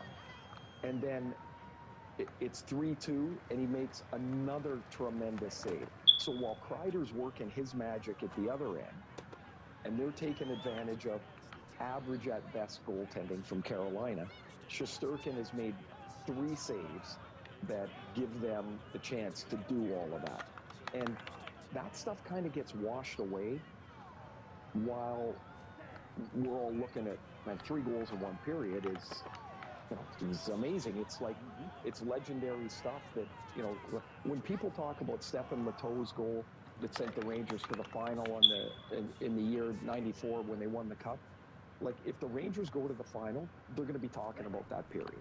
And they're going to be talking about Chris Kreider, and they're going to be talking about that in 30 years. Thank you. Because it just doesn't happen. It did happen, and, man, there's something about this Ranger team And that it was, seems a little different than the ones in the past. They don't get themselves into trouble too much, but when they do, they seem to be able to find a way to dig their way out of it. I've been most impressed with them this year, and last night was amazing. Like, if they lose, I'm flying back today to New York to do Game 7 tomorrow. But now they get some time off. They get to rest. Adam Fox is going to, he's been hobbling around a little bit in this series. He'll get some time off. And, man, it was an unreal night for the Rangers. That was amazing. So devastating for Carolina, too, to lose again. Ray, shifting over to the Western Conference, I wanted to ask you about the Stars Avalanche series. I'll be honest, heading into, what was it, Game 5 in Dallas, I thought Colorado was done. They just lost Val Nichushkin to the suspension. They had scored 2 goals in 2 games on home ice. They got really flattened. And then they come out with this amazing game in Dallas, forcing it back to Colorado. What's been your take on this series? Do you think it's going to go 7? Well, I thought early it would, and then I'm like you after Game 4. Yeah, no, I'm in the zone the way now. that Colorado lost, I don't think we can underestimate what a gut punch it was to lose Nichushkin in the way that they lost him, which most of the players found out about 5 o'clock. Slow and steady. That night that Slow and he was steady. done. And Down 6 touchdowns. so you have to imagine you're sitting at the rink, and all of a sudden people start to notice, hey, one of the guys isn't here, because there's 25 guys around, right? You come across on the other rink. And then the word starts to spread, and then they find out one of their best defensemen, Devon Taves, is sick, and he can't play. And they came out like they'd been punched in the face. Like, they really did. It was a brutal Game 4 for them. I did Game 5, and it was a weird game.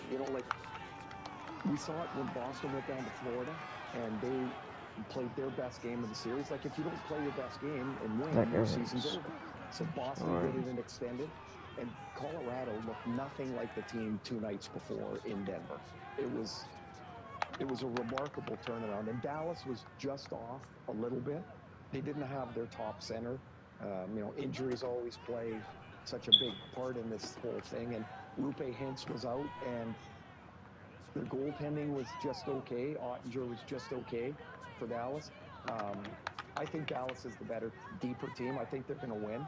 I think they're going to win tonight in Colorado. They're the best road team in the league. Colorado's did the best win. home team. I guess I wouldn't be surprised if it goes 7, but I just think Dallas is too good. And I do think that they will win the series, but if Cale Makar and Nate McKinnon take the game like they did and go to another spot, sometimes you just can't match that brilliance. And that would be Colorado's best chance.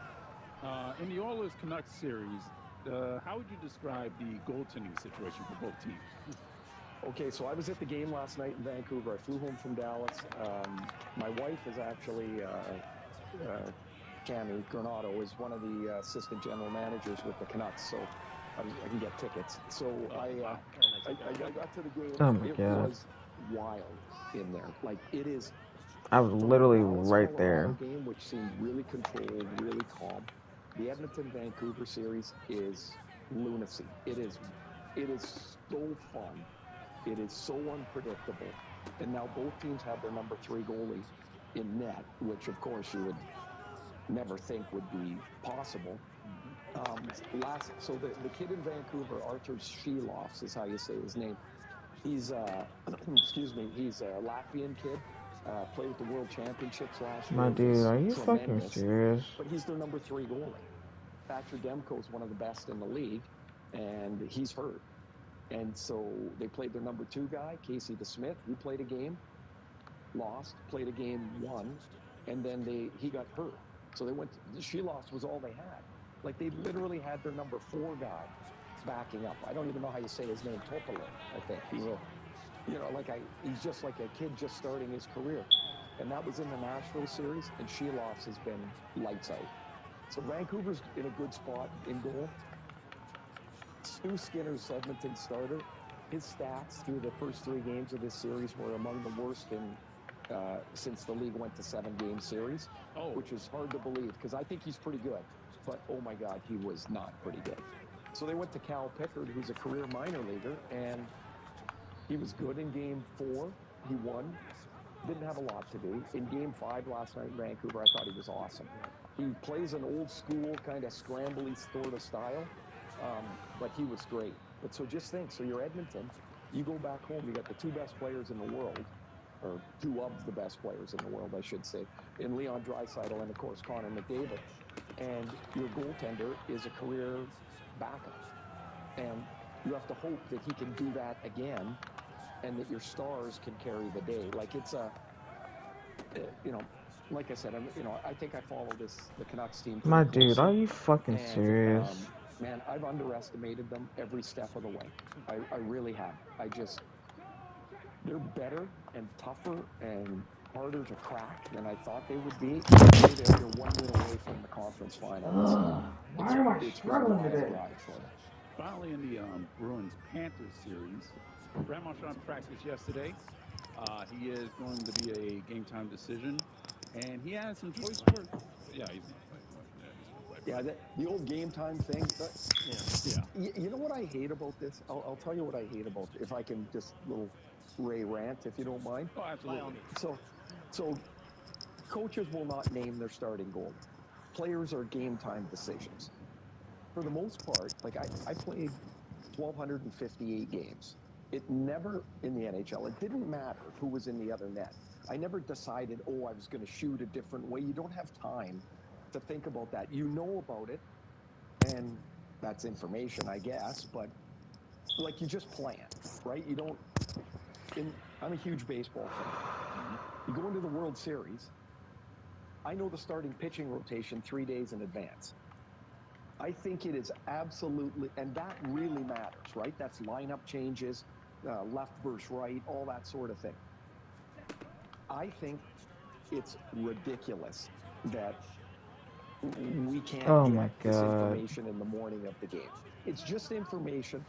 Look, Brad Marchand, I guess because it's coming off a concussion, 3 touchdowns? technically could not feel well between now and game time. And hopefully he's good and ready to go. It seems like he is.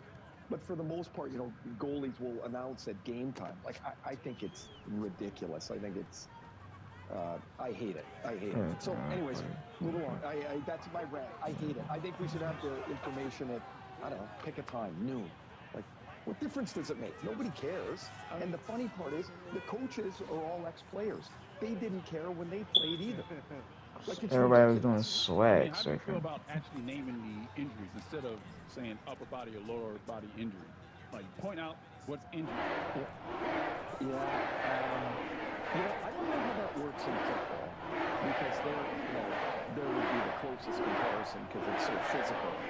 But if somebody in football had a bad shoulder and and you knew it, like, do they kind of, like, if you're in a pile, are you kind of like trying to grab the guy's arm? And because I think if you knew somebody had, if you knew somebody had a broken finger on his left hand, it would be pretty easy to give that hand a whack or three in the game.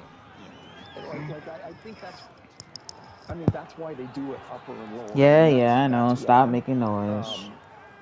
And to say, I don't know, I'm sure there's probably a faction of people that would say, well, that shouldn't happen or couldn't happen. Well, it does happen. And, you're looking for, if you can make the other guy a little bit more uncomfortable, then you've got a better chance to win.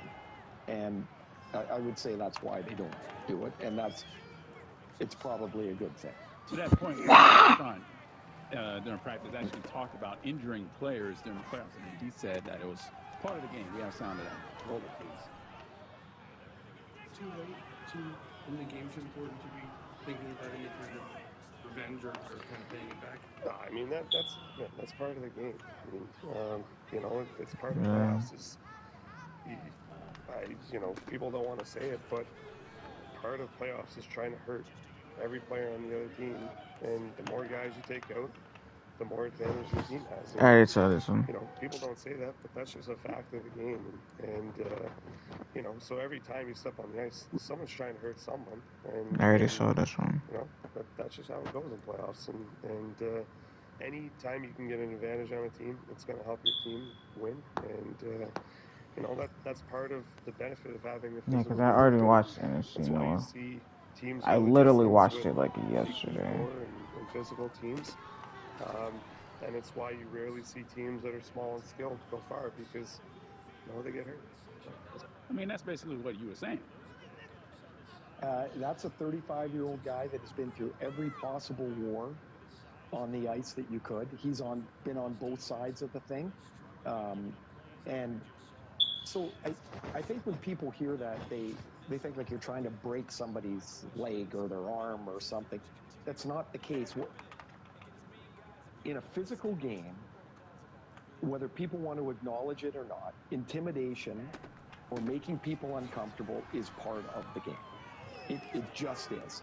And Brad is 1,000% correct that big teams have an advantage because they're heavier, they're stronger, and if you're going to play, I don't know, you need to win 16 games. Say you lose 10. If you're gonna play 25, I want New Yorkers to suffer because they're fucking assholes, especially to me when I'm a nice guy. January and then go watch They can kiss my black ass while I care. Like the same sport.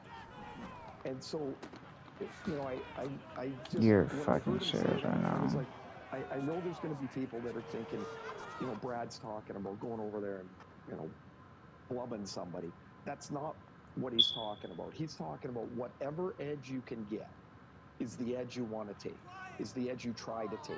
Because if you don't try to take it, the guy that you're playing against, he's going to try and take it. And like, even if you listen to Brad's voice there, they're not even through 2 rounds there. Like, guys are worked, man. By the time they get to the end, if you look at a picture of a player at the end of June, if they go all the way, and you look at them at the end of April when the playoffs start, you're like, they don't even look like the same guy. And it is survival. The farthest I went was the conference finals with the Islanders in '93, and we still had to win another 7 games if we were going to win the cup. And I remember being physically and emotionally out, like gassed by that time. Intimidation, toughness, physicality. The game is a beautiful game. It is a hard game. It can be a mean game. And I have no choice. he didn't say anything that isn't applicable in every Stanley Cup playoff from 1920 when the Bleat started to today. It's the same thing, and it's the same formula. The skill is greater, but the toughness cannot be replaced. Yep. That's I don't really have anything to add to that. I just completely agree with you that when it comes to playoff hockey, like I don't want to say all bets are off, but I mean, this is it. This is what these guys have been going for their whole life. And I can't even. I just want he was so go ahead, sorry. self-aware in his comments. Like that's what I really appreciate. I hate quitting, but I need to covered Marchand. I just know try this again. Haven't really liked a lot of it, but for him to come out and just say, you know what, that's how it is. I've been on the other side of it too. I respected that. I gained something. You know what? I totally hear you and agree in that. Like it would have been easier for him to answer that question in a different way, and it was just so matter of fact that. Like this is what it's like people want the game. There are certain people want the game to change, and the game has changed immensely, and I think it's changed in many ways for the better. But when you're in a confined space, right, the rink's a box, there's only so many places to go. The game is so fast, and it's now being played by players that are bigger and go faster than at any time in the history of the sport. Yeah, contact is inevitable, and y'all really couldn't get this nigga 100 yards. Y'all suck, receiving bro. the contact, you're going to end up back on your heels. If you're back on your heels, you never attack, you never produce, you never push the game forward, you lose. So if you're playing, you want to win. So you have to be going forward. And it's hard as hell to go forward all the time. And the team that goes forward the most probably wins. All the series in this round has gone 6 games. We're probably going to end up seeing some game 7s here. So we ask that you enjoy the rest of the playoffs, Ray. Thank you for joining us. Hey, thanks, guys. I hope you have a great day. Thanks for having me on. And I will enjoy it. It is the best.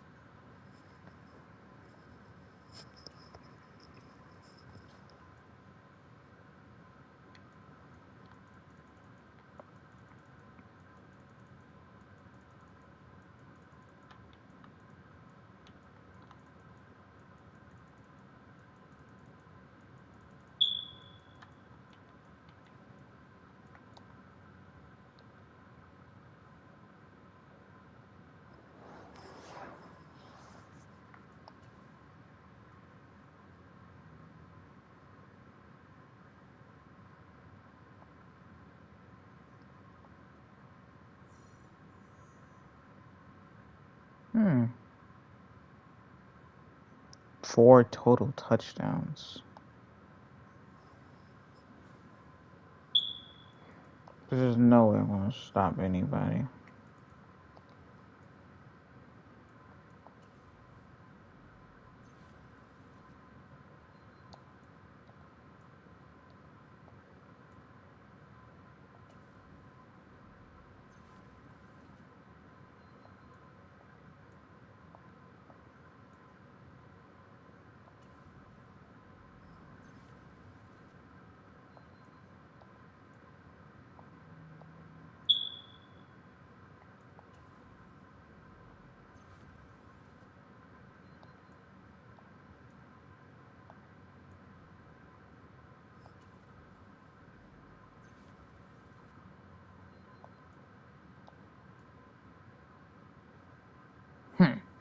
Yeah, you're fucking high if you think that.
Ow.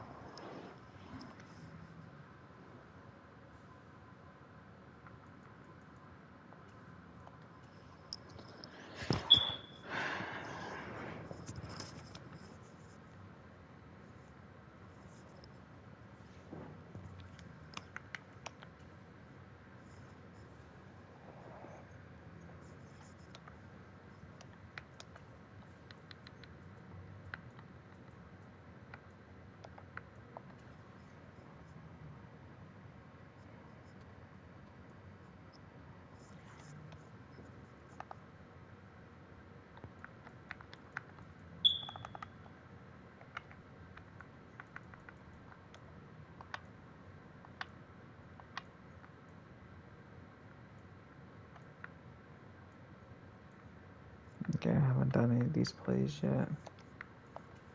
And I haven't done this formation yet. Okay. So. Okay, so.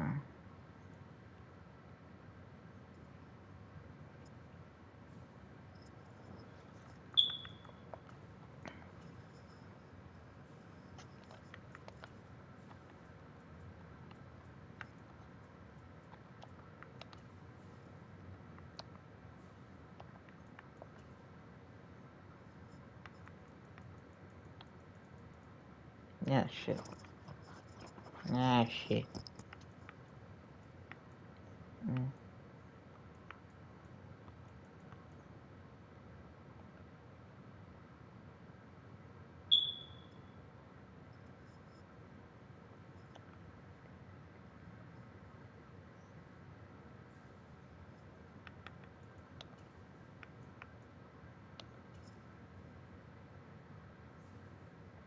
Three of those last 5 games on the.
You are the goat at football. Nah, I'm still working on my lot of things.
This is gonna be a good matchup. Not a fan that I lost.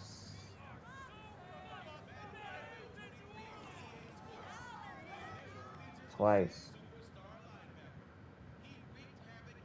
Franchise record 16 tackles.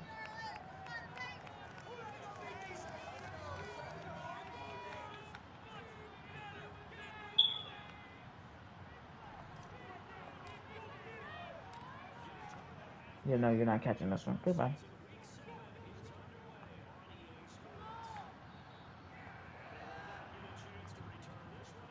I already saw the stats.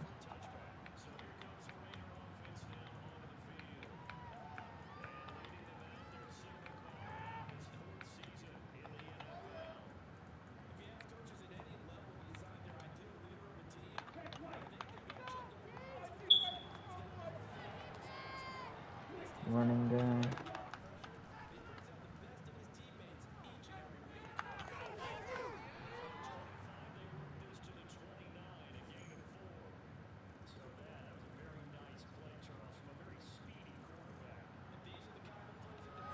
Finally giving my guys some love.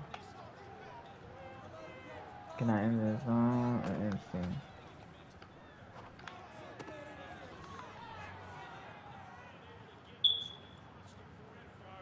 That pass lead elite is gonna be lethal. Dashing that eye actually.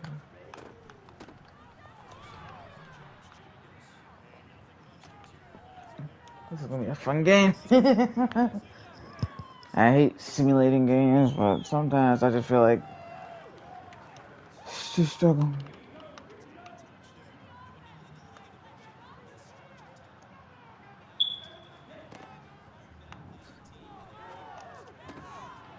Like I said, he has dashing dead eye. He is. I gave him all those attributes because I really wanted to show off his skills.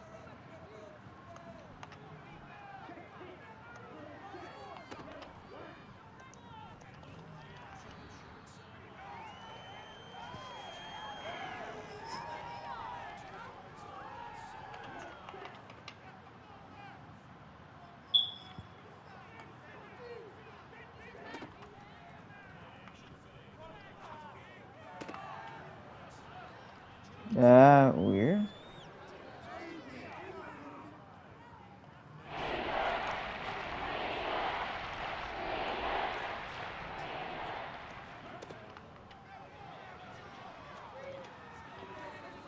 I held the button, but I didn't hold it long enough. Yeah. I don't know who the kicker is.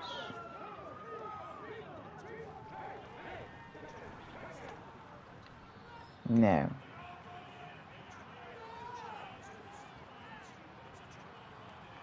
It's the kicker. What the hell? The computer, you're acting.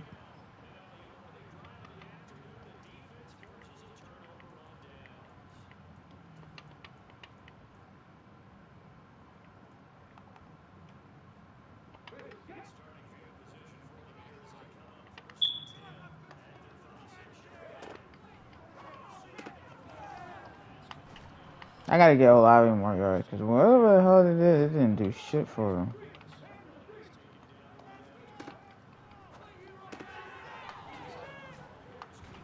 Oh my god.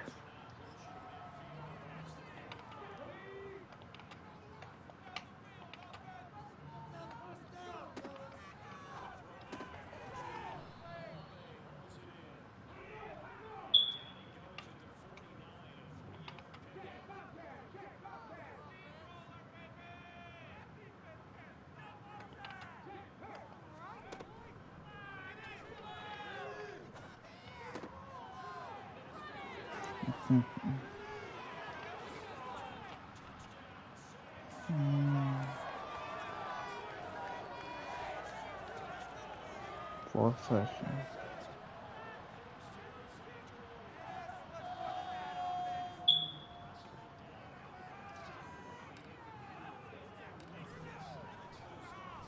I mean, I don't know how anybody doubt him because he ran track.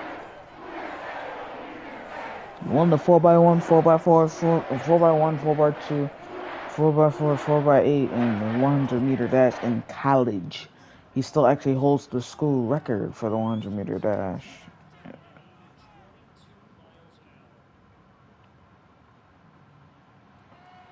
That's humanly possible.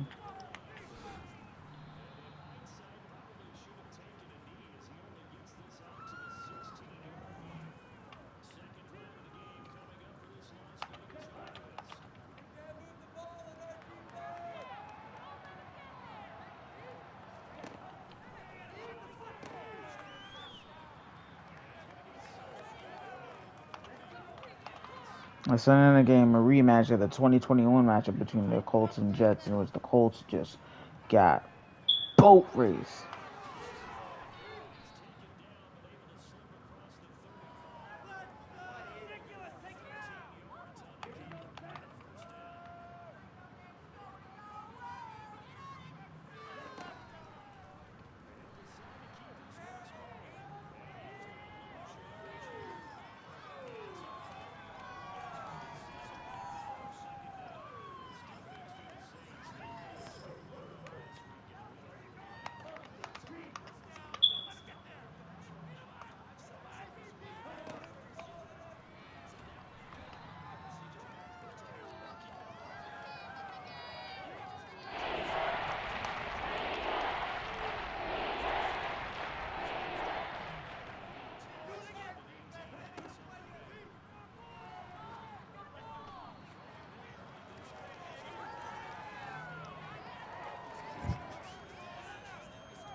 Nigga, you telling me you couldn't spin?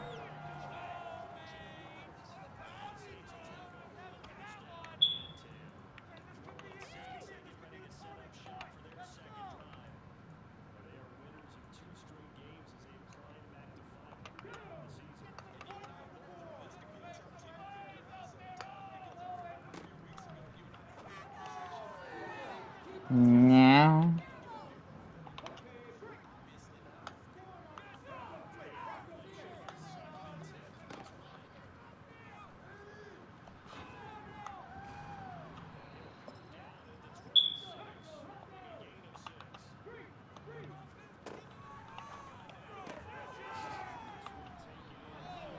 If they want to go for it, I'll do it too.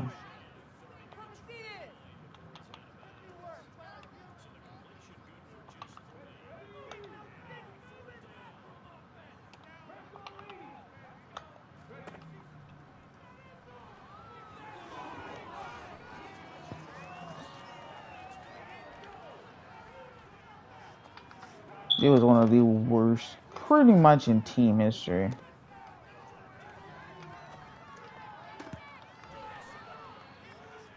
Damn, week 5, oof. They're on the road to the Texans in the season. My angling of my passing needs to be better.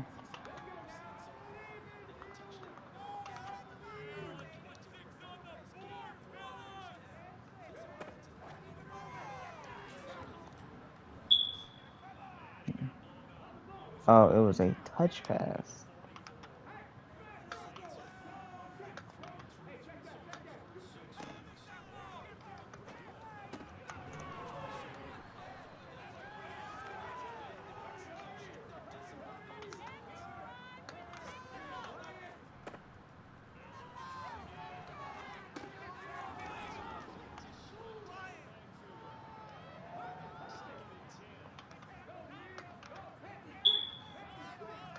I don't know how your fans are, my dude.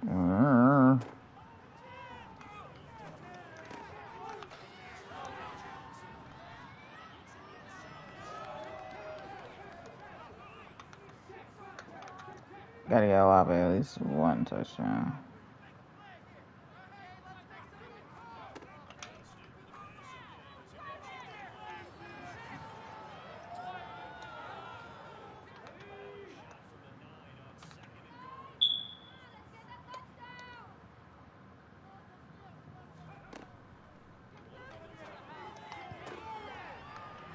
I mean, y'all couldn't get this man a touchdown last week? Like, my dude.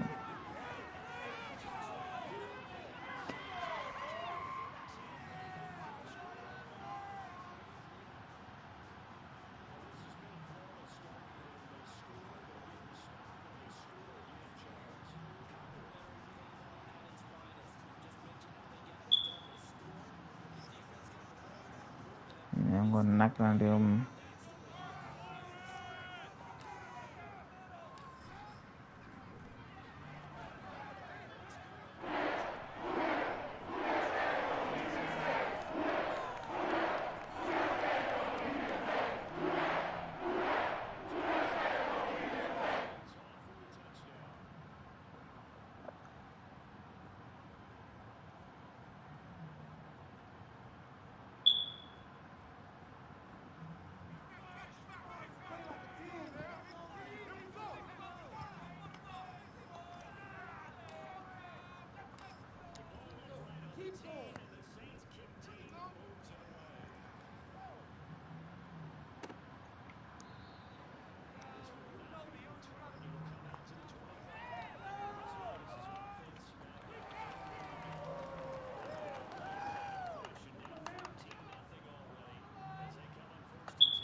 Wait, you let the fullback break tackles him? What the fuck?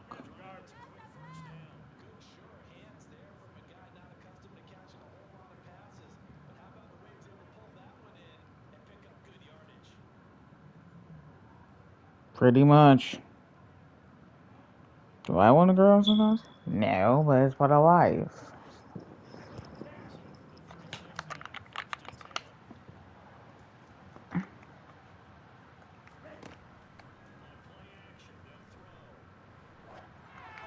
Oh, Davenport nearly had a pick.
Wow.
Shit, gotta do it all over again.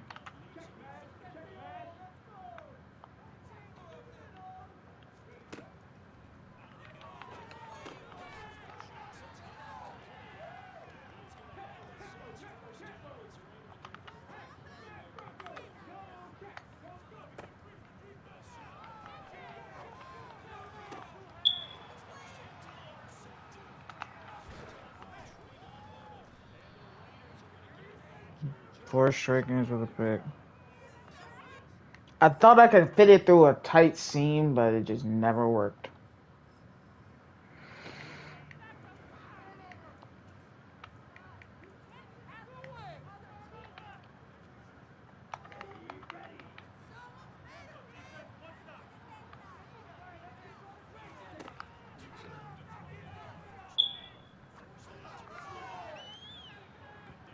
Heidi's big and beautiful.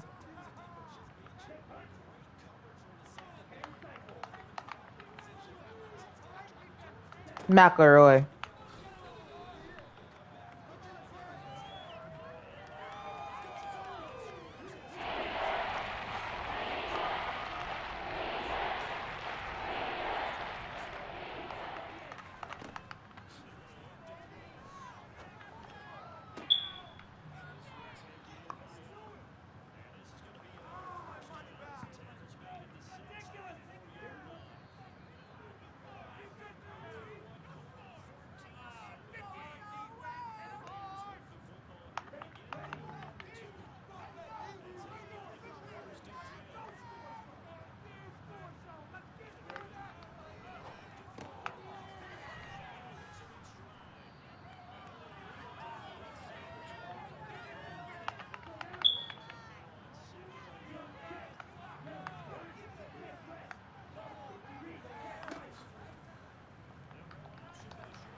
She's thick and beautiful, so I can see why.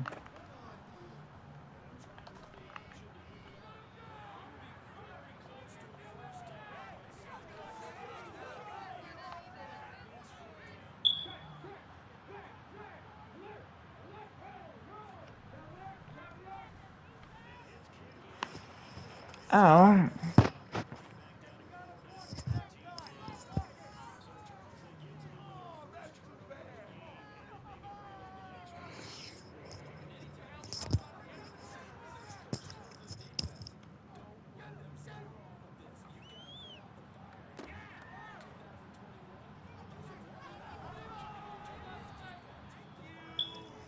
Yeah. That is gross.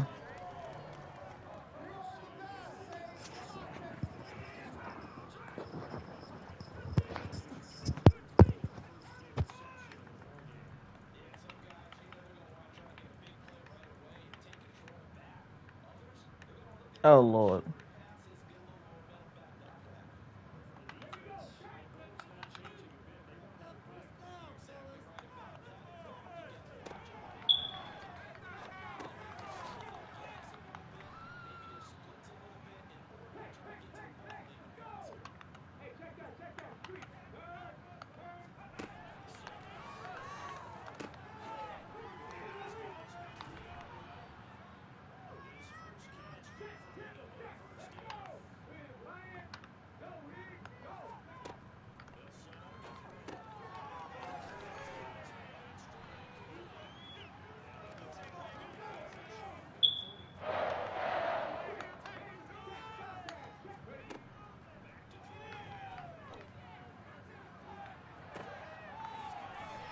Oh, wow. That was a dot.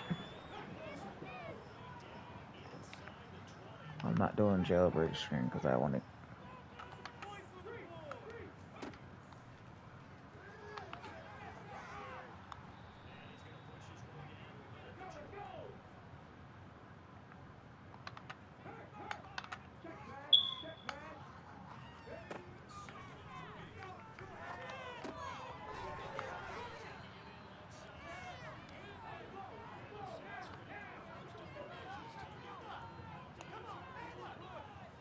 Damn.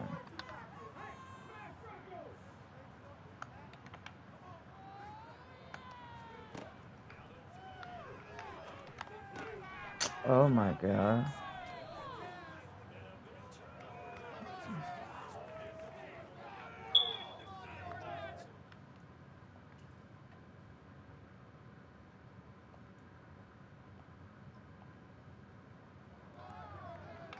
You're fucking serious right now?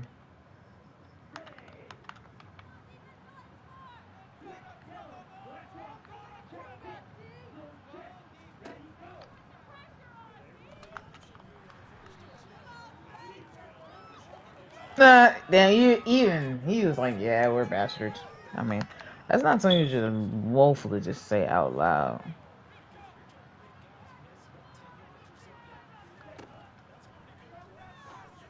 Oh, come on.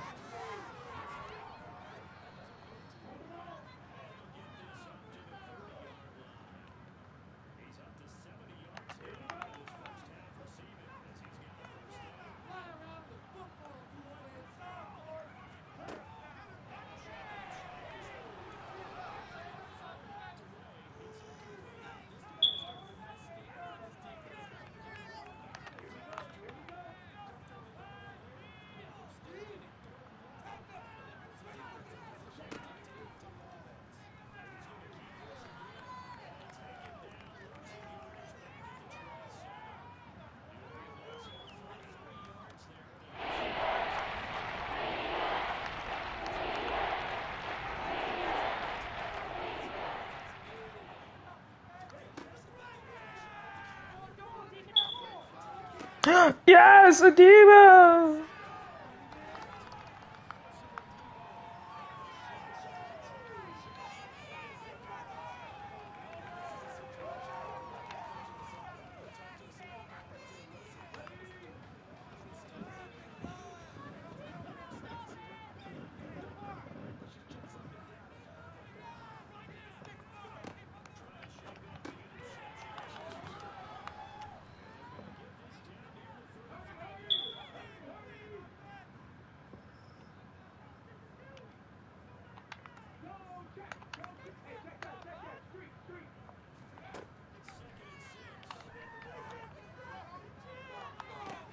Wow, what a dot!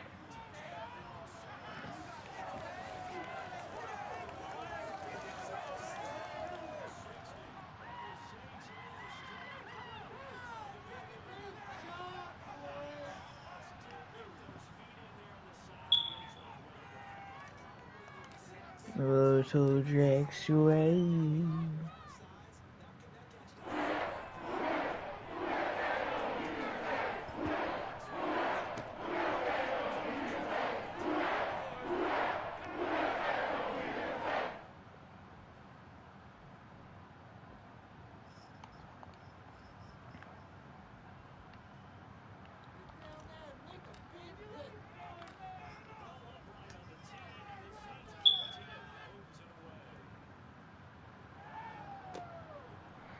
I love the one thing I did love about Thursday Night Football on CBS. They did this before every game, so you didn't have to re-see it again during the game. I love that during the pregame setup to the game, they did this.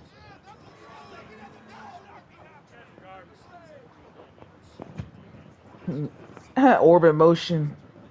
Oh wow, a lot of teams do that.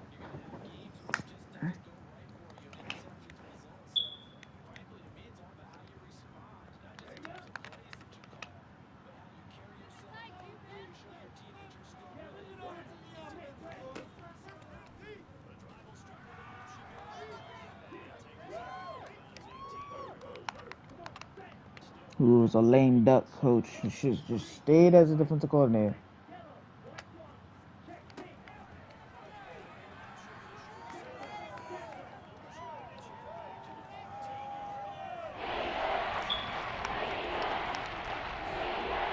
And they actually showed the actual physical faces too.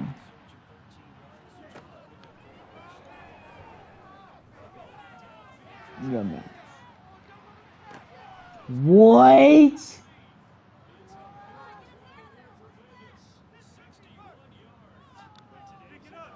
I literally jumped for the ball.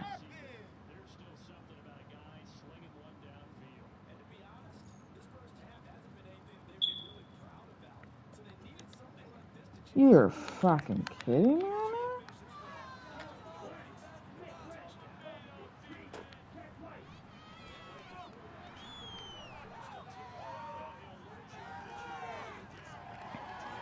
Corey Misi, who almost died in a car crash in 2020.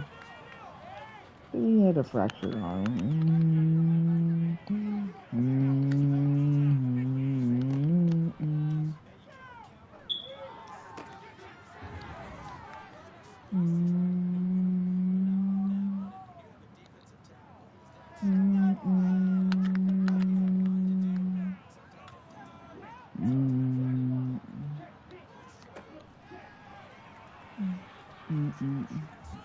Yes.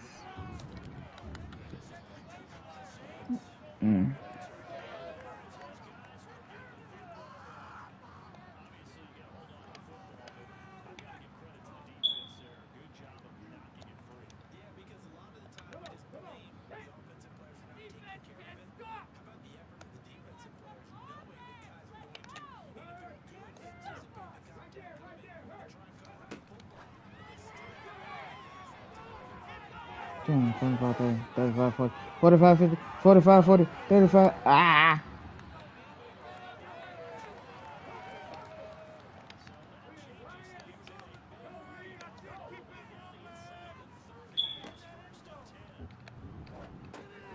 Wow. Are you serious?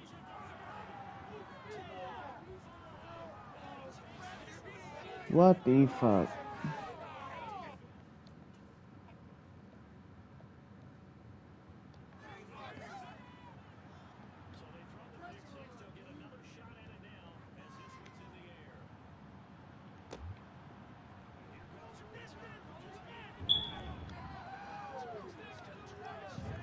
Now I get this far already.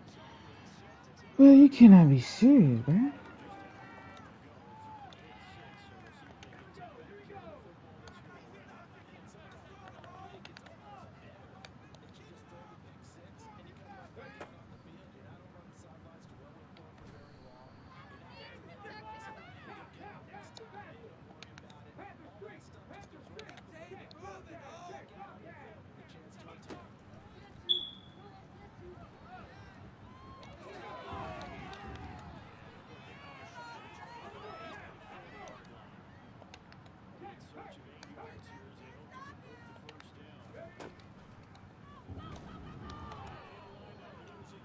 Let's try it.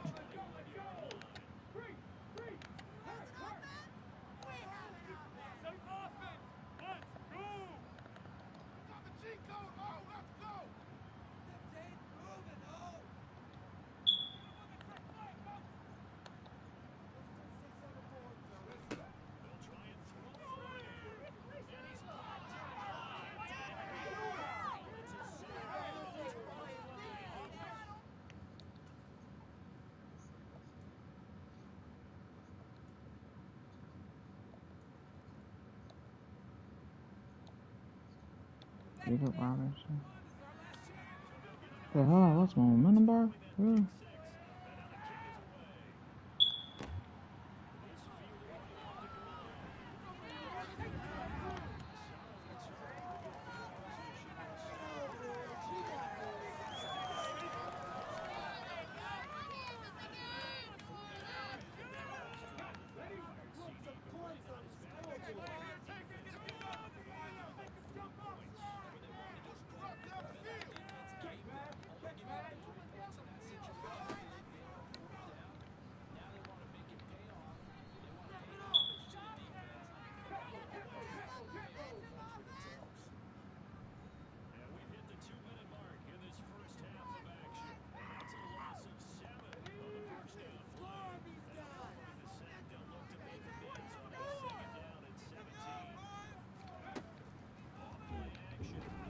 Oh my god, nobody's blocking.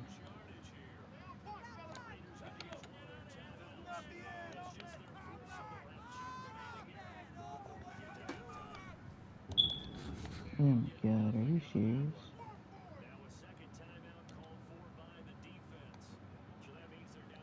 Yeah, I'm never doing the walk affirmation again.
William!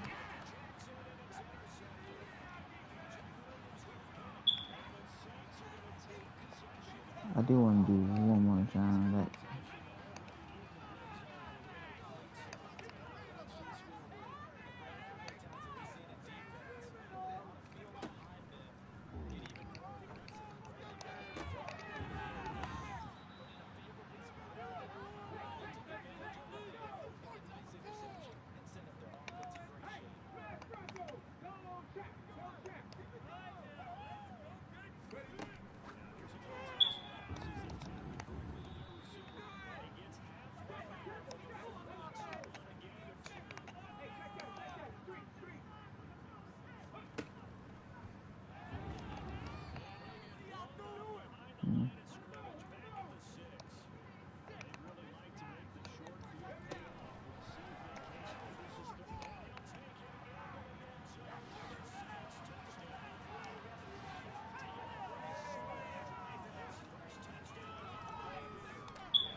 Now that I scored on the trick plays, I can go to the goal line from this.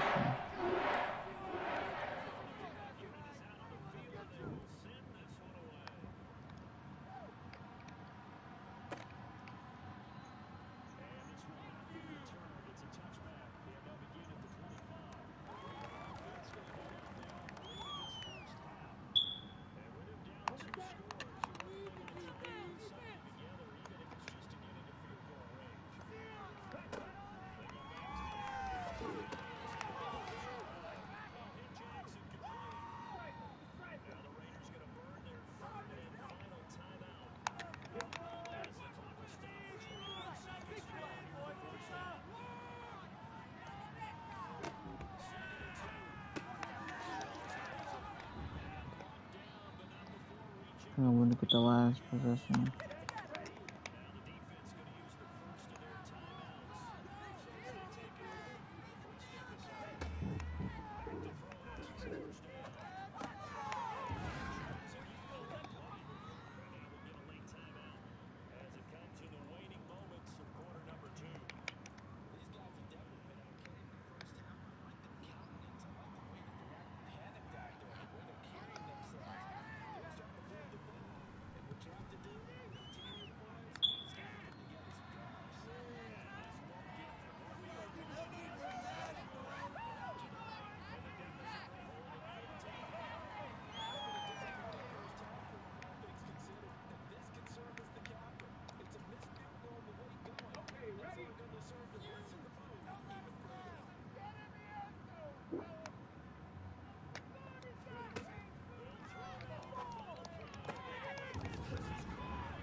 There's literally no highlights.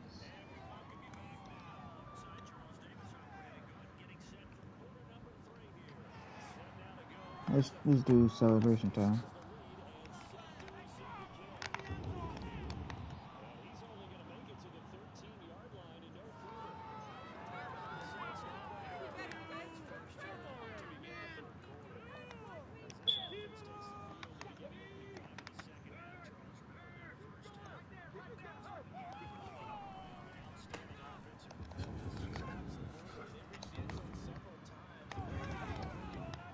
Okay.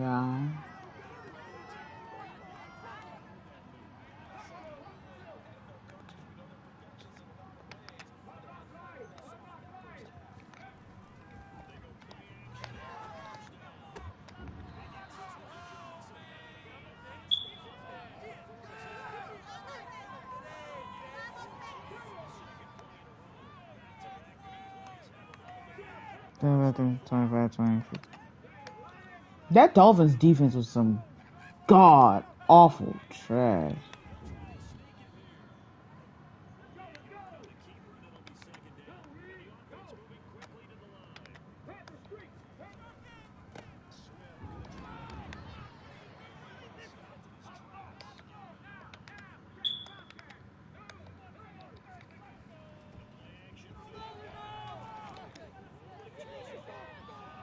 You asshole.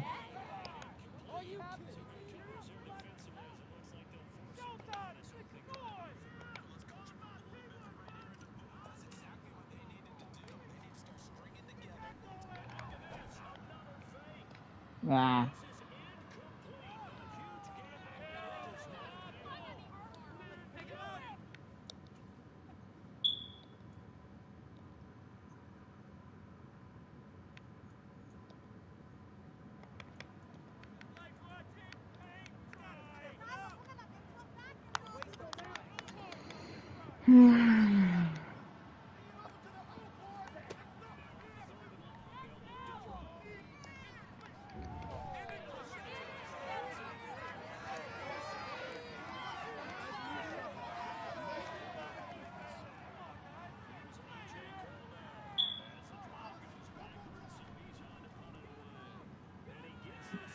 Oh my.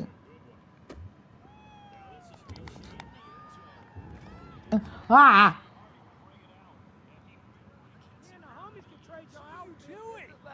Ooh.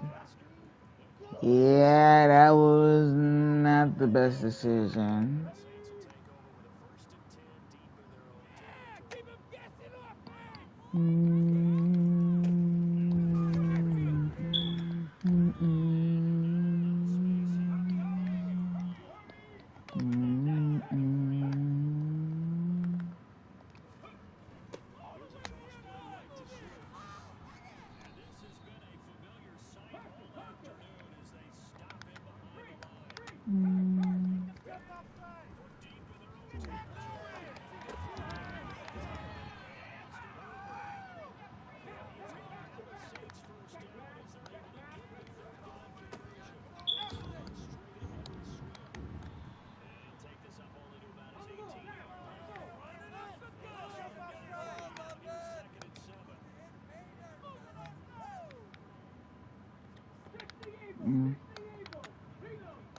That's crazy. How that was the only time. Fry.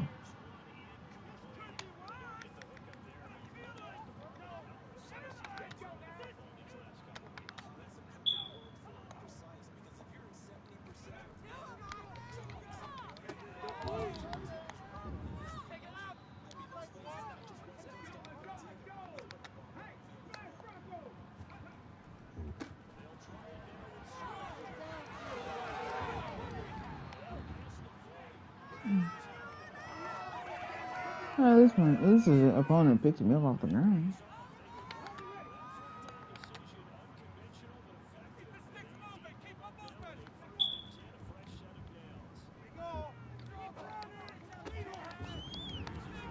The over the shoulder catch, you went like this instead of like this.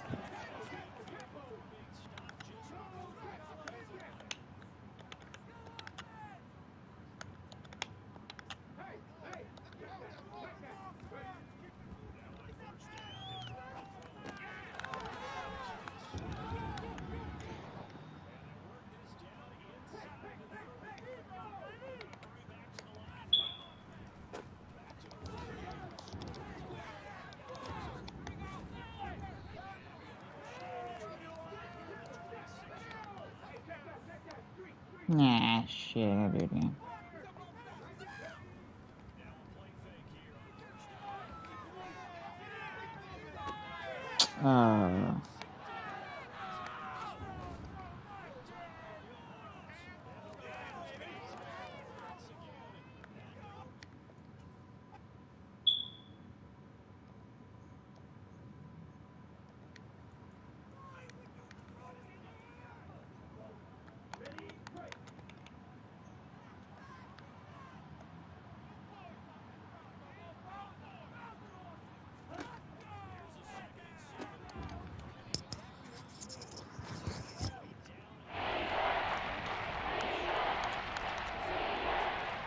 He tore his ACL. Never recovered.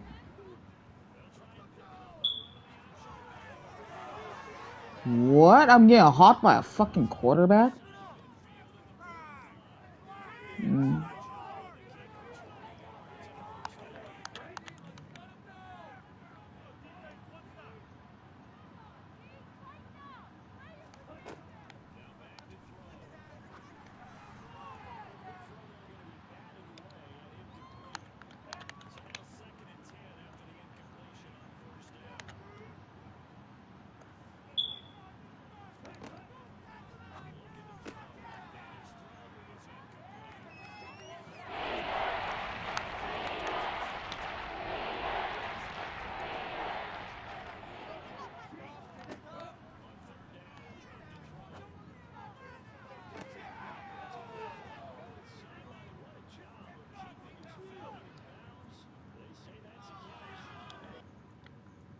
Nothing.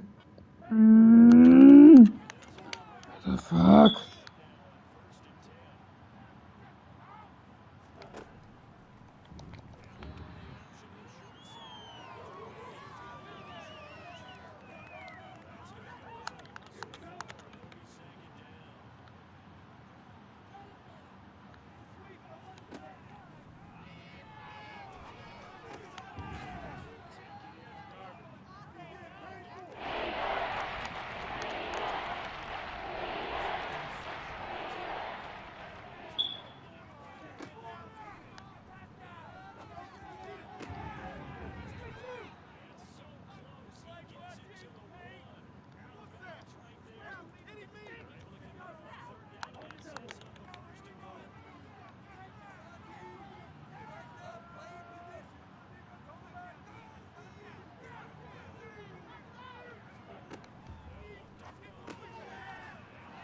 Really?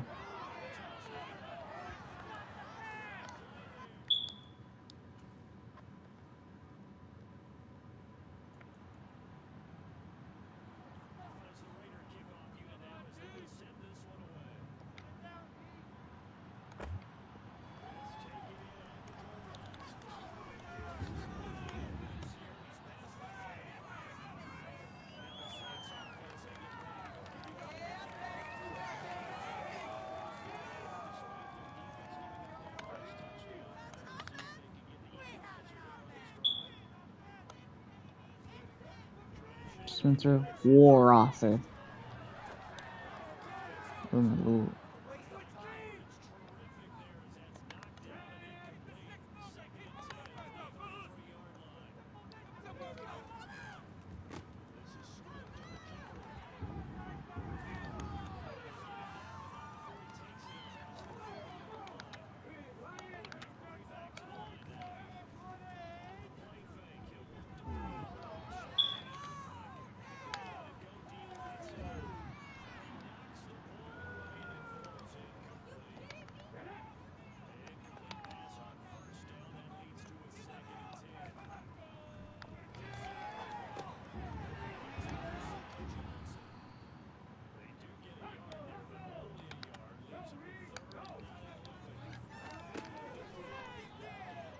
My dude.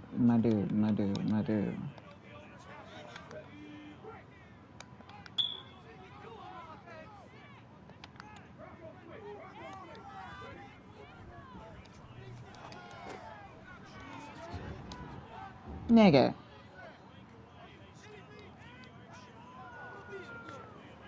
Shut up, fans. I'm fucking tired of you booing. You're not out here putting in the work. And TUR, shut the fuck up. Can't stand it when I hear fans boo, and I'm like, you're not down there putting in the work that they are. Shut the fuck up.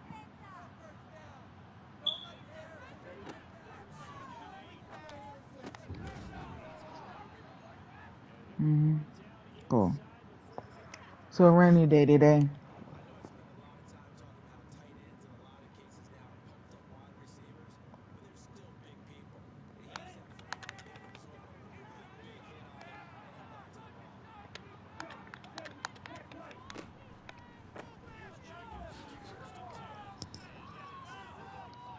Those are real muskets, but they're not.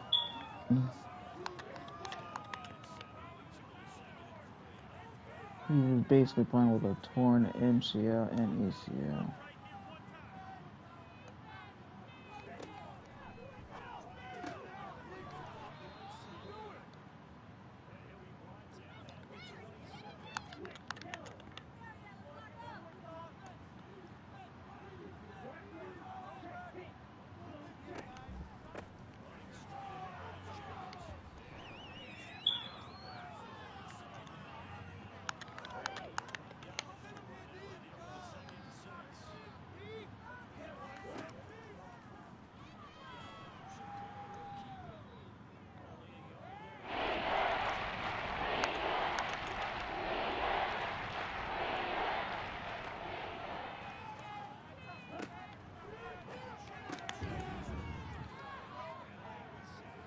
I don't know why I was running behind her. I was supposed to be running in front of him.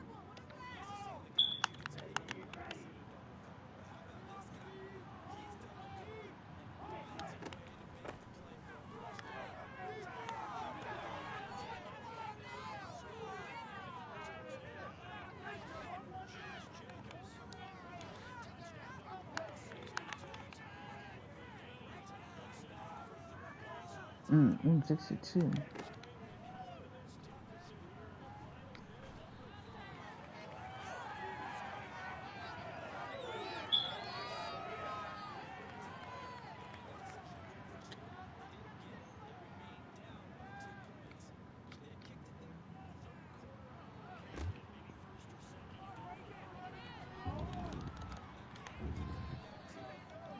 Yes. Shut your shit, Charles. Make it seem like, oh, you don't want to do this, you want to do that. Make up your fucking mind. Do you want them to go for it or what?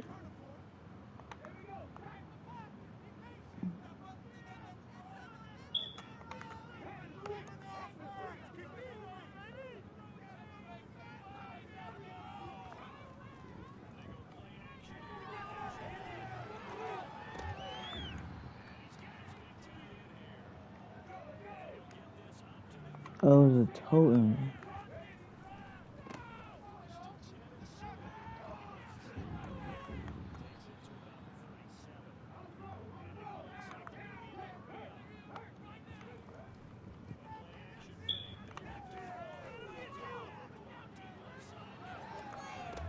Oh man, that would have been a beautiful ball.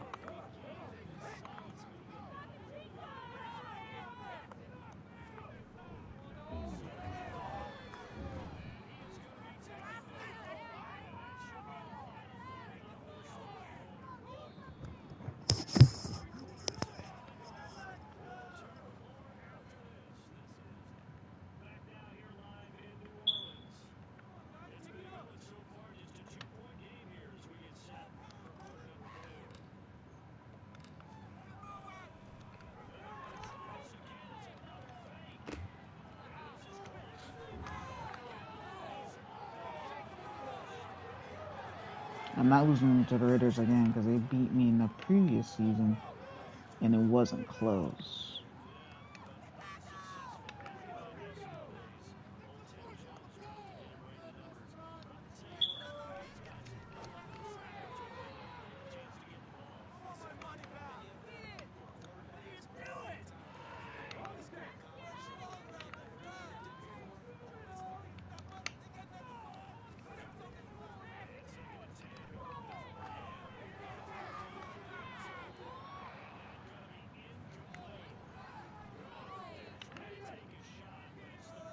Fry.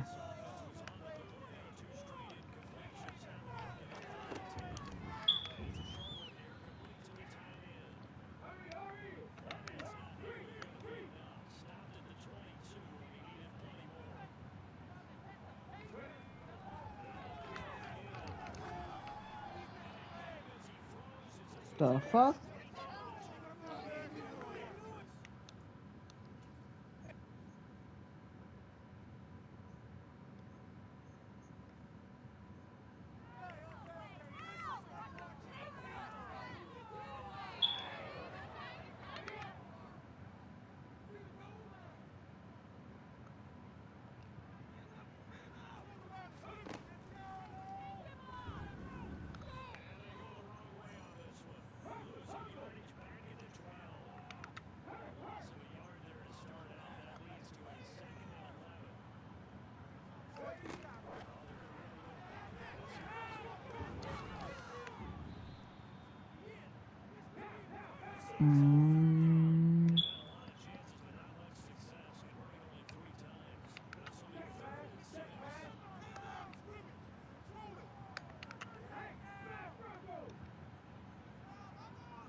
Wow.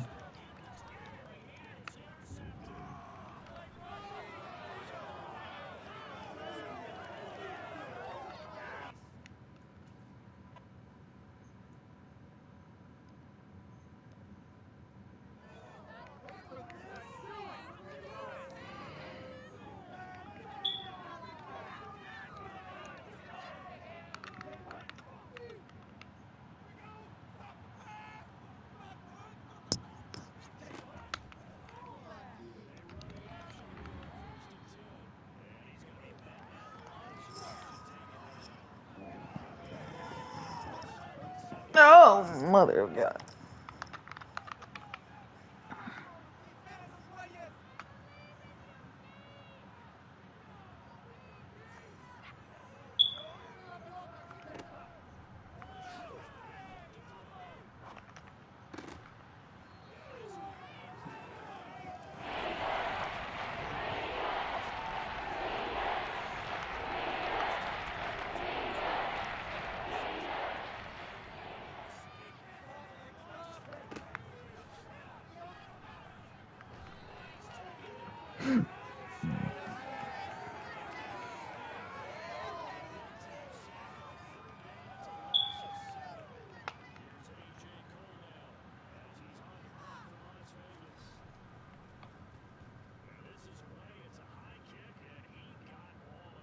Sheesh.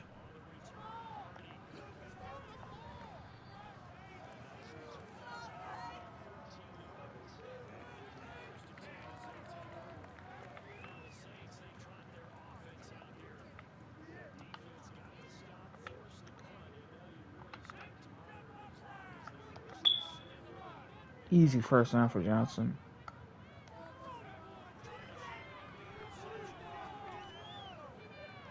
My dude.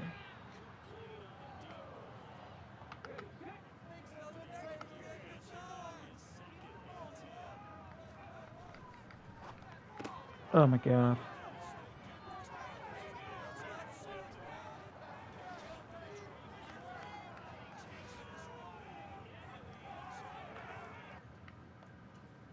You've got to be fucking serious.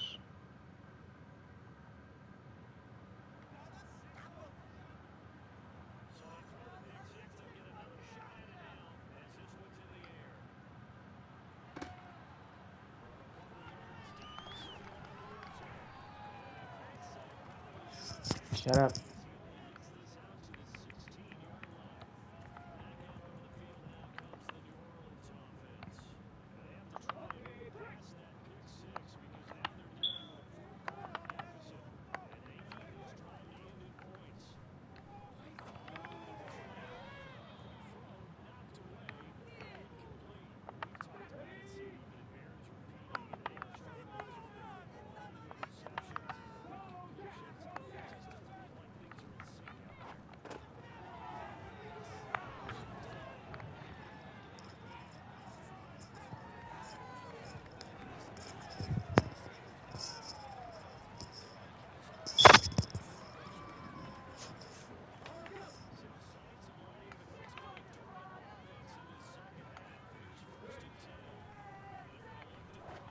Oh my God, the offensive line is struggling this week.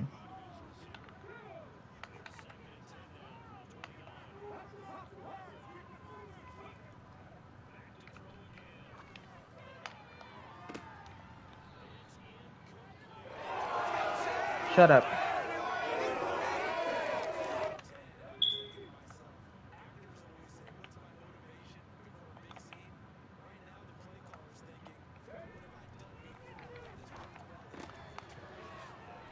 Hold it.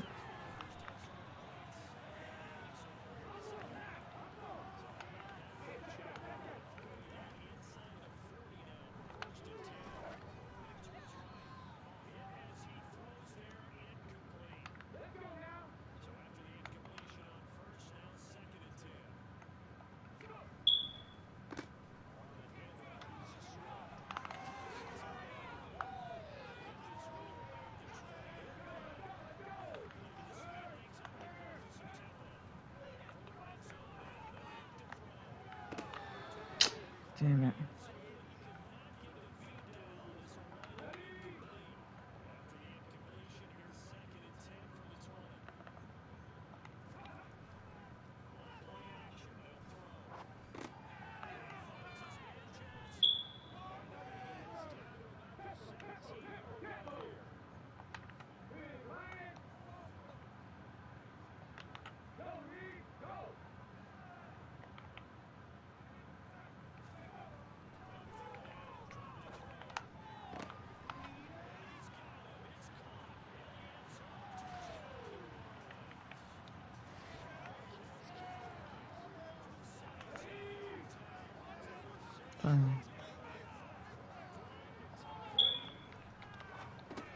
And the octopus. I'd only go in for 2 because it fucks up the score. They wanted me to, so I'm like, okay. Damn, Chicago. Well, it's Justin Fields, so that's not surprising.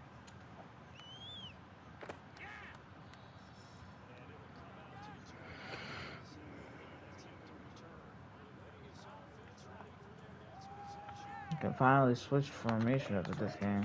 Damn, 700 yards.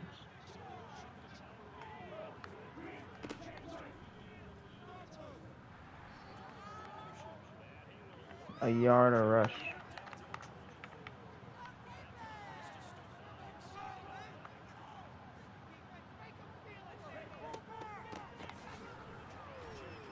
Oh, good hit.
Long range Deadeye.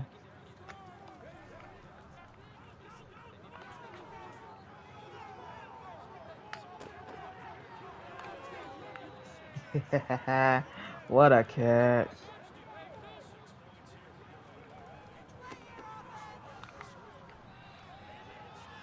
I'm just here to kill clock. That's what.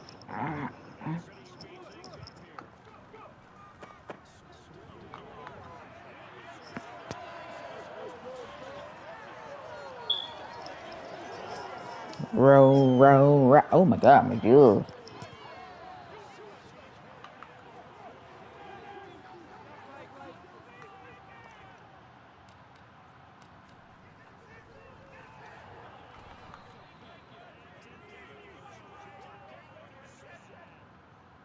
Damn.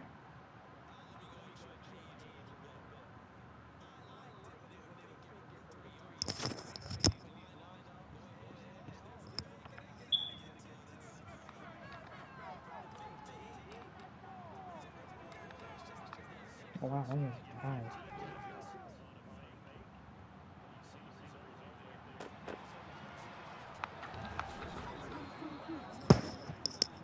We've been the first team to ever do that.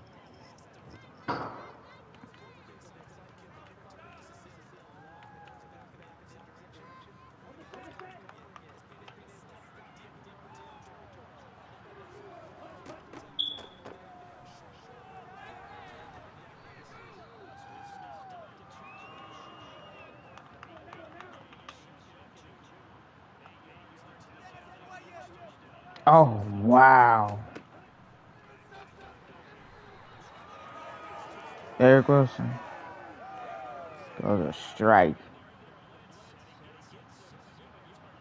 A franchise record 70 yard per Matt Darr, a random guy who never did anything in the NFL. At least you can say he had a 70 yard point in an NFL.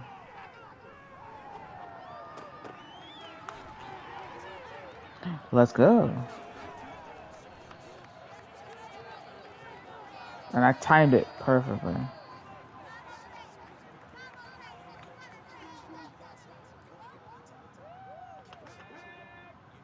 I want to do a trick play on the next one. I gotta find it.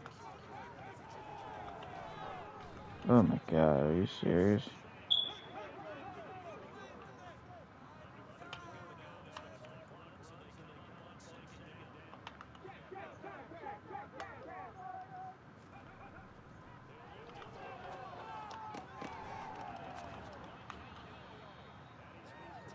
$500 yards.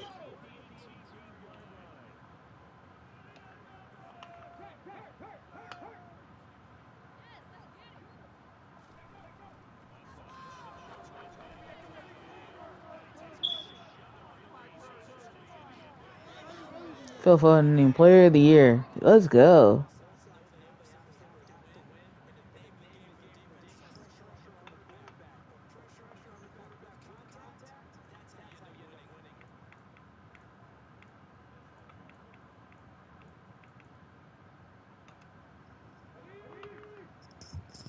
I don't even care. I'm just trying to kill the clock mainly.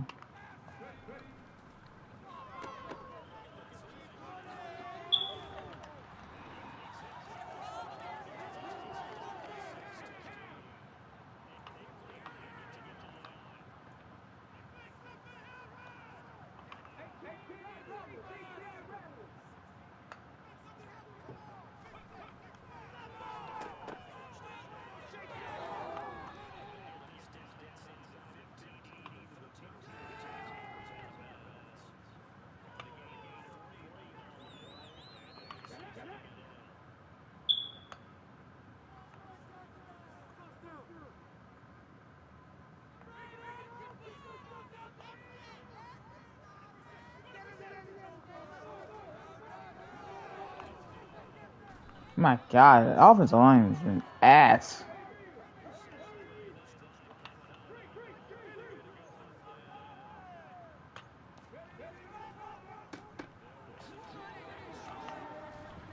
Damn!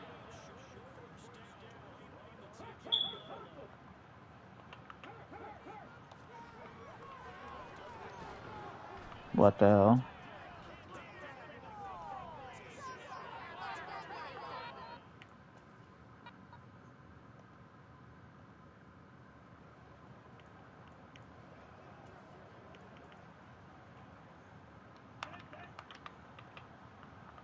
Let's use it.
Nice.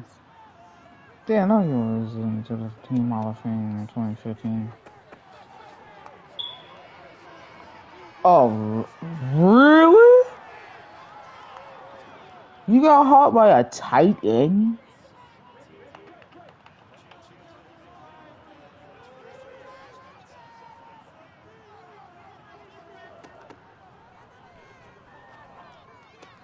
Wow, he actually cooked me on the route. I'm so mad. And why did I lose my momentum bar?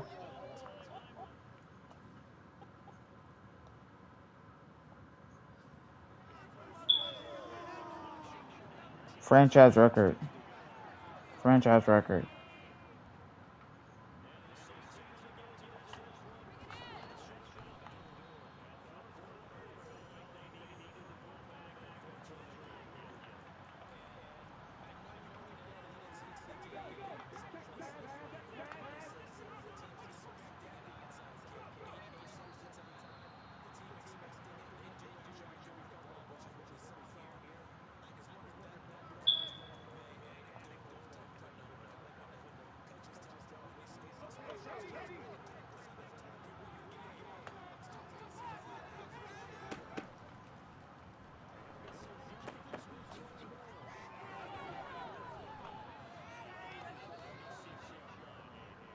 It actually fucking worked. I'm happy.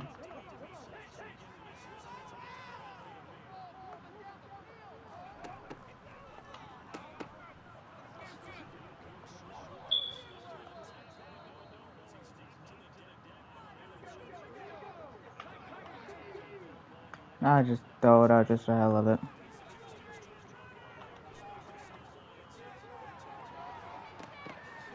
Deflected and caught!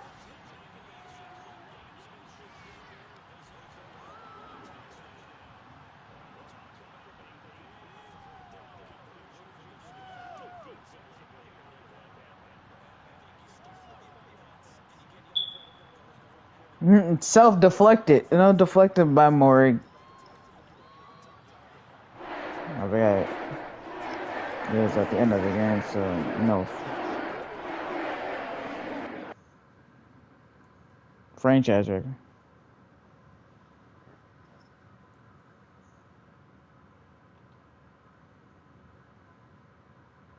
20.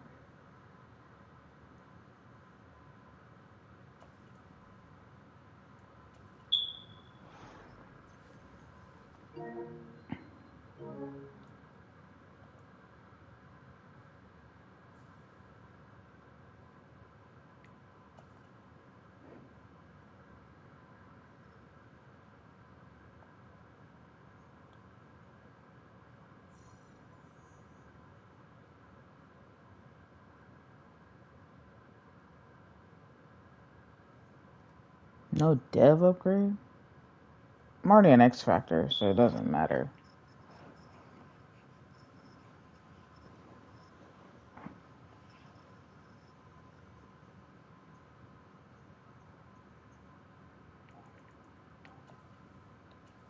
Panthers are 5-1.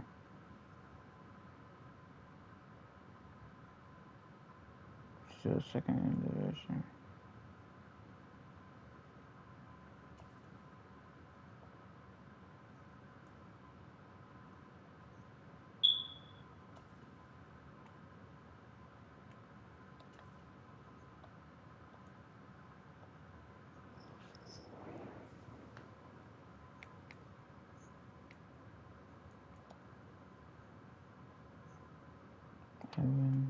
Already 246 yards, 3 touchdowns.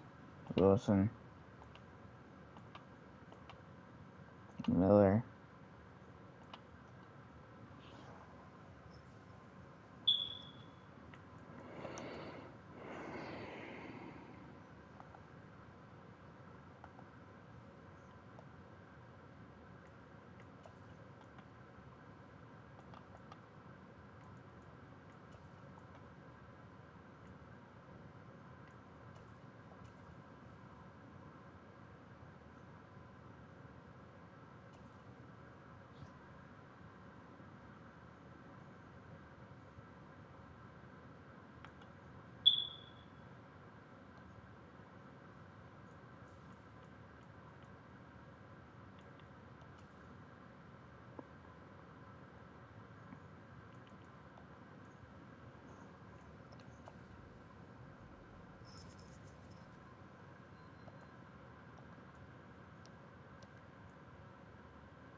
Oh shit. Gunslinger.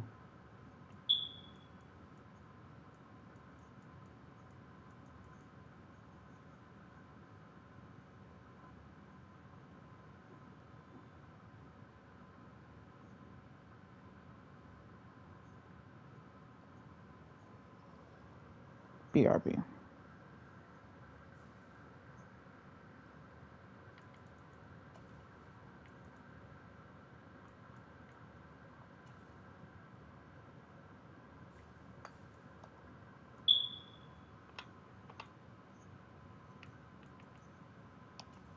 Let's do Gunslinger instead.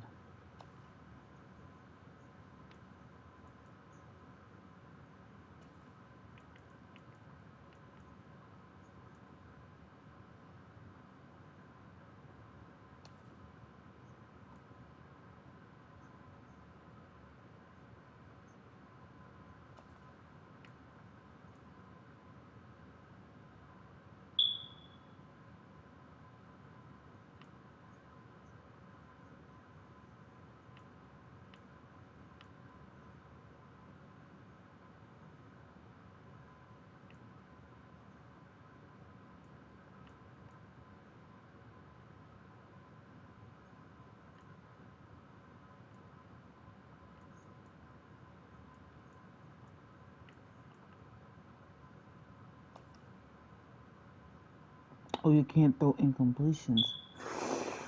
Oh, the greatest cocktail party game. Let's try this one. Very upset that I couldn't keep it.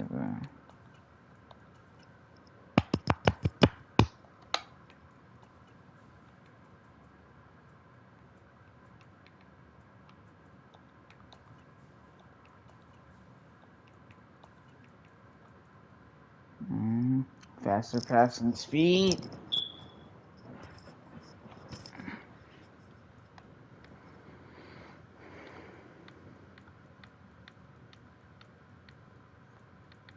Dama Kong Su.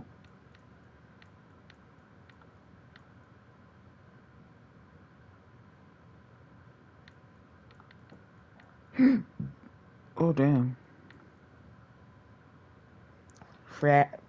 Pat Fryer music.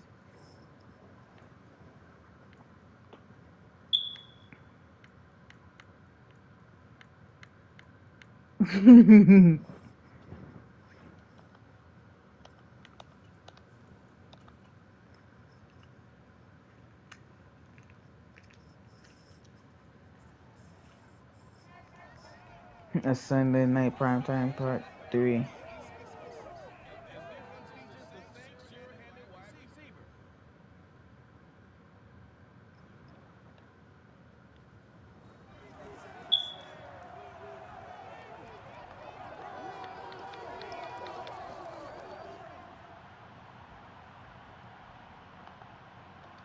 Man, Tannehill could not throw it.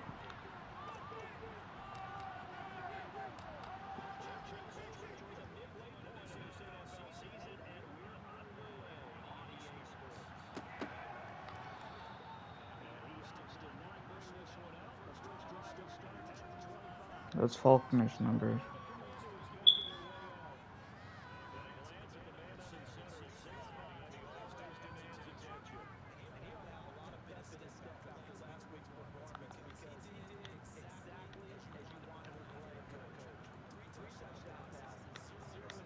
Damn.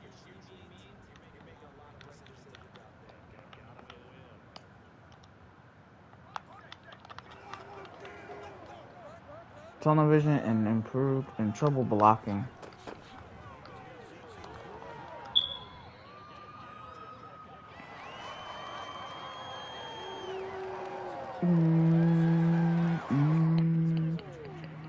It's now on Prime Video.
Thank you.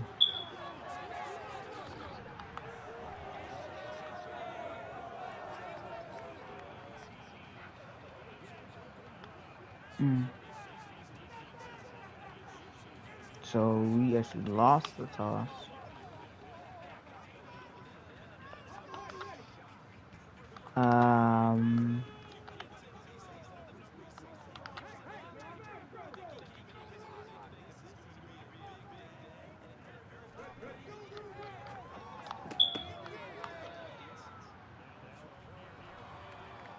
Oh wow, I gave him the ball 7 times for 246 yards.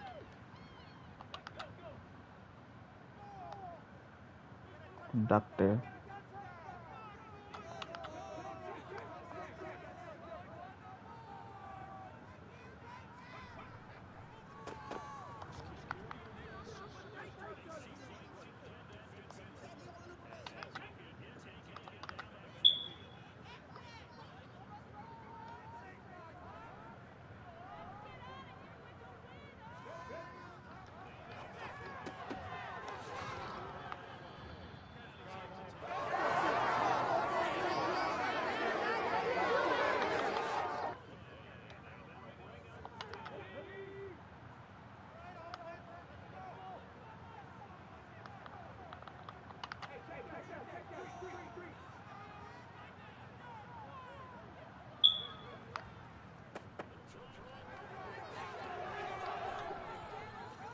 He missed.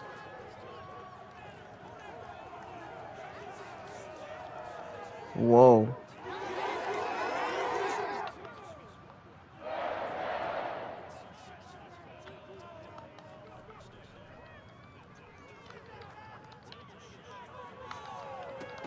Oh my god.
We're tied. Why did I lose momentum bar?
$51 yards.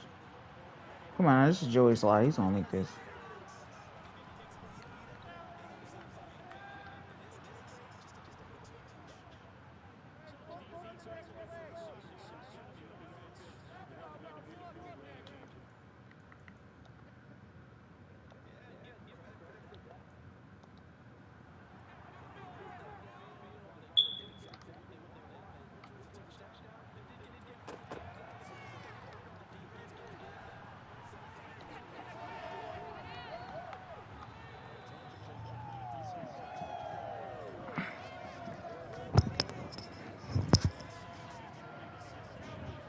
I hate the fact that people still do dip and stuff. That shit is gross.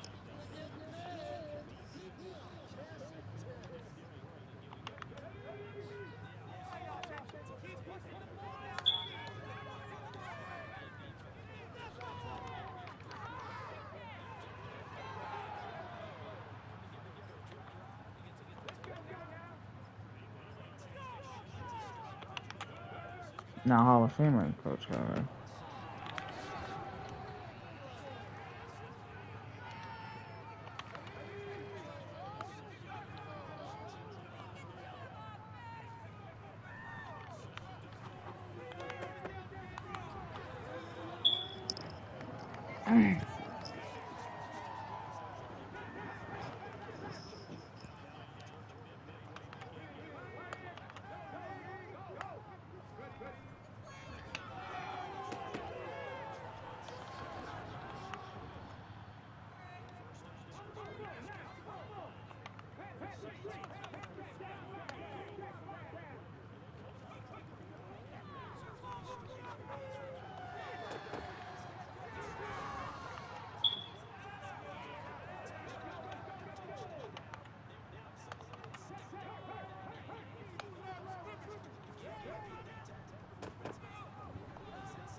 Shut up, bitches. Stop fucking blowing.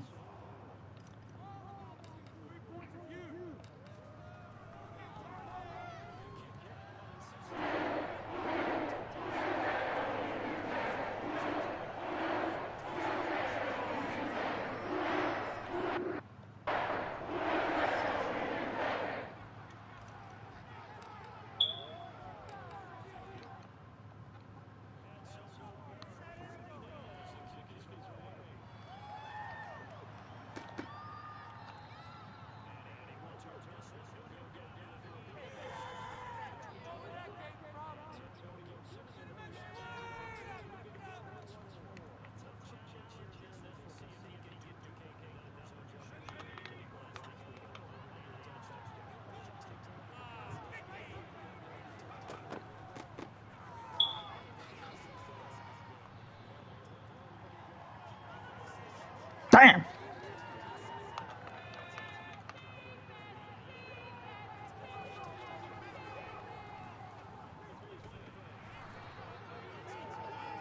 Good job, Werner. Damn, 2.6 seconds.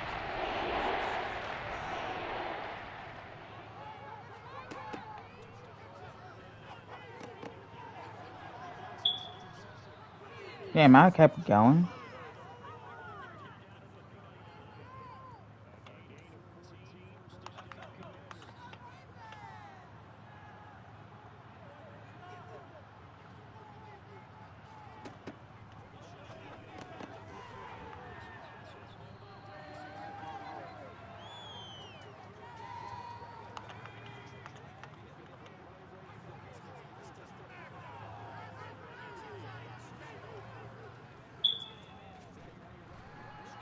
Damn, Pete Werner too on the same drive.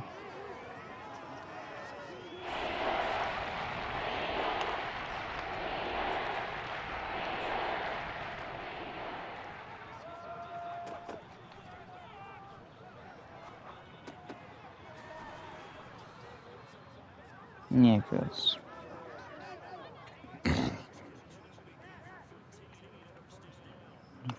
Fryer Muth.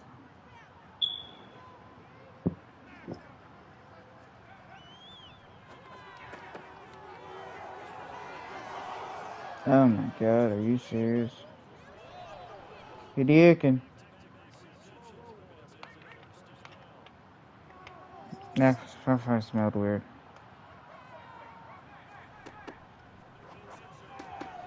Miller!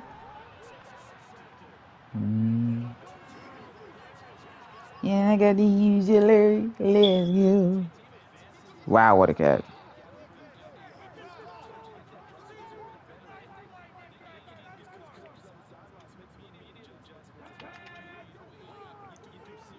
Viper 60, Viper 60. 58 to the mic.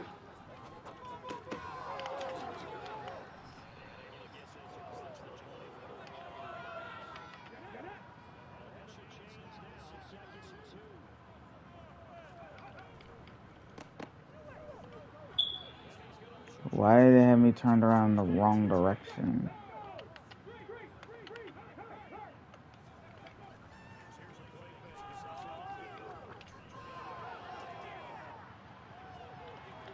Oh my god, are you fucking serious? I hate punts.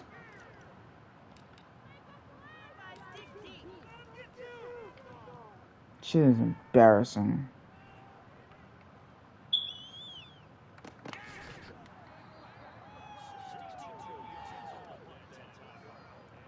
What do you mean, wow? You should not be fucking surprised.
I don't want to say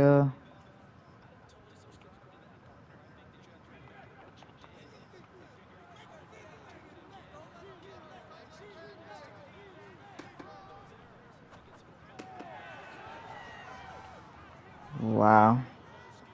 A bunch of tiramisu ice cream.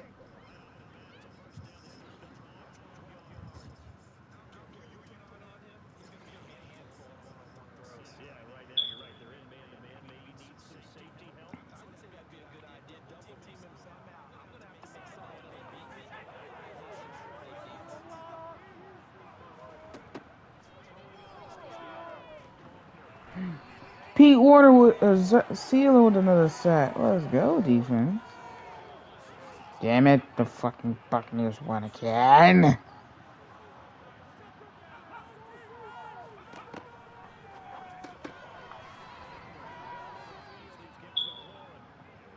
Second time he's dusting on the route. Not happy. He's not a press defender, he's more of a zone guy, bad.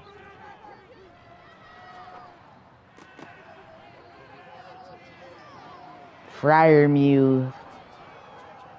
It just rolls off the tongue. Fryer Mew.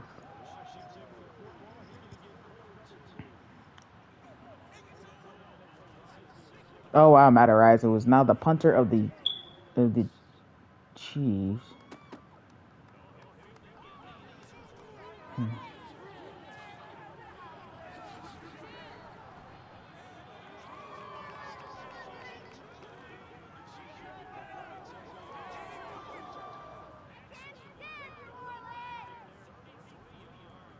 Like I didn't know what the hell I was doing. I knew what the fuck I was doing.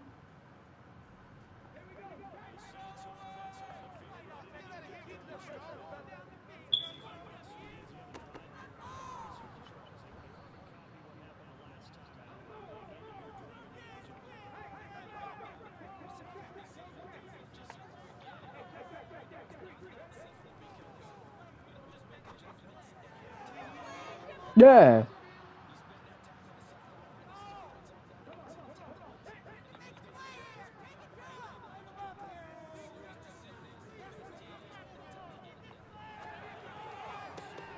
Oh my god.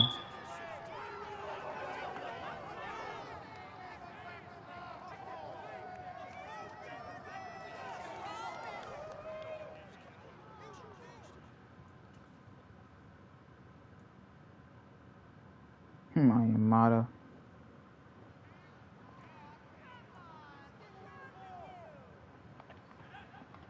Not the way I wanted to do that drive.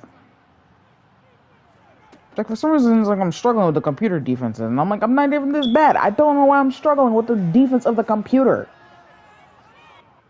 This shit is embarrassing.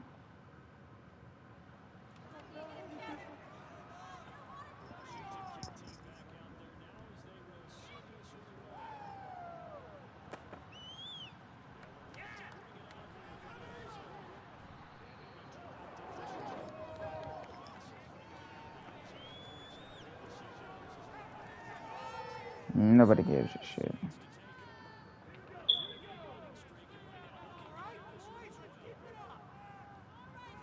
Mad they gave up 30 points to the fucking Panthers last week.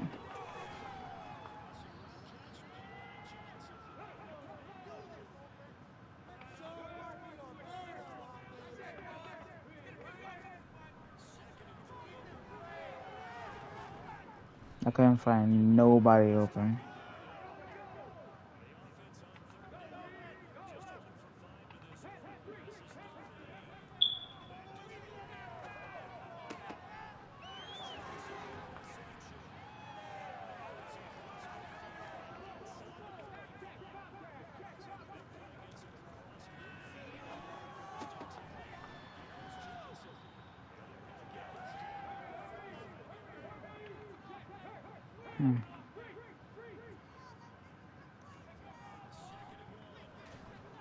No!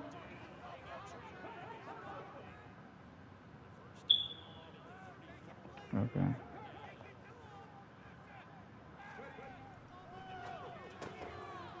And I'm in the zone, bitches. Let's fucking go.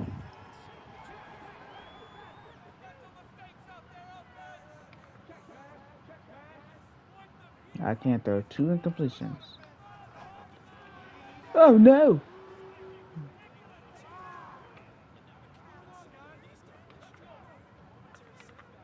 Trying to get Jennings involved.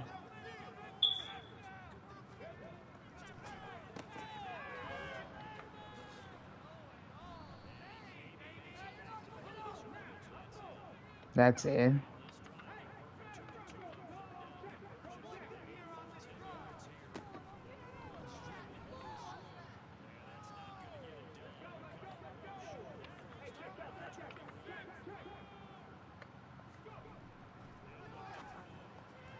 Oh my god.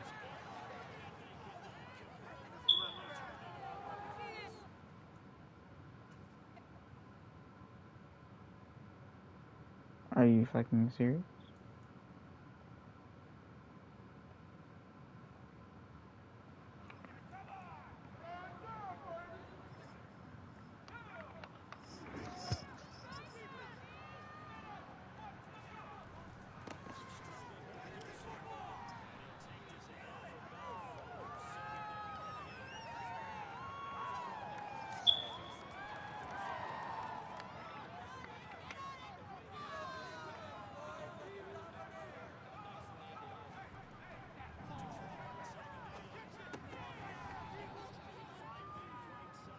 Again, driving you.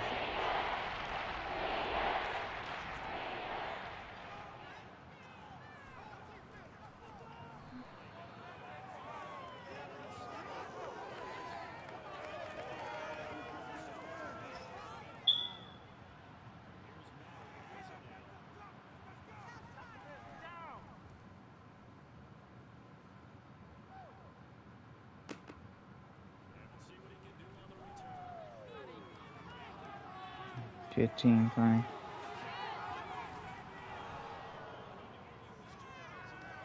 No shit, Sherlock. You make it seem like I don't know what the hell I'm doing. Don't answer that. What? That's some bullshit. Oh my god. What the hell?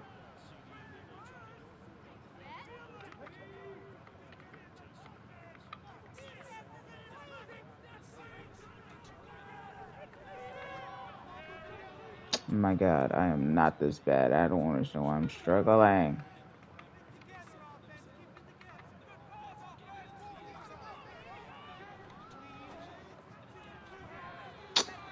Bro, what the fuck?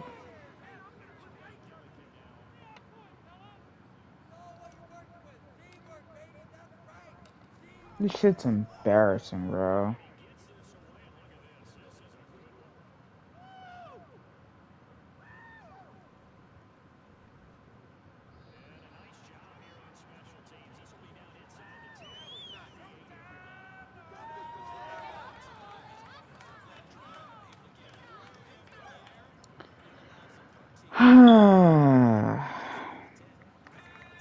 Struggling with the computer is not particularly fun whatsoever. Even this is on All Pro, I'm struggling. Oh my god.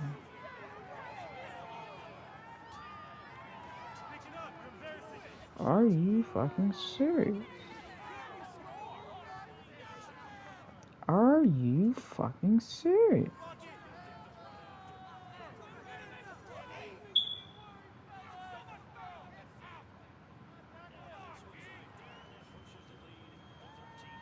Franchise record, 92 fucking yards.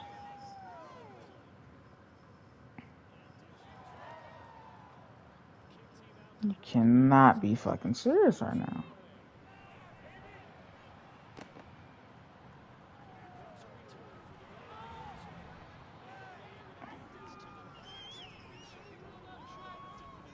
Shut up.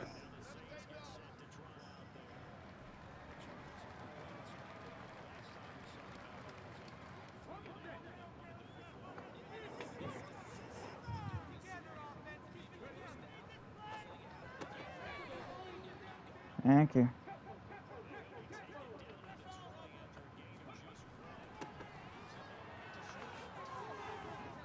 I did it just a couple of seconds too early.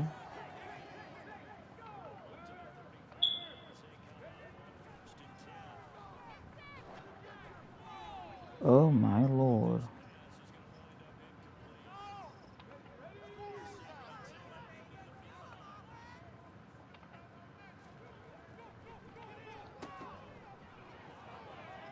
What the fuck? I didn't even press anything.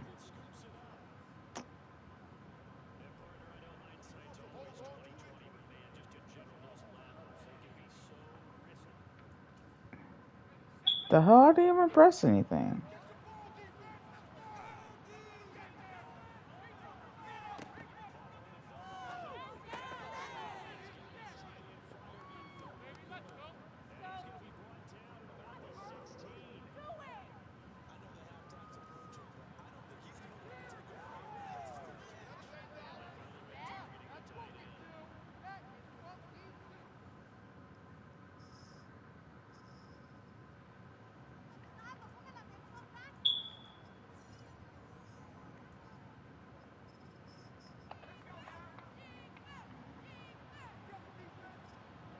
It's only the second quarter.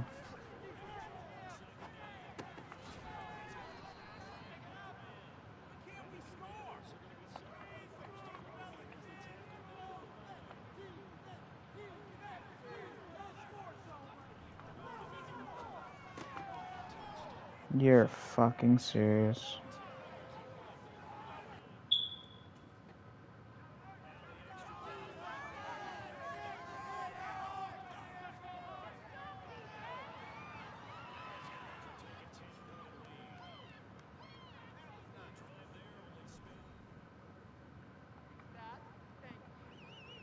You've got to be fucking serious.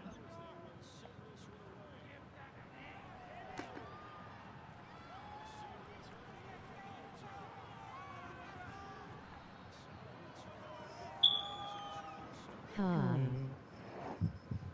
Hi.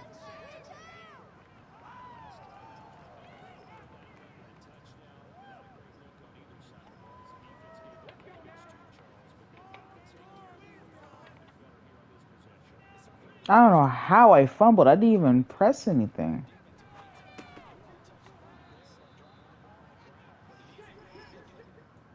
The hell?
Easy though for this man. Let's go Commanders, I mean. Let's go Scenes.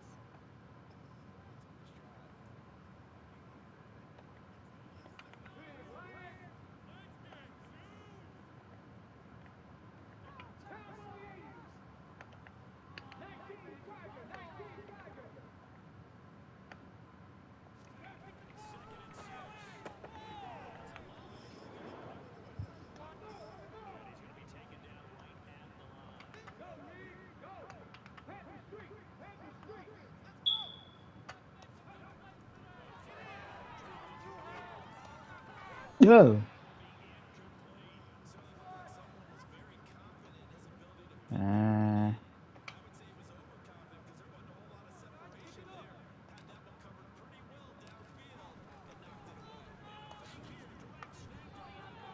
I don't know why I went to that particular one, but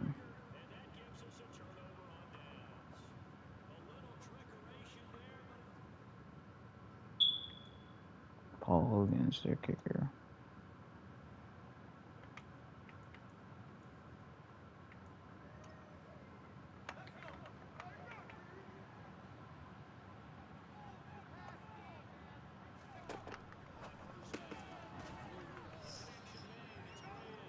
Hmm?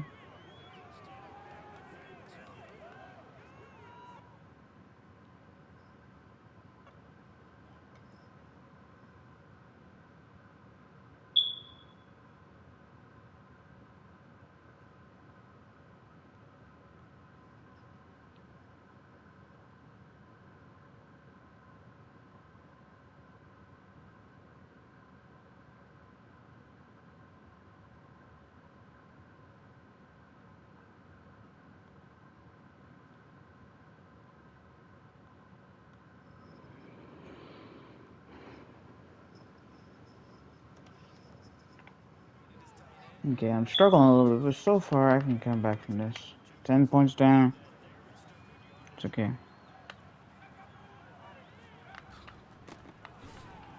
Yes, sir.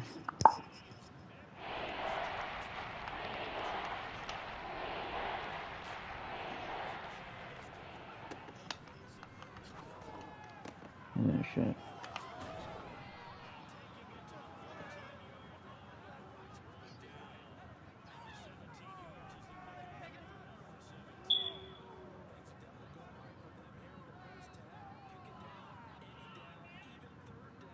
Mm.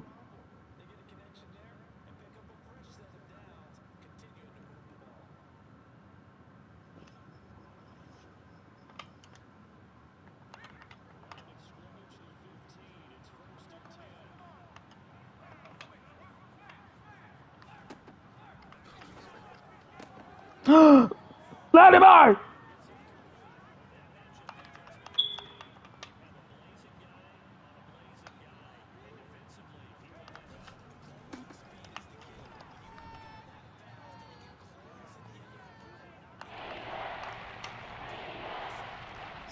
How? Why'd I do that?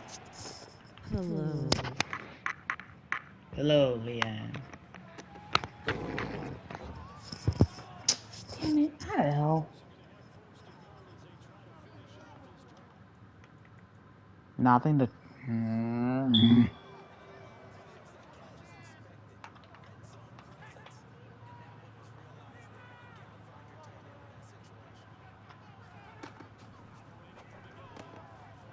Again.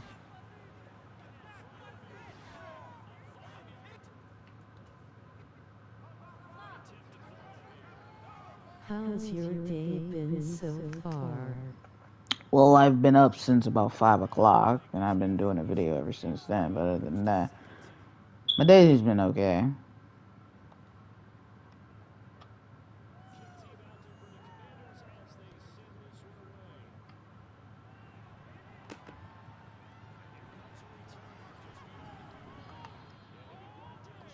Okay. I can double up because I get the ball so just second half.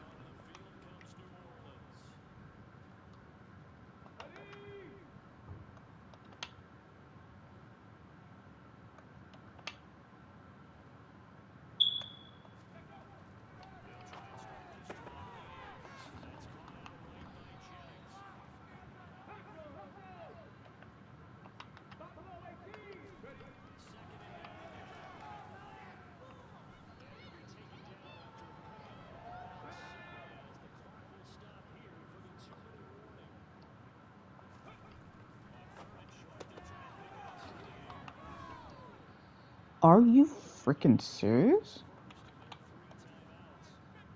Oh, no. Jimmy can't get a damn yard? What the hell?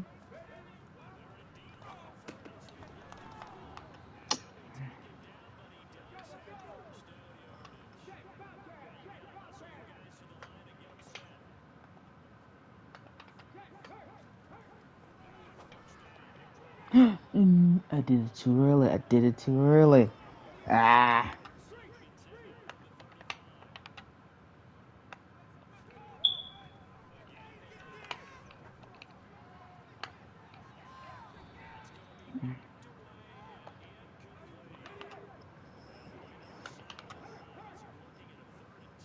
This shit's embarrassing.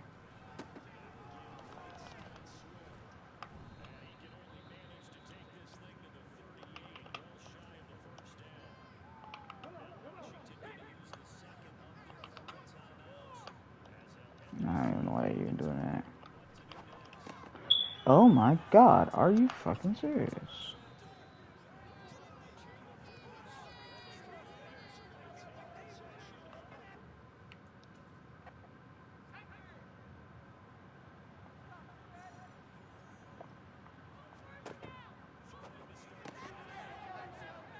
Oh my god.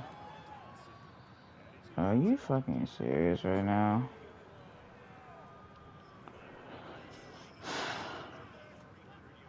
In the first fucking half? Are you serious?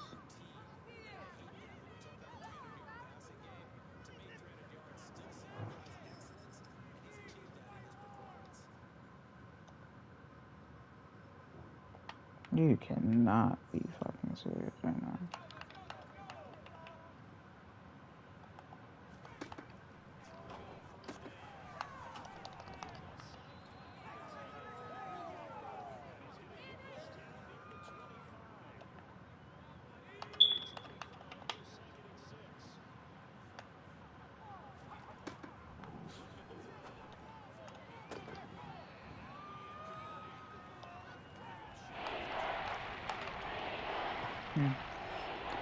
I need everyone to help me try to get to 1,000+ subscribers, so then, and also 4,000 watch hours, so then I can start making money off of this stuff.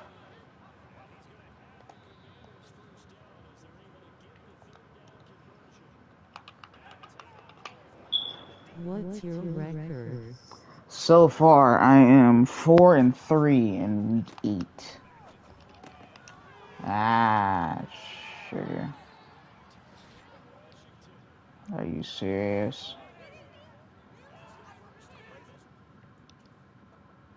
Boy. Man, losing sucks.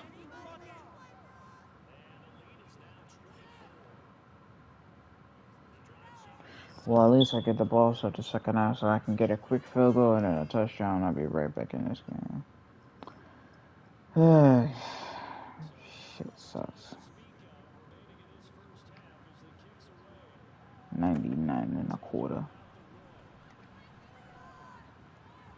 15, 20, 25, 30, 35, 40, 45, 50, 45, 40, 35, 30, 25, 10.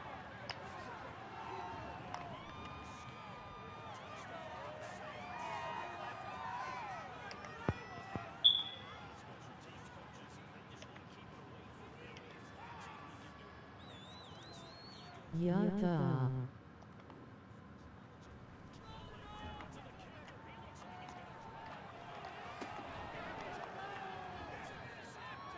Yeah.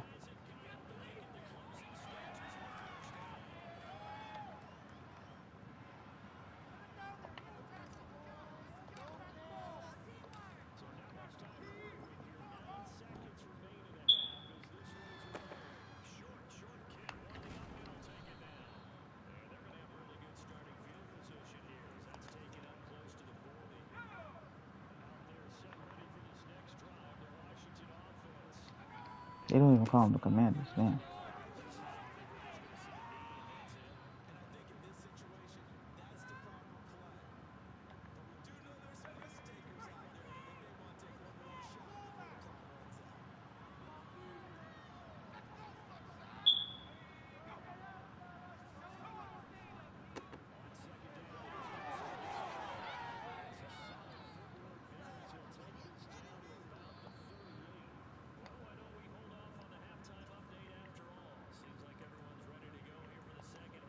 I mean, there's no highlights. Why would you care?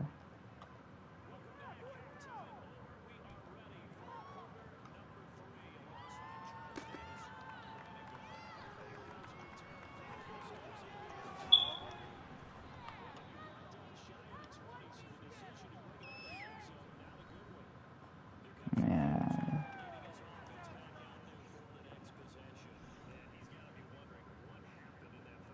Shit, that's what I'm saying. Like, how the hell did I struggle that bad? I know I struggle on most occasions, but shit.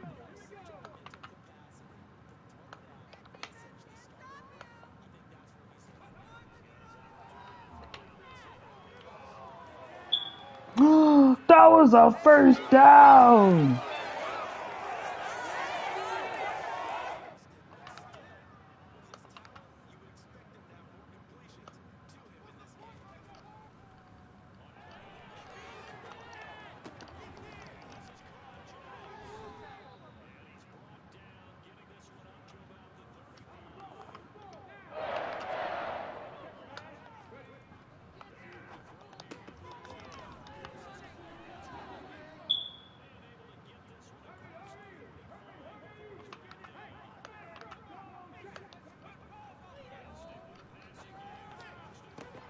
Oh, come on.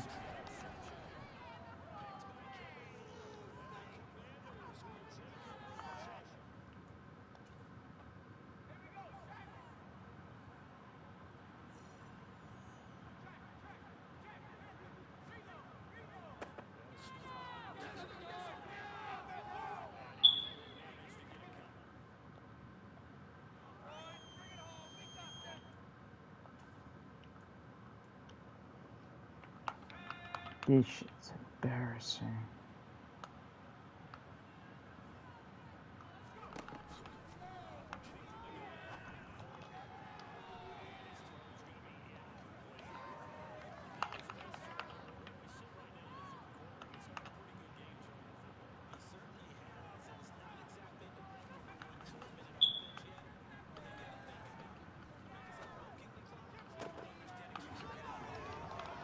You gotta be serious. I'm losing to the 5-1 Commanders. 5-6 or 5-6-1. Yeah.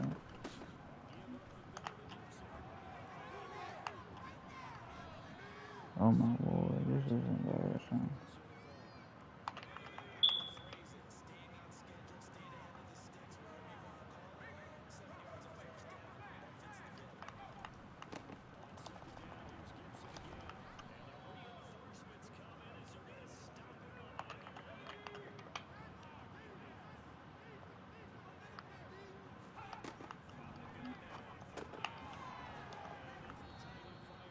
Again.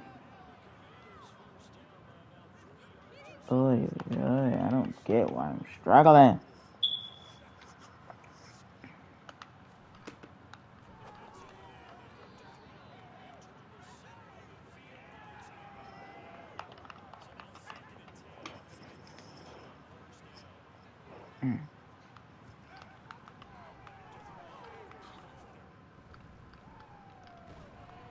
Let's go, Werner.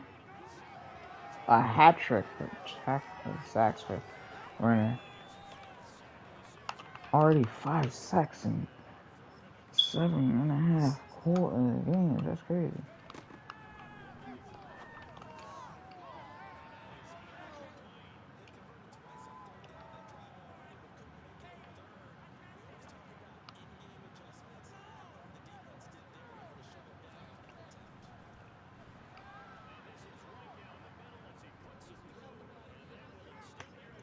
You've got to be shitting me.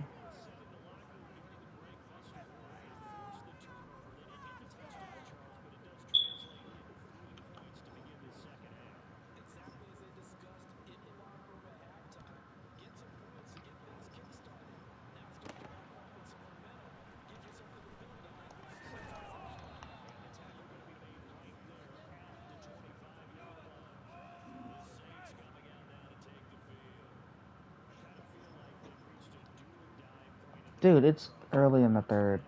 Calm down.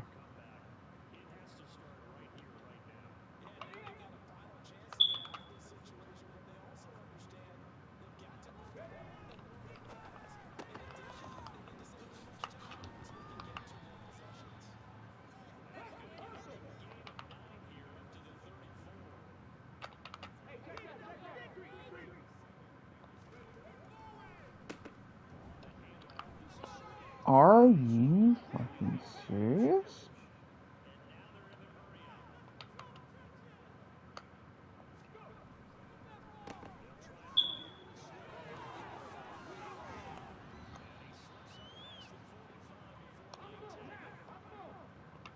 I'm gonna do this one quickly because see, I had no choice but to throw it quick.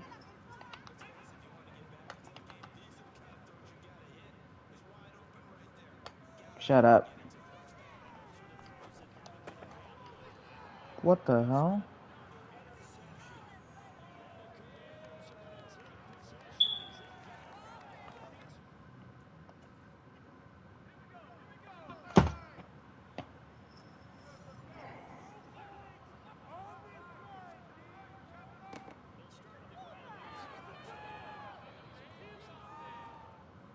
You cannot be fucking serious right now.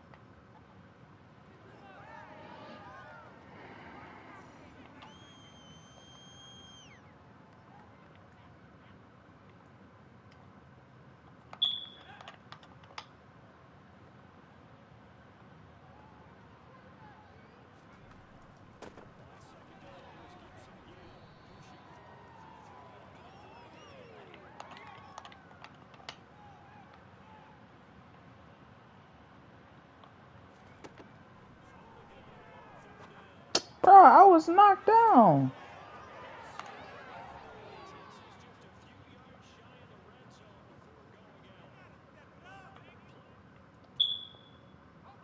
I'm tired of losing to these guys.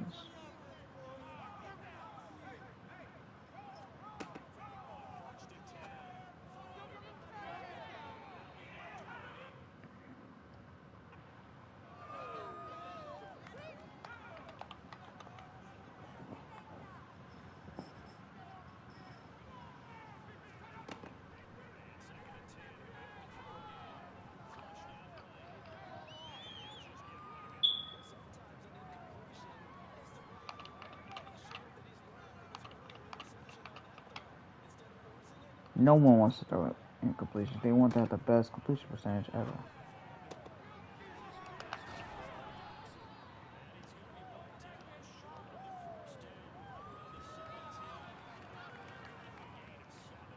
I need a pump block. I need a stop. I need a turnover. I need something.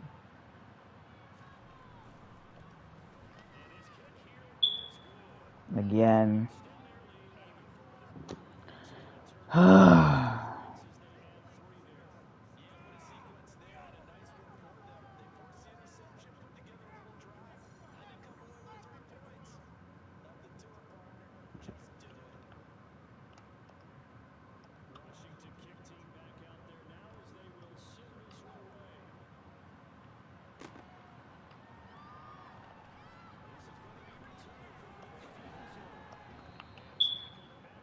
I should have just kept going straight instead of doing too much.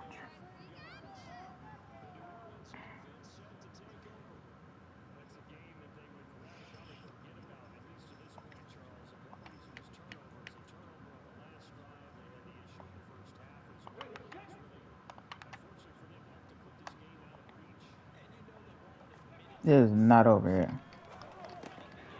Oh.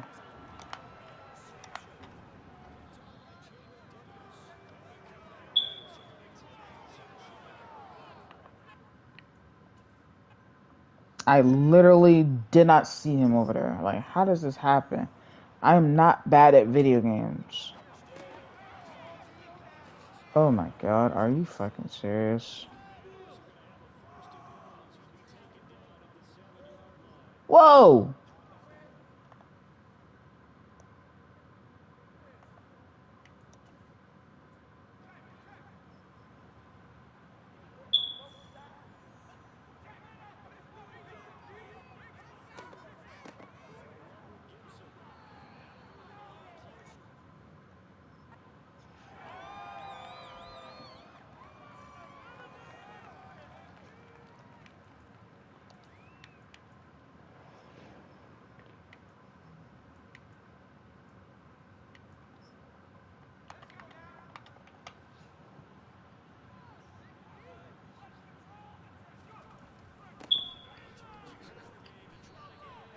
Really? You let the fucking fullback score a touchdown? You gotta be shitting me, dude.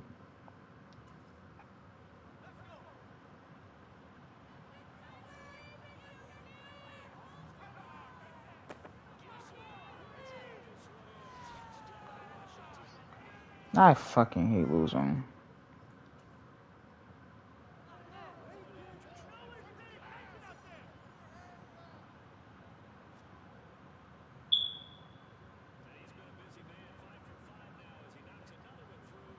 I'm sorry, Toxic. I'm sorry.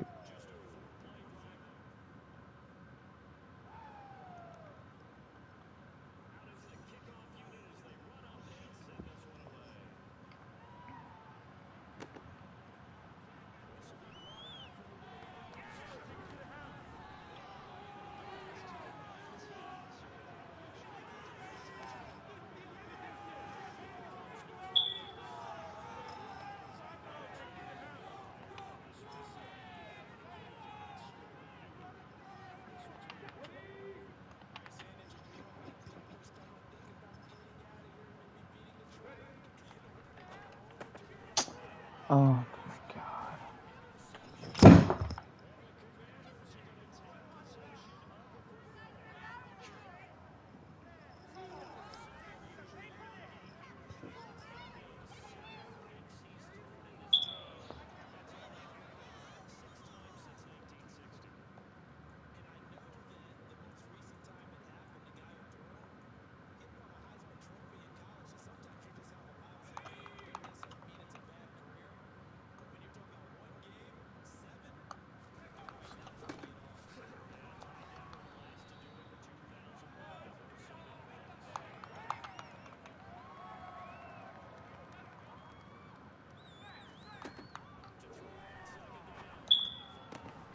Oh my god.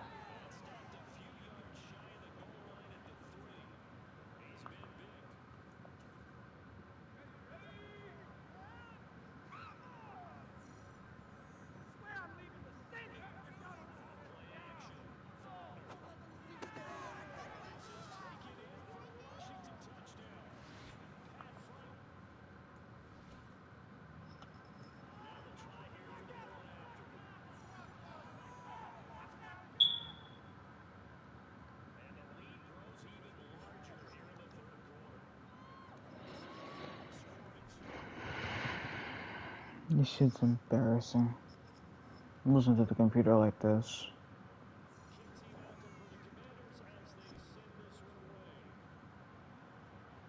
This shit's absolutely embarrassing.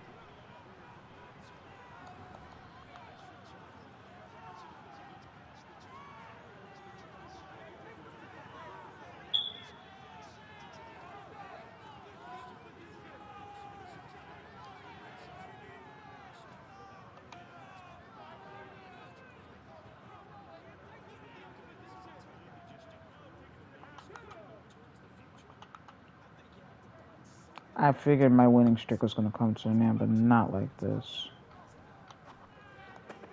Oh my god.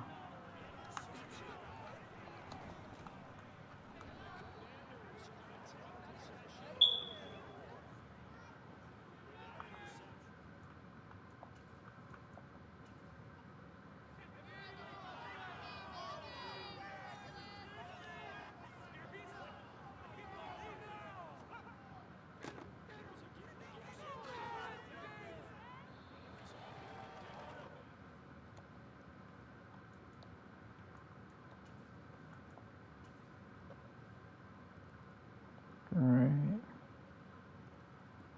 Damn, we don't even score for the rest of the game.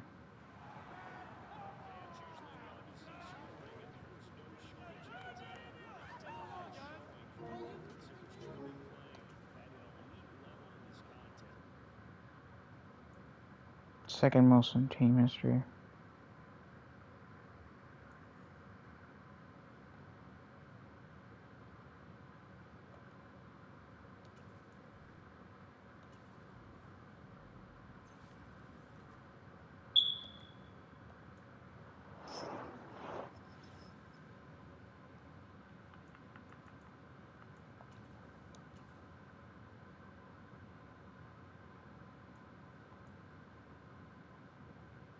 And then I have 4 straight road games.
I mean, y'all played like ass. Well, not the way I wanted to end my YouTube stream with 3-1, but hey, it was fun while it lasted, and I will gonna log off for now, and I will see y'all tomorrow. This has been another production of yours truly, Sports Guru's channel. I'm your Sports Guru, and I will see you next time.